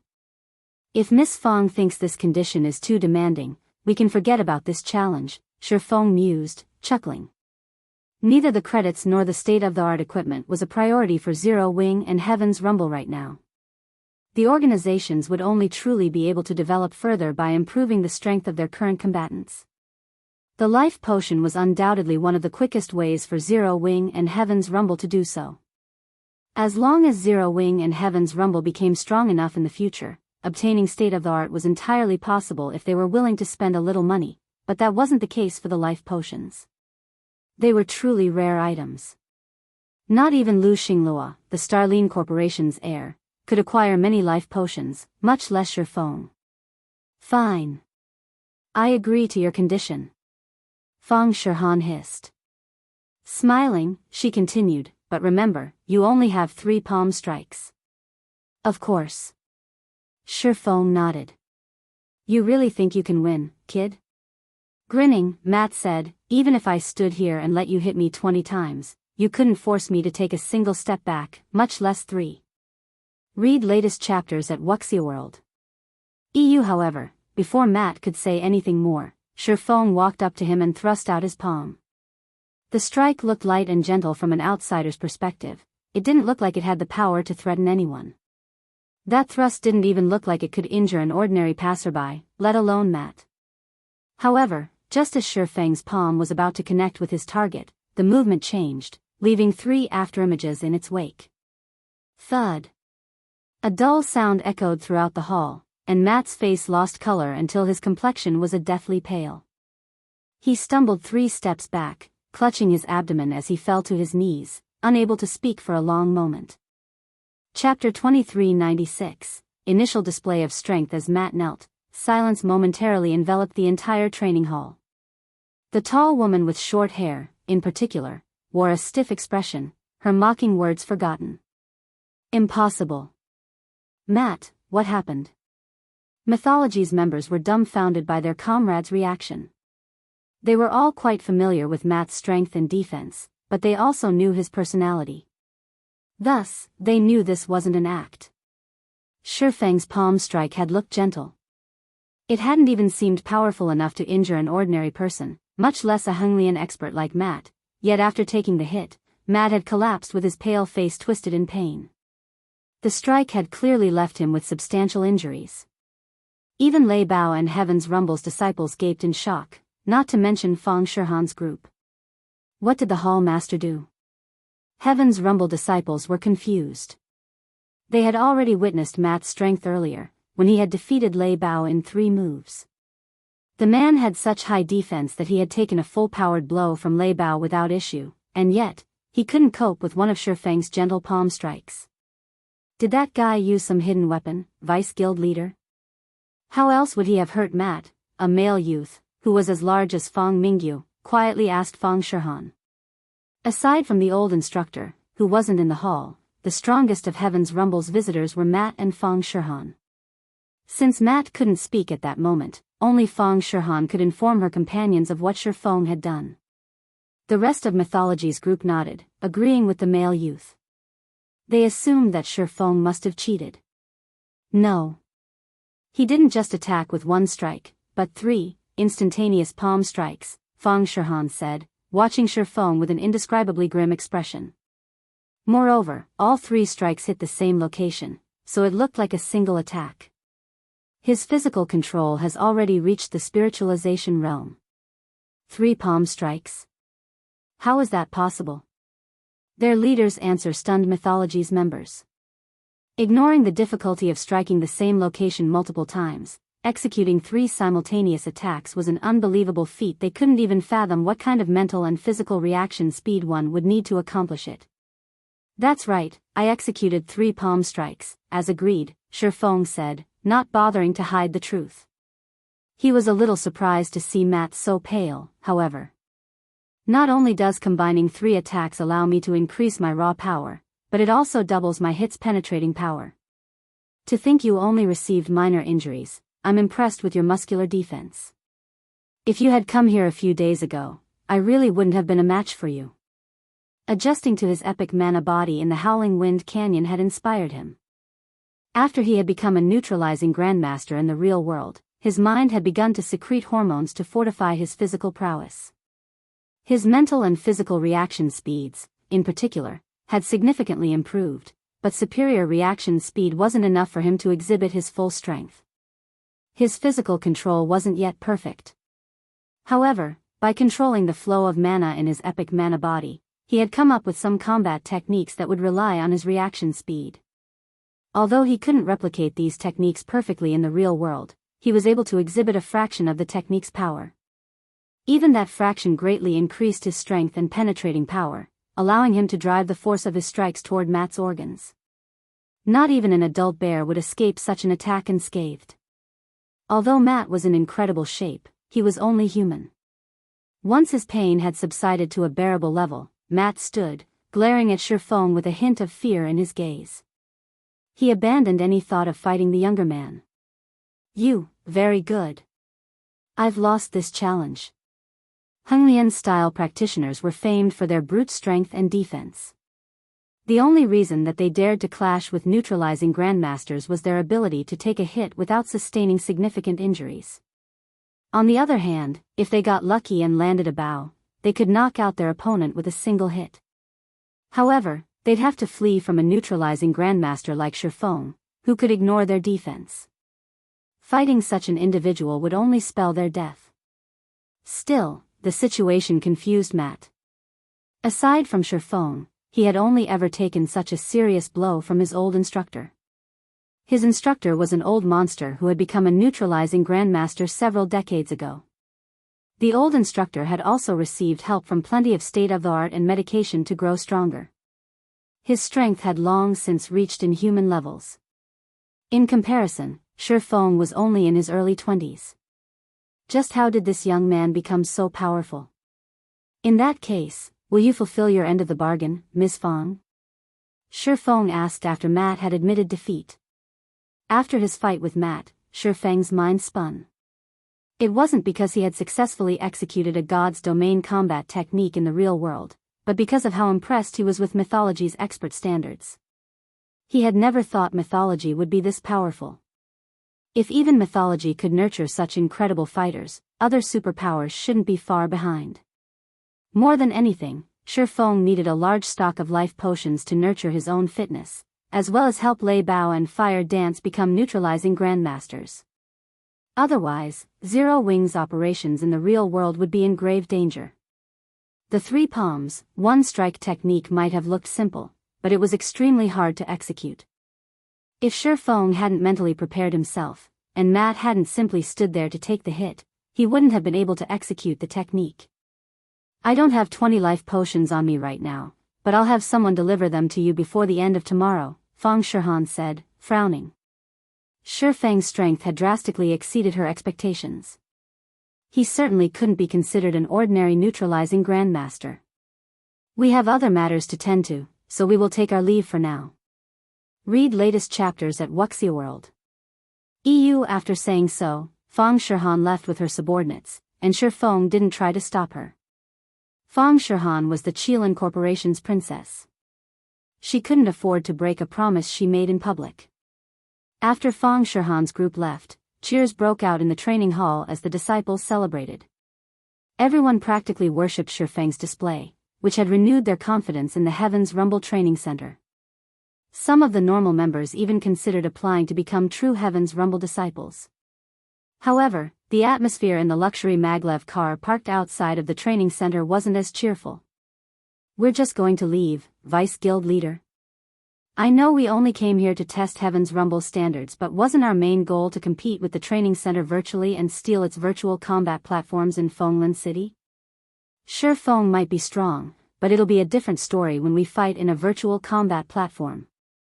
Not even Zero Wing's Black Flame will be a match for you with your strength as a Tier 3 player, much less Shifeng, Matt complained. No. We need to report this to the old instructor, Fang Shihan said, shaking her head. No matter how you look at it, it's strange for someone as young as Shifeng to be so powerful. I'm sure there's some big secret to his strength. If we can discover this secret, we'll gain far more authority in mythology. It might even be enough for me to become one of the headquarters' 3 great vice guild leaders. Chapter 2397, Ascension Realm. Fenglin City, Redstone Restaurant. Fang Shihan and her entourage stood before a man in one of the Redstone restaurant's VIP rooms, which had an antique flair. The man sat cross-legged on the floor with his eyes closed. Despite the fact that half of the man's hair had already turned white, his facial features were that of a man in his early 40s. In truth, however, he was already over 70. Although this elderly man wasn't as large or robust as Matt and the others, his aura felt like that of an unshakable mountain. Standing in his presence, one couldn't help but revere the old man. This man was none other than Situ Qingtian, Fang Shihan and her companion's instructor. Matt, is Shifeng truly as powerful as Shihan described? Was he really able to combine the power of his attacks? Situ Qingtian asked as he opened his eyes and looked at the younger man before him. I'm sure of it. The moment after the first hit, his strike's penetrating power doubled. If I hadn't reacted quickly enough and diverted some of the force, he would have likely knocked me out, Matt said, nodding. Before today, he had only ever experienced that level of power from Situ Ching Tian, and the memory of Shi Feng's hits were still fresh in his mind. Instructor, I investigated Shi Feng thoroughly, and there were no reports of him possessing this kind of strength. He's only recently reached the Grandmaster realm and partially enhanced his mental capacity. He must have found something in God's domain that has allowed him to execute such a technique in the real world, Fang Shihan surmised. It seems Zero Wing isn't so simple, after all. I must have many secrets, Situ Ching Tian said. I suspect this Shi Feng has made considerable progress in the realms of truth. He's likely reached the Ascension realm at the very least. The Ascension realm? How is that possible? Matt exclaimed. Mythology had discovered the realms of truth combat system, which had profound principles, in God's domain. At first, some of the various superpowers had labeled the realms of truth as the spiritualization realm, and they had discovered that learning these principles allowed one to gain unbelievable control with combat techniques. Learning these principles was akin to engraving combat techniques on one's bones. Players that learned these principles and practiced them successfully could execute a combat technique with every movement. They could exhibit strength far beyond their natural potential. However, progressing through the realms of truth was an intense challenge. Even Matt, a genius, had barely begun, yet he was considered one of the most accomplished individuals in mythology. And now, they discovered that Shi Feng, who was much younger than Matt, had gone beyond, reaching the Ascension realm. How could he allow himself to believe it? That is why I am sure Zero Wing has hidden many secrets. Mythology has expended a lot of manpower and resources to explore the realms of truth, yet we have barely uncovered some of the training methods, Situ Ching Tian said, his interest in Zero Wing growing. Zero Wing must have obtained some clues relating to the realms of truth and uncovered detailed training methods. No individual could reach such a standard by themselves, otherwise. If that is true, we must obtain this secret. Fang Shihan declared, passion burning in her gaze. Mythology had constantly been searching for the realms of truth's secrets, but the clues they had uncovered were few and vague. Needless to say, they had yet to discover any systematic training methods. If she could get her hands on Zero Wing's training system and combine it and mythology's research, not only could she improve her own combat standards, but she could also gain more authority within the guild. Vice Guild Leader, Zero Wing's roots on the eastern continent are too solid to shake right now, especially now that it has Stone Forest City. I'm afraid that we won't be able to cause any significant damage.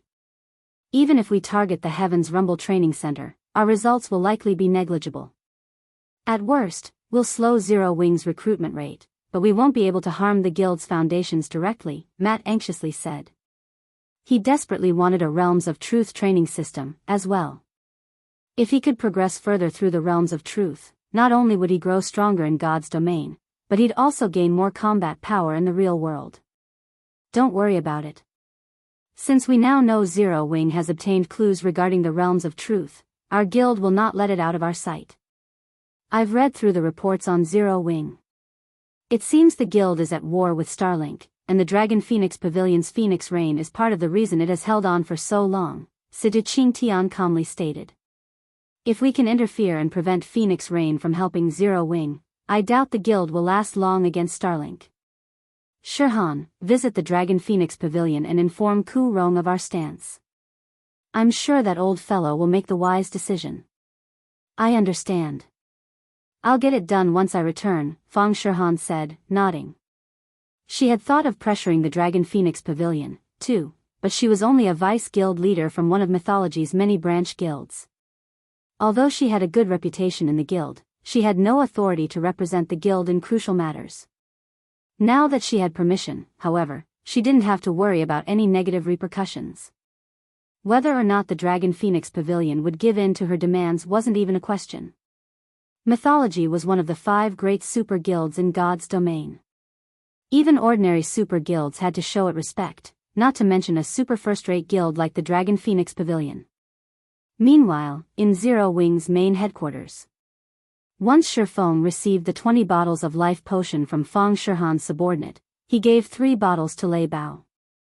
He instructed the man to visit the extraordinary tower with the berserker Lei Bao had made for fun in God's domain. After his fight with Matt, Shifeng had an odd sense of impending danger. Although Zero Wing was developing smoothly in God's domain, it was far too weak in the real world, especially when it came to poaching talented fighters. The various superpowers had already begun to do so on a large scale.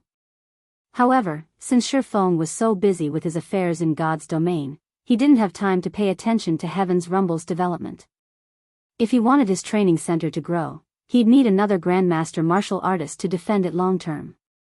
Among those working in Heaven's Rumble, Lei Bao was undoubtedly the closest to reaching the Grandmaster realm. After him, there were Fire Dance and the others. Lei Bao's physical fitness and control had already peaked, and he was only a step away from breaking into the Grandmaster realm. To make that final step, his mental capacity needed to undergo a qualitative transformation. Although training in the Extraordinary Tower wasn't nearly as effective as training in the Tower of Four Gods, Lei Bao had a high chance of making that final step with the help of the life potions. Once he became a Grandmaster, Heaven's Rumble would grow at a frightening pace. The training center would also have a much better chance of resisting the various major corporations' harassment. After finishing with Lei Bao, Shifeng split another 10 life potions among Fire Dance, Violet Cloud, Cola, Shadow Sword, and Turtledove, the guild's experts that had already grasped internal force. The life potions should help them develop their physical fitness and mental capacity. Shifeng then drank one of the life potions before returning to his virtual gaming cabin and logging back into God's domain. He intended to open the portal to the western continent as soon as possible. Only then could Zero Wing stabilize its foothold in God's domain and secure enough resources and strength to develop the Heaven's Rumble Training Center.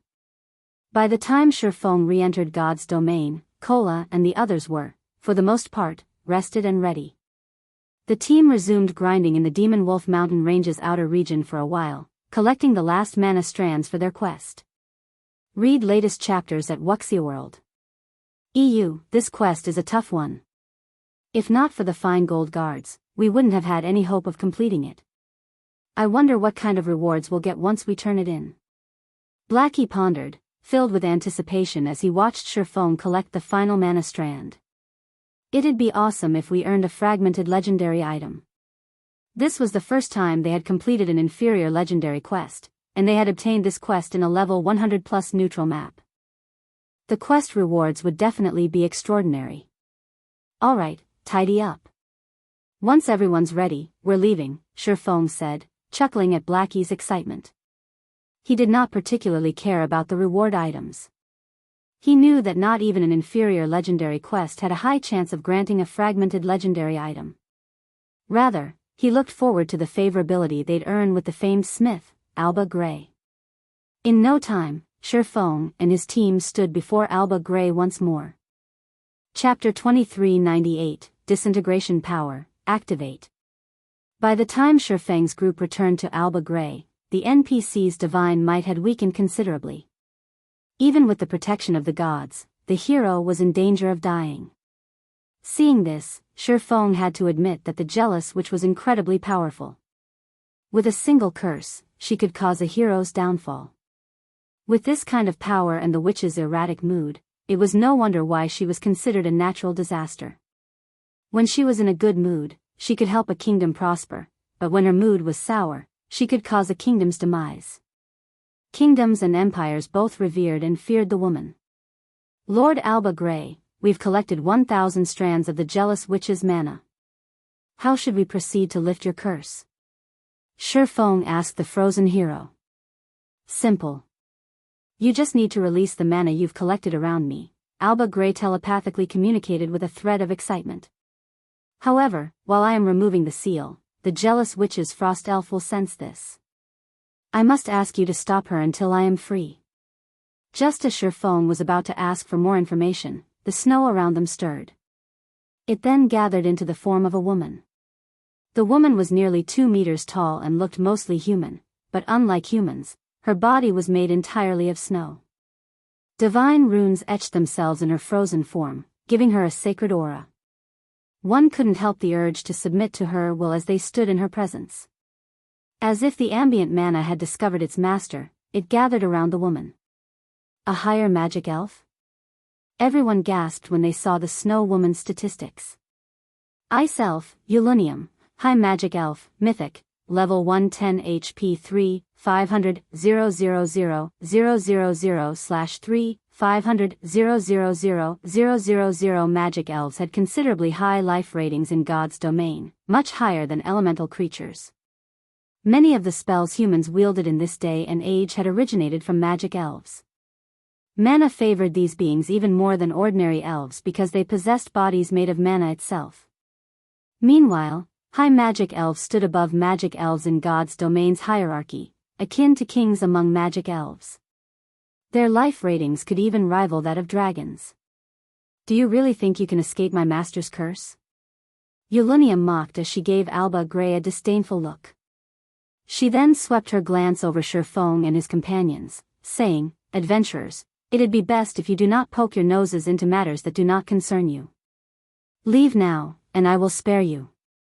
Stay and help Alba Grey, and I'll ensure you remain here, alongside the rest of these foolish knights." As Ulunium spoke, the team felt an overwhelming sense of dread. They struggled to move as if the air around them froze them in place. Even breathing became a laborious task. Is she really a mythic monster?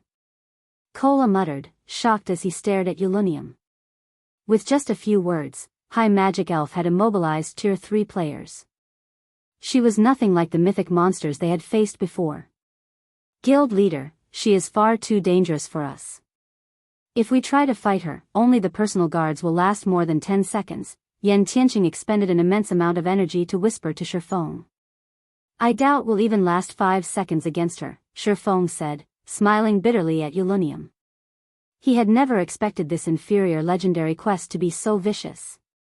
Collecting 1,000 mana strands within 10 days in the Demonwolf mountain range had already been a nigh impossible task, but the challenge before them was simply a joke. They might have had a chance if the system had pitted them against an ordinary magic elf, but trying to fight a high magic elf was on par with challenging a bona fide dragon. Although they had raided a Tier 4 ice dragon, Heathwaite had been severely injured before they had arrived. Its combat power had been nowhere near its peak. Furthermore, Sherfong had been able to suppress it with his heavenly dragon's breath, which was the only reason they had had a slim chance of defeating it. Ulunium, on the other hand, was a completely different story. Not only was Ulunium's combat power at its peak, but as a high magic elf, she had hundreds of spells under her command. She could wipe a 100-man Tier 3 team off the face of God's domain in a matter of seconds. If players tried to fight her without specific tools to counter her attacks, their only hope of survival was to flee as far and fast as possible. Unfortunately, summoning a Tier 4 Great Demon with the Bible of Darkness was impossible, as well. Ulunium had high enough intellect that she'd target Sherfong immediately, and the Great Demon wouldn't be able to do anything about it. Adventurers, give me 90 seconds. If you can hold out for that long, I can free myself from this curse. Alba Grey suddenly shouted. Alba Grey's words left everyone speechless. They could barely move within Ulunium's domain. They'd be lucky to stall her for 10 seconds, not to mention 90. Ulunium was no normal mythic monster, she was a creature that was more skilled with her spells than Tier 4 great wizards, and she loved large-scale combat. She could annihilate them all with one AoE spell, leaving no opportunities to challenge her. 90 seconds? After some pondering, Sherfong turned to Kola and asked, Kola, can you hold her for 10 seconds? If I activate my berserk and life-saving skills, it should be doable, Kola said after considering his prowess. He currently wore the Frostwolf set, and with his fragmented legendary shield, he was more than capable of tanking a level 100+ mythic monster. Ulunium's life rating rivaled that of dragons, but he shouldn't have any issues tanking her for 10 seconds if he activated his berserk and life-saving skills. Do you have a plan, guild leader? Yen Tianqing asked. They could simply surrender, but they'd have to bear the brunt of the quest's penalty. I do, but I'm not sure if it will succeed, Sherfong replied. Unfortunately, we have no other options. Kola, get ready. If Alba Grey had asked them to stall Ulunium for several minutes, Sherfong would have had no choice but to surrender, but he had a chance if he only had to hold her off for 90 seconds. Feng then retrieved the Bible of Darkness and summoned a great demon. Seeing this confused his companions. They knew that Ulunium was intelligent enough to ignore the great demon and attack its summoner. How could a great demon possibly slow the high magic elf down? Although they weren't sure what Feng intended, they followed his instructions and split up, putting as much distance between them and Feng as possible. Meanwhile, Kola activated his berserk skill and waited for Feng's signal. Go! Feng yelled once everyone was in position. He immediately released the mana they had collected around Alba Grey as Kola dashed toward the enraged ice elf, activating Justice Roar to attract her attention. Foolish humans! You will die here with the rest of these fools. Ulunium bellowed. Watching Kola, she lightly waved hand. Ice lances, over a dozen meters long, coalesced in the air and flew toward the MT. Without chanting an incantation or drawing any runes, Ulunium had cast the Tier 4, Ice-type spell, Frost Tooth. As the ice lances flew toward him, Kola relied on his combat standards and reaction speed to dodge, but he failed to evade one of the lances. He was forced to block the attack with his shield. Boom! The ice lance exploded against his shield, and the impact forced Kola to sink into the snowy ground. The attack had dealt over -300,000 damage, taking more than 10% of Kola's total HP. How powerful is she? Everyone's eyes nearly fell from their sockets. Kola had activated his berserk skill and life-saving skills, so he should have substantial damage reduction, yet he had still lost over 10% of his HP from one of Ulunium's attacks. Had he tried to charge at the ice elf without these skills active, she would have one-shot him. Seeing that the first attack had failed to end her target, Ulunium raised her hand again and began to chant an incantation. Responding to her command, a powerful blizzard swept toward Kola, streams of wind striking like pythons and threatening to tear Kola apart. As these wind serpents attacked, Kola was forced to halt his advance and defend himself with his shield. His HP rapidly plummeted. At this rate, he didn't have enough HP to last 5 seconds, much less 10. Fortunately, every healer on the team focused on recovering Kola's HP, keeping him alive, albeit barely. As the seconds passed, Kola's HP climbed and fell like a roller coaster as he danced on the fringes of death. The team's healers couldn't mitigate Ulunium's damage fully, and each round of healing seemed less effective as Kola steadily lost HP. I can't hold on for much longer, guild leader. Kola knew he had bit off more than he could chew as he glanced at his HP bar. As Kola finished his last word, another blizzard assaulted him from behind. Unfortunately, the wind pythons attacking from the front had him preoccupied, and he could only watch as more approached from behind. It's over. Sensing the incoming attack, Kola knew his time was up. However, a figure suddenly appeared behind him. It was none other than Feng. 10 seconds have passed. Leave the rest to me. Feng shouted over the roaring wind as he charged at the incoming wind python behind Kola. Guild leader? The team was confused as they watched Feng try to meet the incoming blizzard in battle. Read latest chapters at Wuxia EU. Kola was a guardian knight, yet the blizzard's pythons had devoured a significant portion of his HP. As a swordsman, Feng would only dig his own grave by trying to block the python's attack. Disintegration power, activate. Just as the blizzard was about to reach him, Feng activated the disintegration armor's strongest skill, disintegration power. The intensity of Feng's aura immediately skyrocketed, and gray smoke drifted from his body, shattering space around him. As the blizzard's python reached him, Feng swung Killing Ray to counter its attack. Chapter 2399, Power of Tier 4. As he swung Killing Ray, the python of ice and wind stretched open its maw and threatened to devour Feng. When the sacred sword and the blizzard clashed, the results stupefied everyone watching. With a passing flash of light, the blade sliced apart the powerful, icy attack, dispersing the blizzard. He blocked it? What did the guild leader do? Kola, who desperately fought to hold his ground against the powerful blizzard attacking him, and Yen Tianxing and the rest, who watched from a distance, wondered if they were hallucinating. Yan Tianxing and the others could tell how powerful the wind pythons were based on Kola's struggle against Ulunium's attacks. If they tried to block one of the wind python's strikes, it'd be a miracle if they didn't die instantly, even with an active berserk skill. Kola had already activated his life-saving skill, which drastically reduced incoming damage. Without that, Ulunium's wind pythons would have long since ended his life. And yet, Shifeng had countered one of the wind pythons with a single strike. The outcome even surprised Shifeng. He hadn't expected his strike to be so powerful after using disintegration power to upgrade himself to a Tier 4 Sword Emperor. So, this is the true strength of a Sword Emperor. Shifeng thought as he relished the strength he had wielded with his counterattack. Shifeng had never been able to break past Tier 3 into Tier 4 during his previous life, so he had never felt the power a Tier 4 player commanded. He only knew that they were incredibly strong. But after taking a moment to adapt to his Tier 4 epic mana body, he, more or less, understood why so few Tier 3 players could stand against those at Tier 4, even when wielding a fragmented legendary weapon. The differences between Tier 3 and Tier 4 players weren't limited to basic attributes and physique. There was also a qualitative difference in the way their bodies conducted mana. With his improved mana body, Shifeng's mind was clearer than ever before, and his body constantly felt at the ready. This was evident through his counterattack. He had used the bronze combat technique, Lightning Flash, executing 17 attacks in a single strike.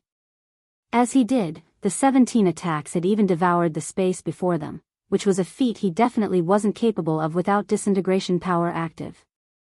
With how clear his mind was, he knew that Tier 3 players had no hope against Tier 4 players, even if they managed to bridge the gap between their basic attributes and physiques. A Tier 4 mental state was on an entirely different level. During the brief moment Shifeng analyzed his Tier 4 state, Ulunium became enraged, having seen this swordsman shatter her attack, and the ambient mana began to rampage around her. The Ice Elf began to chant another incantation while she drew divine runes in the air with flying speed, stupefying Iluafe and the other magical class team members. Based on the number of runes Ulunium drew, she was clearly trying to cast a large-scale destruction spell, but normally, players needed a long time to complete such a spell. The High Magic Elf, on the other hand, drew several dozen lines of divine runes in 2 seconds. It was simply unbelievable. Before the watching team members could snap out of their dazes, a magic array covering a 200-yard radius appeared above the snowy battlefield. As it did, it sucked dry all ice-type mana in the area, concentrating it within the array's core. Insignificant humans, you will pay for your foolishness. Ulunium snarled after finishing her chant. She then raised a fine-boned finger and pointed it at Shifeng. Tier 4 large-scale destruction spell, Frost Shower. Several hundred icy meteors pulled themselves free from the magic array and descended on the frozen lake, each one containing enough power to shatter space itself. We're doomed. Watching the incoming meteors, the team began to despair. This attack could even wipe out a team of several hundred Tier 3 players in an instant. She's finally getting serious? Shifeng, on the other hand, wasn't surprised to see the incoming balls of ice. Calmly, he activated the 7 luminaries' ring's absolute domain. High magic elves could even rival God's domain's dragons. And how powerful, exactly, was a dragon? A dragon was the personification of a natural disaster. Not even a full kingdom could stop a dragon's wrath, and it would be forced to watch as the creature devastated its territories. High magic elves might have a slightly lower life rating than dragons, but they had the combat power to rival the monstrosities due to their exceptional talent with wielding magic. High magic elves could effortlessly cast frighteningly powerful spells, which usually required a long casting time. An ordinary Tier 4 Great Wizard, for example, would need a dozen seconds to cast a Tier 4 large-scale destruction spell, but Ulunium only needed 2 seconds. As the hail of meteors bombarded the frozen lake, they transformed a 200-yard radius area into an icy hell. Fortunately, not even Tier 4 spells could break through Shifeng's absolute domain, and Shifeng and his companions within range of his skill emerged unharmed. The moment Ulunium's attack ended, Shifeng charged at the Ice Elf. Ulunium was a magical class being. If she were allowed to cast her spells freely, she could even slay Tier 5 players, much less Shifeng's Tier 3 teammates. If Shifeng wanted to prevent her from slaughtering them all, he had to face her in melee combat. With Absolute Domain's protection, Shifeng could approach Yulunium while she bombarded him with a steady stream of Tier 4 spells, but as he approached, he had to admit that this ice elf was incredibly powerful. Not only were her basic attributes considerably higher than his, but she also had an endless supply of Tier 4 spells at her command. Even after forcibly promoting himself to Tier 4, Shifeng was at a major disadvantage. With Absolute Domain's duration running out, Zero Wings members, who watched from a distance, began to grow nervous. Yulunium would have torn Shifeng to shreds by now if not for Absolute Domain's protection. Her attacks against their guild leader weren't like the Ice Elf's assault against Kola. She had even begun to double speed cast. Combined with her already absurd casting speed, not even Shifeng could dodge all of her attacks in time. He was forced to rely on Sword's orbit to block some of the attacks, lest the impact knock him back. As though she had anticipated the moment, Yulunium sneered and summoned a crystalline staff. The instant Absolute Domain came to an end. With a swing of her staff, she revealed numerous magic arrays that had been hidden under the snow around her. Countless icicles shot from the arrays, flying toward Shifeng, and a powerful blizzard of hail and snow descended on the swordsman. Are you kidding me? Is Yulunium really just a monster? Blackie's eyes nearly fell from their sockets when he saw the magic arrays appear around Shifeng. Not only had the ice elf set traps during the battle, but her traps had been so cleverly placed that not even Blackie, a cursemancer, had noticed them. This was the first time he had ever experienced such a thing in God's domain. Moreover, Yulunium had concealed over a dozen magic arrays under the snow. As they activated simultaneously, they had the power of more than a dozen Tier 4 magical classes attacking as one. An attack like this would even turn a Tier 4 metric tons into Swiss cheese. As expected of a high magic elf, she's even calculated my skill's duration. The incoming icicles didn't surprise Shifeng in the least. He immediately commanded his summoned Great Demon, which had been on standby, to join the fray. Mythic monsters' intellect shouldn't be underestimated after level 100, especially that of a high magic elf like Yulunium. Shifeng had expected her to employ traps. If these creatures were any weaker, the various superpowers of his previous life wouldn't have struggled so hard against superior mythics. The Great Demon appeared behind Shifeng instantly and blocked the icicles coming in from behind its master. With the Great Demon's help, Shifeng could concentrate on the wind pythons attacking him head-on. However, despite focusing on defense, the wind pythons were too powerful for him, and his HP continued to fall with each attack he blocked. If he hadn't had the help of his healer's diligent spell casting, he wouldn't have lasted more than 15 seconds against this bombardment. With the Great Demon guarding his back and the rear-line healer's support, Shifeng had a much easier time distracting Yulunium. Before even Shifeng had realized it, another 50 or so seconds had passed, and only 5 seconds remained before Disintegration power's duration would end. All of your efforts are futile, human. Your power is already fading, and once it does, both you and Alba Grey will forever decorate this lake as ice sculptures. Yulunium declared, flashing Shifeng a sinister grin when she sensed Disintegration power begin to fade. Is that so? Shifeng shot back, unfazed despite Disintegration power's duration running out. On the contrary, he revealed a bright smile as he said, I disagree. With that comment, Yulunium realized that something was amiss. She immediately shifted her gaze toward the distant Anna, but it was too late as the personal guard completed the final verse of her incantation. A holy light pierced the clouds and shot toward the frozen lake as a higher Valkyrie with 3 sets of pure white wings appeared not far from the ice elf. A higher Valkyrie? Yulunium's expression shifted when she saw her newest opponent. Read latest chapters at Wuxia EU. The Valkyrie gave Yulunium no time to prepare as she threw her thunder spear at the high magic elf, its astonishing power exploding through the space around it. A higher Valkyrie's life rating couldn't compare to that of a dragon, but it was on par with a high magic elf's. Yulunium was forced to focus on the higher Valkyrie's attack, defending herself. The higher Valkyrie demanded all of Yulunium's attention, and the Ice Elf had no energy to spare on Sherfong. She couldn't even defend herself from his great demon's attacks, which steadily chipped away at her HP. As the seconds passed, the curse on Alba Grey grew weaker, yet Ulunium couldn't do anything about it. 90 seconds after Sherfong had released the Jealous Witch's mana around the NPC, everyone heard ice shatter as Alba Grey broke free of his icy prison. Chapter 2400, Sword Saint. Seeing Alba Grey break free from his curse, Sherfong breathed a deep sigh of relief. Although the higher Valkyrie could keep Ulunium busy, it couldn't exist for long. If the higher Valkyrie had disappeared before Alba Grey had freed himself, Sherfong wouldn't have been able to stop the Ice Elf even with twofold berserk. Not only was there a full tier difference between them, but Ulunium was also powerful enough to rival a dragon. Sherfong wouldn't have been able to resist her attacks for long. Damn it! Ulunium grew incensed when she noticed Alba Grey was free. She swung her icy staff at Sherfong, bellowing, "I'll send you all to hell."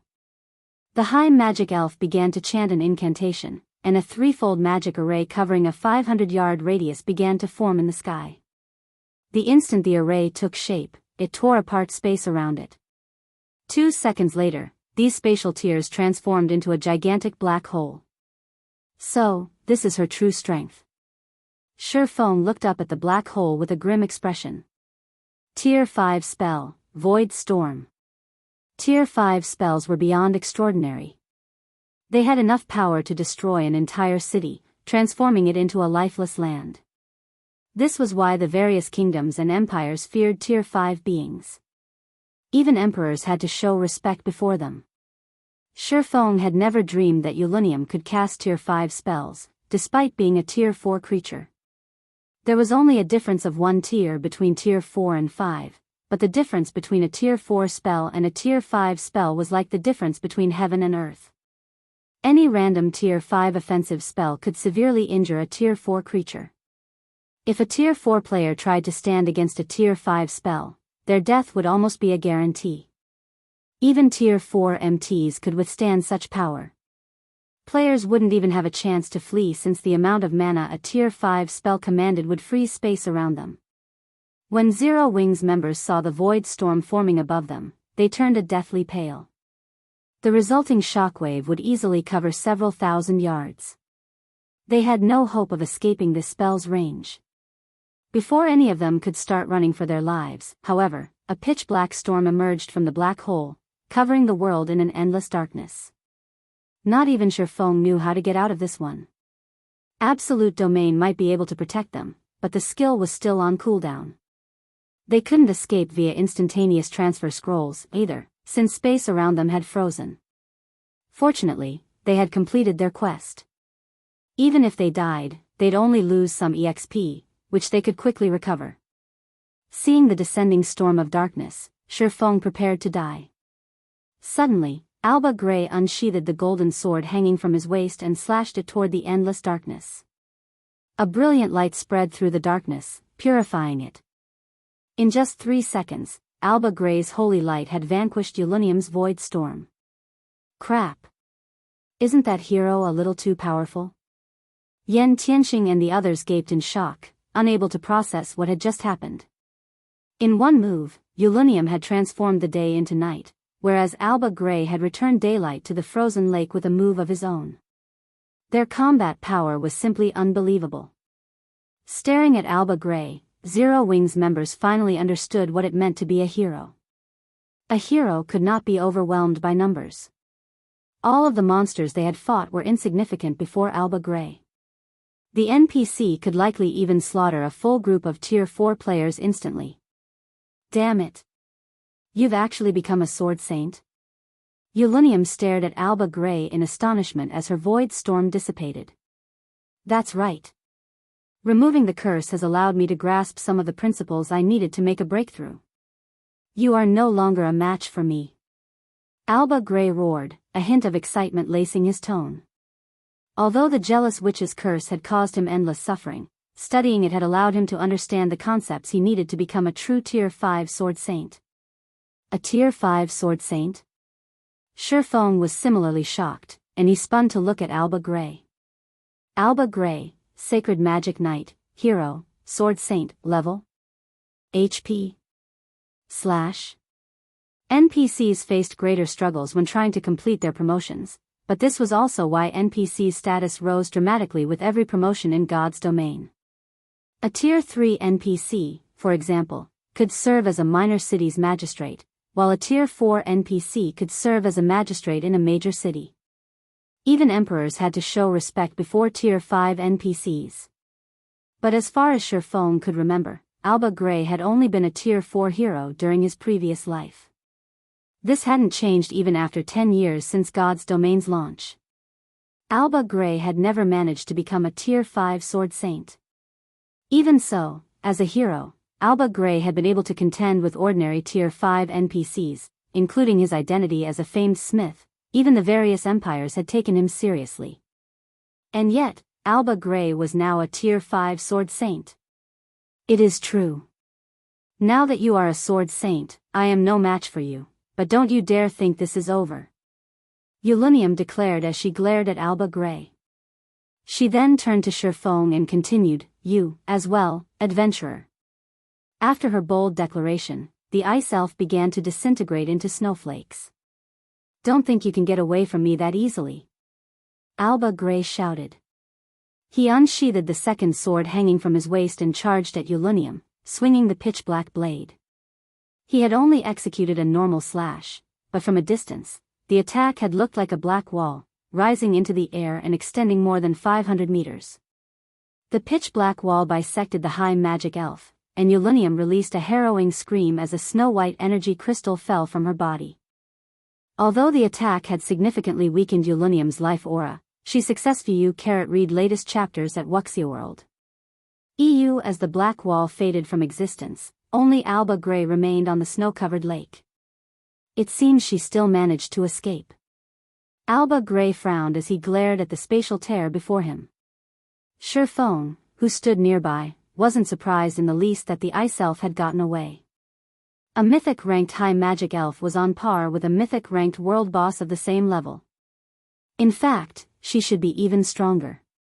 She could cast Tier 5 spells, after all, which proved that she was only half a step away from becoming a Tier 5 being herself. Even a Tier 5 hero would face a long battle to kill her. With Ulunium's disappearance, Sherfong heard the sound of a system notification. "System, congratulations. You have completed the inferior legendary quest, last night. Quest completion rate, 93%. Quest rating, S rank." Chapter 2401, Alba Gray's Reward and S rank rating? Sherfong was astonished when he saw the outcome of his quest. He'd thought that he had barely passed with a C rank rating. His team had spent 9 days collecting the 1,000 mana strands. He had never dreamed that he would earn an S rank rating after taking so long. Receiving an S rank rating for high-ranked quests with completion rate indicators was incredibly difficult in God's domain. The quests themselves were typically challenging, and players had to complete the quest to near perfection to achieve such a high result. However, if players could earn an S rank rating, the original rewards would be improved slightly. Although the bonus wouldn't be very high, the additional rewards for an epic ranked or higher quest would be extremely valuable. A player had a 20% chance of earning an epic item as their reward for completing an epic quest, but if they gained the bonus from an S rank rating, their chances of earning an epic item would increase to 30% or even 40%. When completing an inferior legendary quest, an S rank rating could lead to a fragmented legendary item as a reward, which was normally impossible. Although Zero Wing had plenty of fragmented legendary items, every fragmented legendary item could enable a player to become a peak or apex expert in the future. Thus, every fragmented legendary item was a welcome addition. After the system had notified Sherfong of his results, Alba Gray approached him. "Fellow adventurers, thank you for saving me from that curse. I owe you all a big favor. Although my night division is no more, I will do my best to assist you with one matter," Alba Gray gratefully offered, showing none of the arrogance Tier 5 powerhouses usually possessed. "System, you have obtained Alba Gray's trust. Alba Gray's favorability of you has increased by 80 points. You have obtained Alba Gray's communication crystal. Alba Gray's statement and the system notification excited every member of the team. They had already witnessed the hero's power, and now, they could reach out to Alba Gray and ask him for a favor. None of them had expected to receive this kind of reward. Guild leader, with Alba Gray's help, we can destroy one of Starlink's cities. I can't wait to see their faces. Cola said, his eyes glowing as he gazed at Alba Gray. That's right. Let's destroy Starlink's new city. I want to see how they intend to duke it out with us after that. Blackie exclaimed, nodding. Starlink had persistently caused trouble for Zero Wing, especially with its newest city. That city had claimed a ton of Zero Wing's potential profit. If they destroyed it, not only would Stone Forest City regain its unique status as the only city in a level 100 neutral map, but they could also deal a heavy blow to their enemy, killing two birds with one stone. No, we no longer need to resort to such a tactic, Shifeng said, shaking his head. Starlink had constructed a city near a level 100 neutral map, but even if Alba Gray destroyed it, there was no guarantee that Starlink couldn't construct a new city. Moreover, other superpowers would soon have cities of their own in level 100 neutral maps. The various superpowers experts had already reached level 100 and begun to challenge their Tier 3 promotion quests. Constructing a new city near a level 100 neutral map wouldn't be difficult before long. Moreover, Alba Gray's favor was incomparably valuable, especially now that he had become a sword saint. Even emperors would struggle to earn a favor from this hero. Asking Alba Gray to attack a mere guild city was like killing a mosquito with a bazooka. Shifeng then walked up to the freed hero. Lord Hero, I am a forger and have always been passionate about my craft. I am particularly interested in mana forging, and I have heard that your research on the subject is unparalleled on the continent. I'd like to study your notes, if you'll allow it, Shifeng stated his request after taking a deep breath. A Tier 5 sword saint could even destroy a kingdom with ease, much less a city, but destroying a kingdom was nothing compared to the value of a famed smith's knowledge.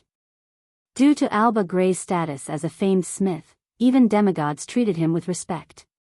Of the many things this NPC was known for, the most famous was his mana forging notes.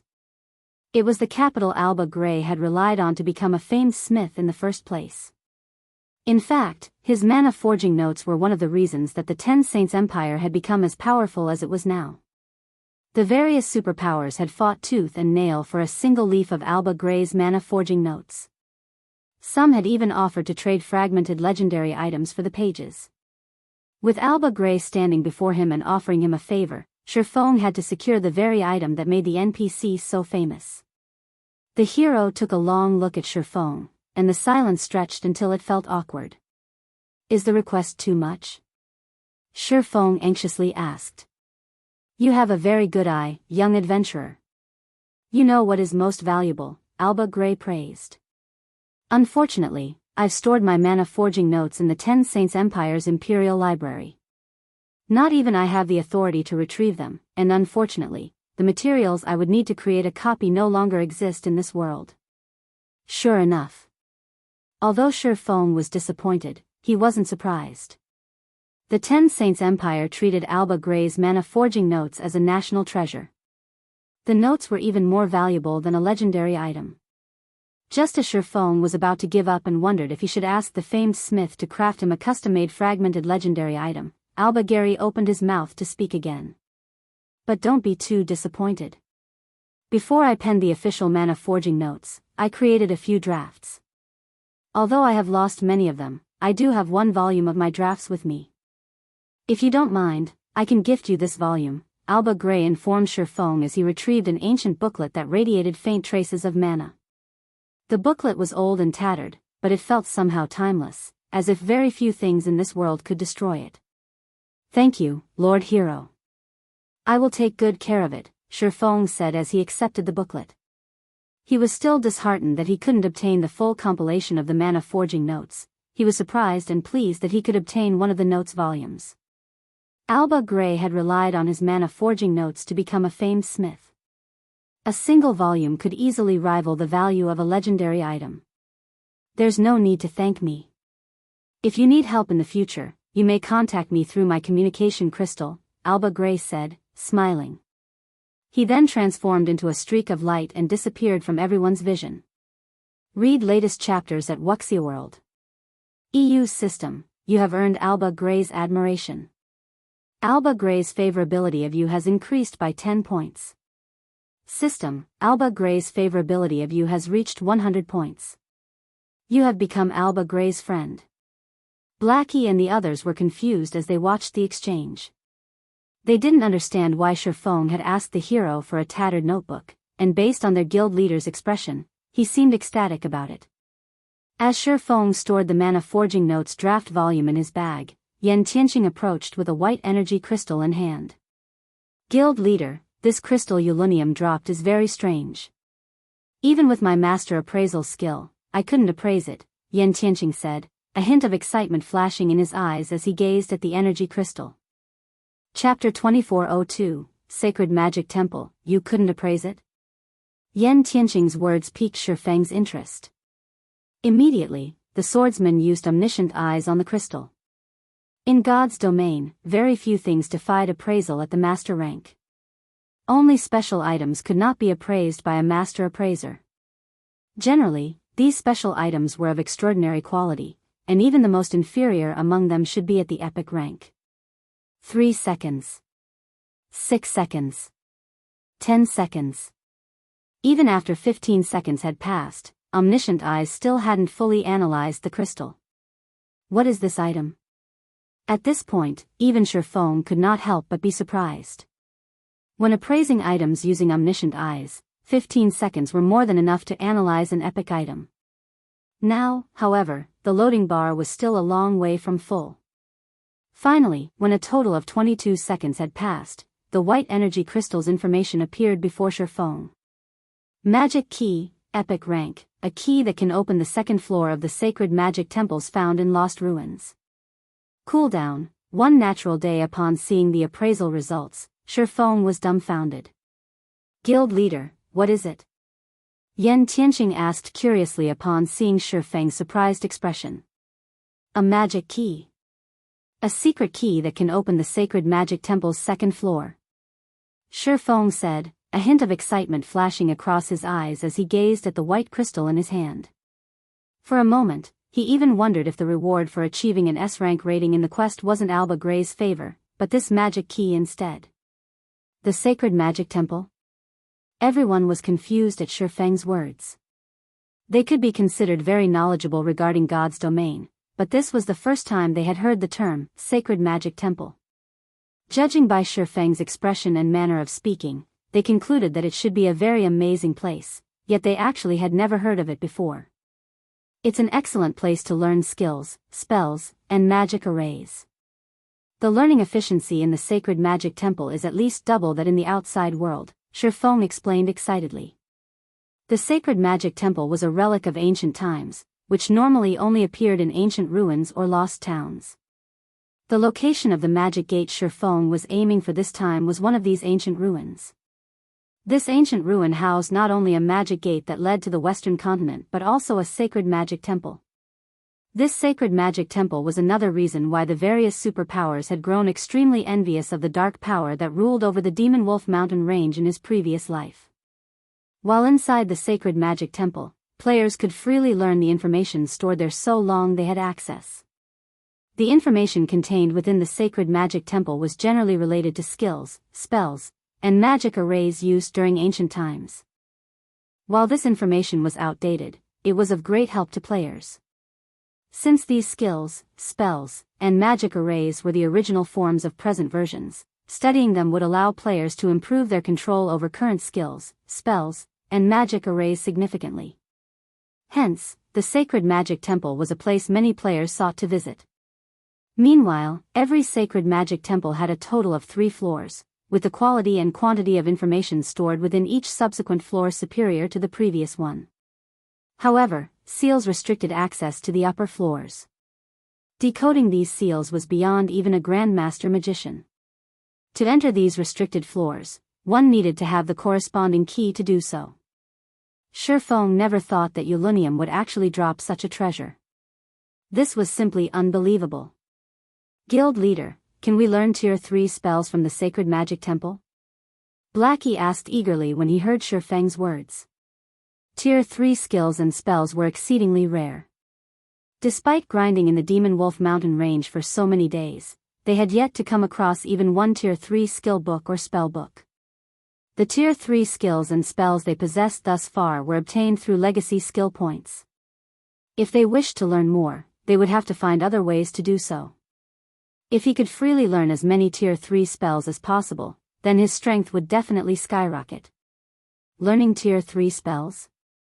Dream on, Shifeng retorted, rolling his eyes at Blackie. If it were possible to learn Tier 3 skills and spells from the Sacred Magic Temple, there wouldn't have been so many Tier 3 players in the past that had failed to learn all of the standard Tier 3 skills and spells for their class. Having identified the magic key, Shifeng had everyone search for the remains of the magic gate. At this point, everyone was mostly of the same level as the monsters roaming the Demonwolf mountain range's outer area, so scouring it became a lot easier. After spending just half a day exploring, they located a hidden cave below the frozen lake. After bypassing a magic trap, the team arrived before a ruin that had been abandoned ages ago. Sure enough, this place matches the information. When Shifeng saw the tightly shut silver gate and the 3-story sacred magic temple, he inwardly breathed out a sigh of relief. Due to his reincarnation, the development of the current god's domain had greatly deviated from his previous life's version. Hence, he hadn't been confident that the Demonwolf mountain range's magic gate still existed in this life. Guild leader, quick, look! It's the magic gate! Blackie exclaimed in excitement, pointing at the silver gate. With this, our guild will also be able to travel between the two main continents. Blackie had never imagined that they would actually find a magic gate leading to the western continent. Moreover, even if he wasn't an expert in magic arrays, he could tell by the looks of the gate's shape and the magic arrays engraved on it that the gate was not a one-time use tool but one that allowed players to freely travel between the two main continents. Now that Zero Wing had access to the resources of both continents, there was no doubt that the guild would develop into a superpower. It seems the gate has been preserved quite well. The restrictions aren't that significant, Shifeng said calmly as he inspected the silver gate. In its current state, the magic gate before him could be used only once a week, and each use allowed up to 10 players to be teleported, with each person costing 2,000 magic crystals. Shifeng was relatively satisfied with this outcome. It was much better than some of the other magic gates he knew of that teleported only 3 to 5 people at a time. The only troublesome aspect about the gate before him was its long cooldown. However, now that he had activated the gate, he just needed to wait a few more days to travel to the western continent and start raking in a ton of resources and credits. After inspecting the magic gate, he shifted his sights to the sacred magic temple. During his previous life, despite having access only to the sacred magic temple's first floor, he had reaped a significant harvest, especially regarding his mana control and skill completion rate. Read latest chapters at Wuxia EU. As for the sacred magic temple's second floor, all he had was hearsay. He had never personally visited it before. As for the third floor, he had never even heard of anyone reaching it, much less information about it. While everyone else was perusing the information available on the sacred magic temple's first floor, Shifeng went to access the second floor. He took out the magic key and started chanting the incantation. The activation chant was very short, and he completed it in 4 seconds. Suddenly, he felt the mana around him roil. Immediately afterward, he received a system notification. System, do you wish to enter the sacred magic temple's second floor? Chapter 2403, Reaching the Realm of Masters. Looking at the system notification, Shifeng immediately chose to enter the sacred magic temple's second floor. Immediately, a threefold magic array appeared beneath Shifeng's feet, and his body instantly turned into a streak of light that shot through the corridor heavily studded with magic arrays. When Shifeng opened his eyes again, he was standing inside a majestic hall. The hall looked grand and dazzling, with 12 statues of gods supporting its ceiling. As if they were alive, these statues radiated a boundless life aura as well as a faint trace of divine might that felt as if a boulder was weighing down on Shifeng. What a powerful divine might! If a Tier 2 player were to come here, they wouldn't even be able to move. Shifeng was astonished as he looked at the statues inside the hall. Just walking was already extremely taxing for him. A Tier 2 player would most likely collapse as soon as they arrived in the hall. Subjected to the divine might here, he could feel his concentration getting depleted. Players wouldn't be able to remain in this place for long periods. Just as Shifeng was wondering why there was such a setup in the sacred magic temple's second floor, the walls around him started parting, revealing a total of 3 corridors. Every one of these corridors led toward a separate hall filled with various scrolls. At the center of each of these separate halls was a tome made entirely out of gold. Magic array designs. Shifeng's breathing accelerated when he saw the golden tomes. These magic array designs weren't just any ordinary designs but advanced magic array designs, something rarely found even in the various kingdoms and empires of God's domain. It should be known that even the Divine Beast's Descent Magic Array, one of Zero Wing's current trump cards, was only an intermediate magic array. An advanced magic array would be a treasure that could protect the guild from imminent peril. Meanwhile, based on the mana the golden tomes radiated, Shifeng was certain that they were advanced magic array designs. However, due to his distance from the tomes, he couldn't tell what kind of advanced magic array the designs were. For the moment Shifeng started toward one of the 3 corridors, 9 magic arrays suddenly appeared in each of them. A test? After seeing these magic arrays, Shifeng more or less understood how the sacred magic temple's second floor operated. Of the 9 magic arrays that had appeared in each corridor, each one was stronger than the one before. Moreover, the magic arrays in each corridor differed in strength. The first magic array set up in the easiest corridor was an intermediate magic array, while the more difficult corridor had an advanced magic array, and the most difficult corridor had a master magic array. Players were most likely required to decode these magic arrays in order to reach the hall at the end of each corridor. However, since just being in the hall sapped a player's concentration, Shifeng estimated that he could remain here for only 6 or 7 hours, and this was because he possessed an advanced bloodline. An ordinary Tier 3 player would last 4 or 5 hours at best. In other words, Shifeng had to decode the magic arrays within 7 hours. Otherwise, he wouldn't be able to reach the hall at the end of the corridor. As for destroying the magic arrays, that was utterly impossible. Due to the pressure from the 12 statues, even a Tier 4 player couldn't exert sufficient strength to destroy the magic arrays protecting the corridors, much less a Tier 3 player like Shifeng. Only Tier 5 players would be capable of such a feat. However, it would still be a long time before Tier 5 players started appearing in the game. Shifeng couldn't rely on external tools either. The moment he entered the hall, only his epic spatial bag remained usable. The system had locked everything else. My time is limited, so I have no choice but to take the simplest path. After giving the matter some thought, Shifeng decided to go for the corridor protected by the intermediate magic array. However, despite the easiest corridor starting with only an intermediate magic array, the first magic array itself was by no means simple. It definitely ranked above average among intermediate magic arrays. Even an ordinary intermediate magician would need a lot of time to decode it. However, for Shifeng, who was only half a step from becoming a master magician, decoding it was a simple task. In the end, he spent only 2 minutes on the second magic array, was at least 20% more complex than the first. Shifeng spent 3 minutes on it. The third magic array was similarly an intermediate magic array, but it ranked at the top among intermediate magic arrays. Shifeng required nearly 5 minutes to decode it. Upon reaching the fourth magic array, he could not help but frown. The fourth is already an advanced magic array? Shifeng was startled as he studied the advanced magic array. Although the advanced magic array before him was a very simple one, even the simplest of advanced magic arrays was a lot more complex than the strongest intermediate magic array.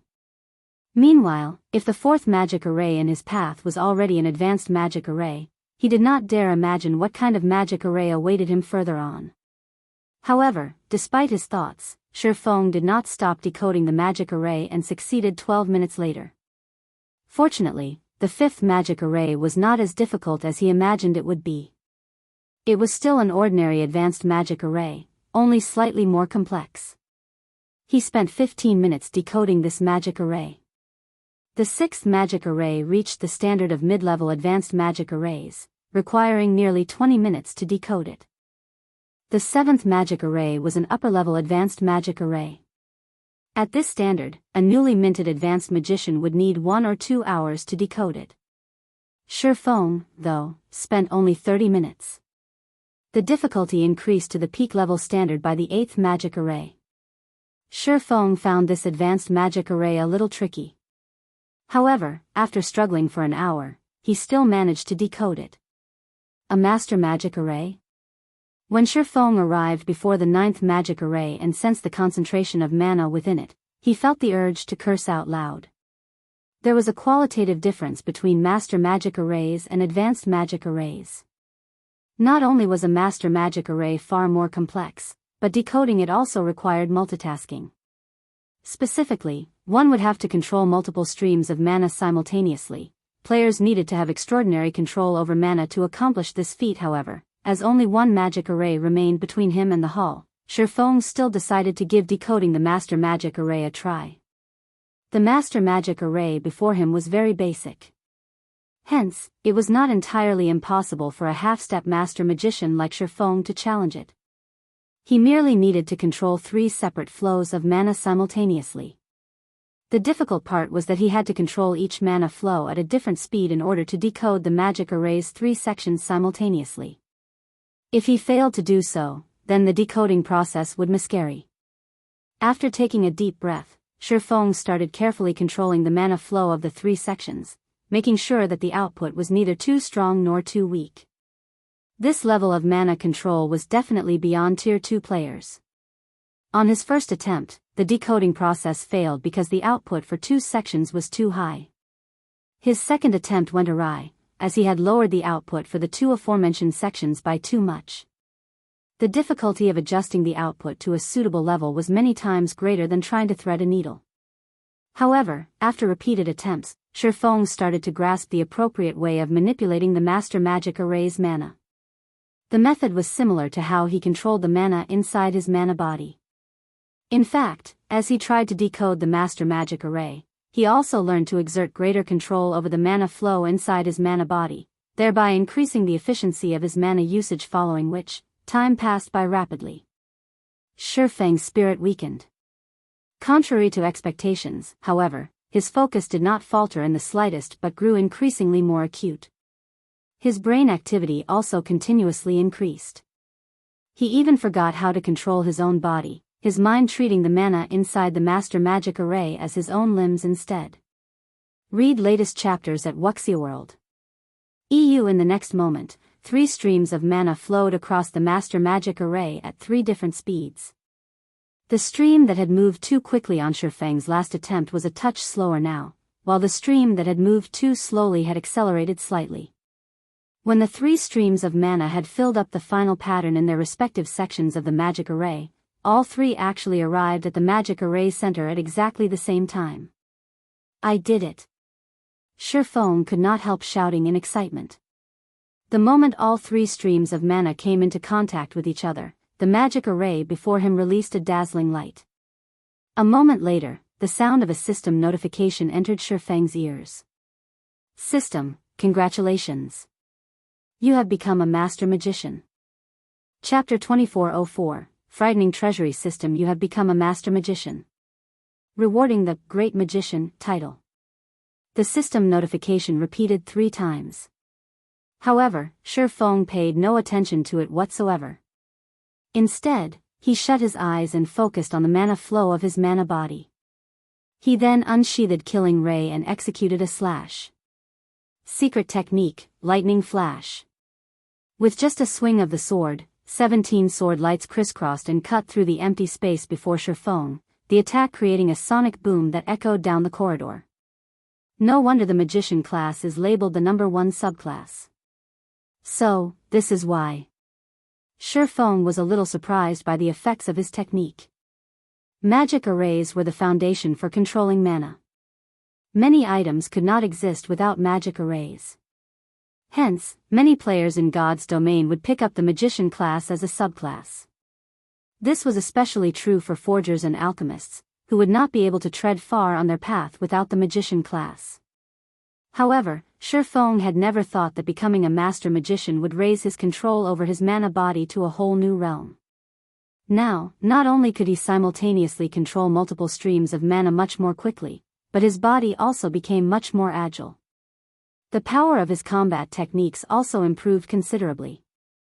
Although his proficiency at multitasking with mana still was not particularly high, which prevented him from fully leveraging these new advantages, he just needed time. Once he familiarized himself with this process, his utilization of it in combat would improve.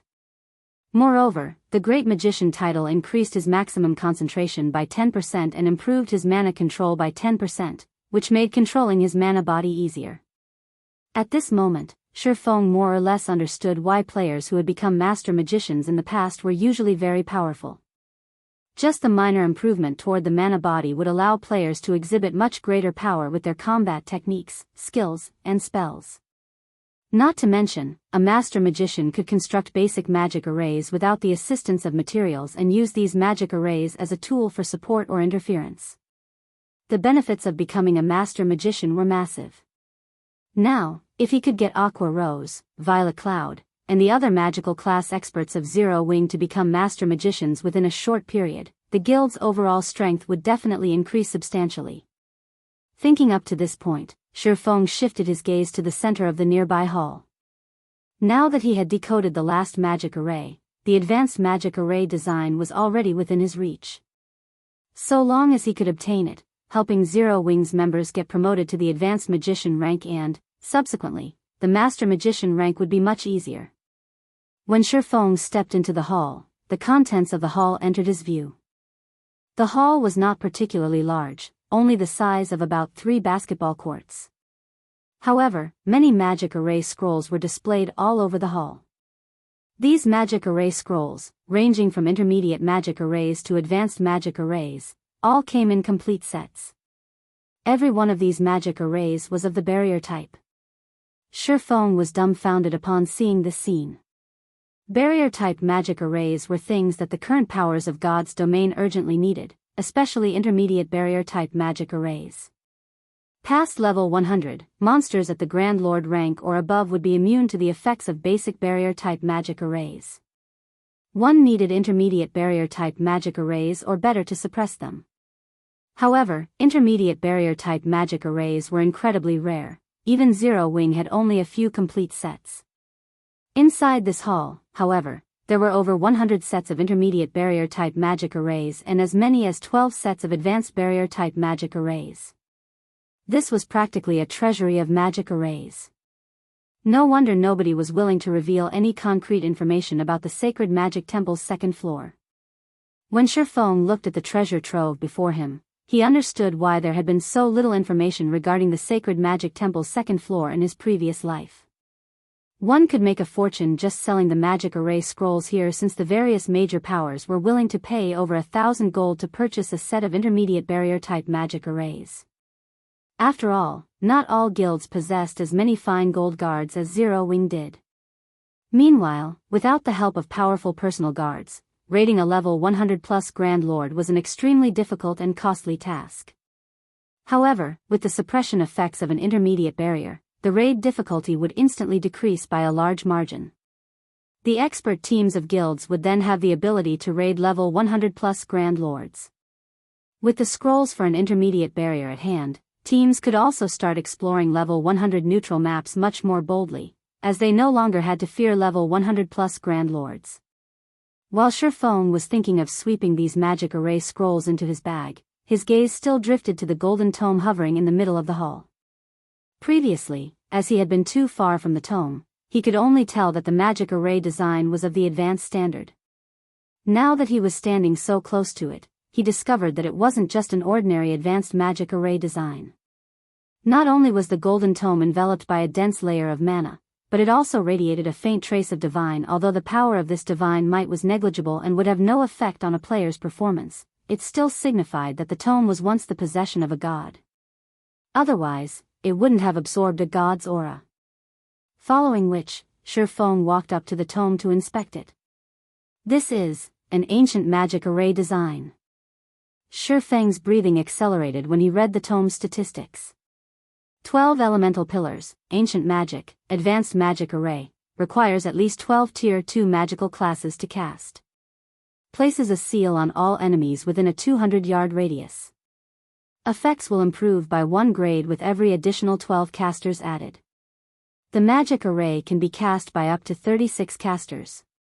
Required materials: 1 mana stone, 12 elemental crystals, 12 magic scrolls, and 1 advanced magic scroll. Ancient magic had been lost after the Great Destruction. Although humans had researched new forms of magic after the Great Destruction, the performance of current spells and magic arrays was still greatly inferior to that of ancient spells and ancient magic arrays. This was because ancient magic was taught to humans by the gods. It was not only much more refined but also much closer to the essence of magic. Any player that successfully learned ancient magic would be much stronger than players of the same tier. Magic arrays that applied the principles of ancient magic were also much stronger than those that did not. Only, very few ancient magic arrays had been passed down in God's domain. Hence, every ancient magic array was incredibly valuable, and their designs all the more so. The value of an intermediate magic array design that applied ancient magic principles could rival that of fragmented legendary items. Needless to say, advanced versions would be even more valuable. Now that such a design had appeared before Shifeng, how could he not be surprised? For a moment, Shifeng even entertained the thought of attempting the other 2 corridors and securing the magic array designs housed in the halls beyond them. Fortunately, though, his rationality prevented him from doing so. The reason for this was very simple. If even the easiest corridor required a master magician to break through, then the other 2 corridors would definitely demand an even higher standard. At least, those 2 corridors were not challenges that a newly minted master magician like himself could break through for now. He would merely waste his time trying. Read latest chapters at Wuxia EU. The materials needed for the 12 elemental pillars are relatively easy to procure. Even the mana stone, which is the most troublesome material to get, is no problem for me. So long as I can mass-produce this magic array, I can definitely raise the performance of the guild's teams by a large margin. At that time, even the superpowers expert teams won't be a match for Zero Wings when it comes to raiding field bosses. Shifeng grew excited as he looked at the design in his hands. In his opinion, even the combined value of 10 fragmented legendary items could not match the value of the 12 elemental pillars design. Guild leader, we're done setting up a teleportation point here. All we need to do is set up a teleportation device in the Ten Saints Empire, and we can teleport here anytime we want, Blackie reported excitedly after contacting Shifeng. All right. Have everyone get ready. It's time we headed home, Shifeng said, nodding, and started collecting all of the magic array scrolls inside the hall. In less than 10 minutes, he had cleared out the entire hall. He then returned to White River City together with Blackie and the others.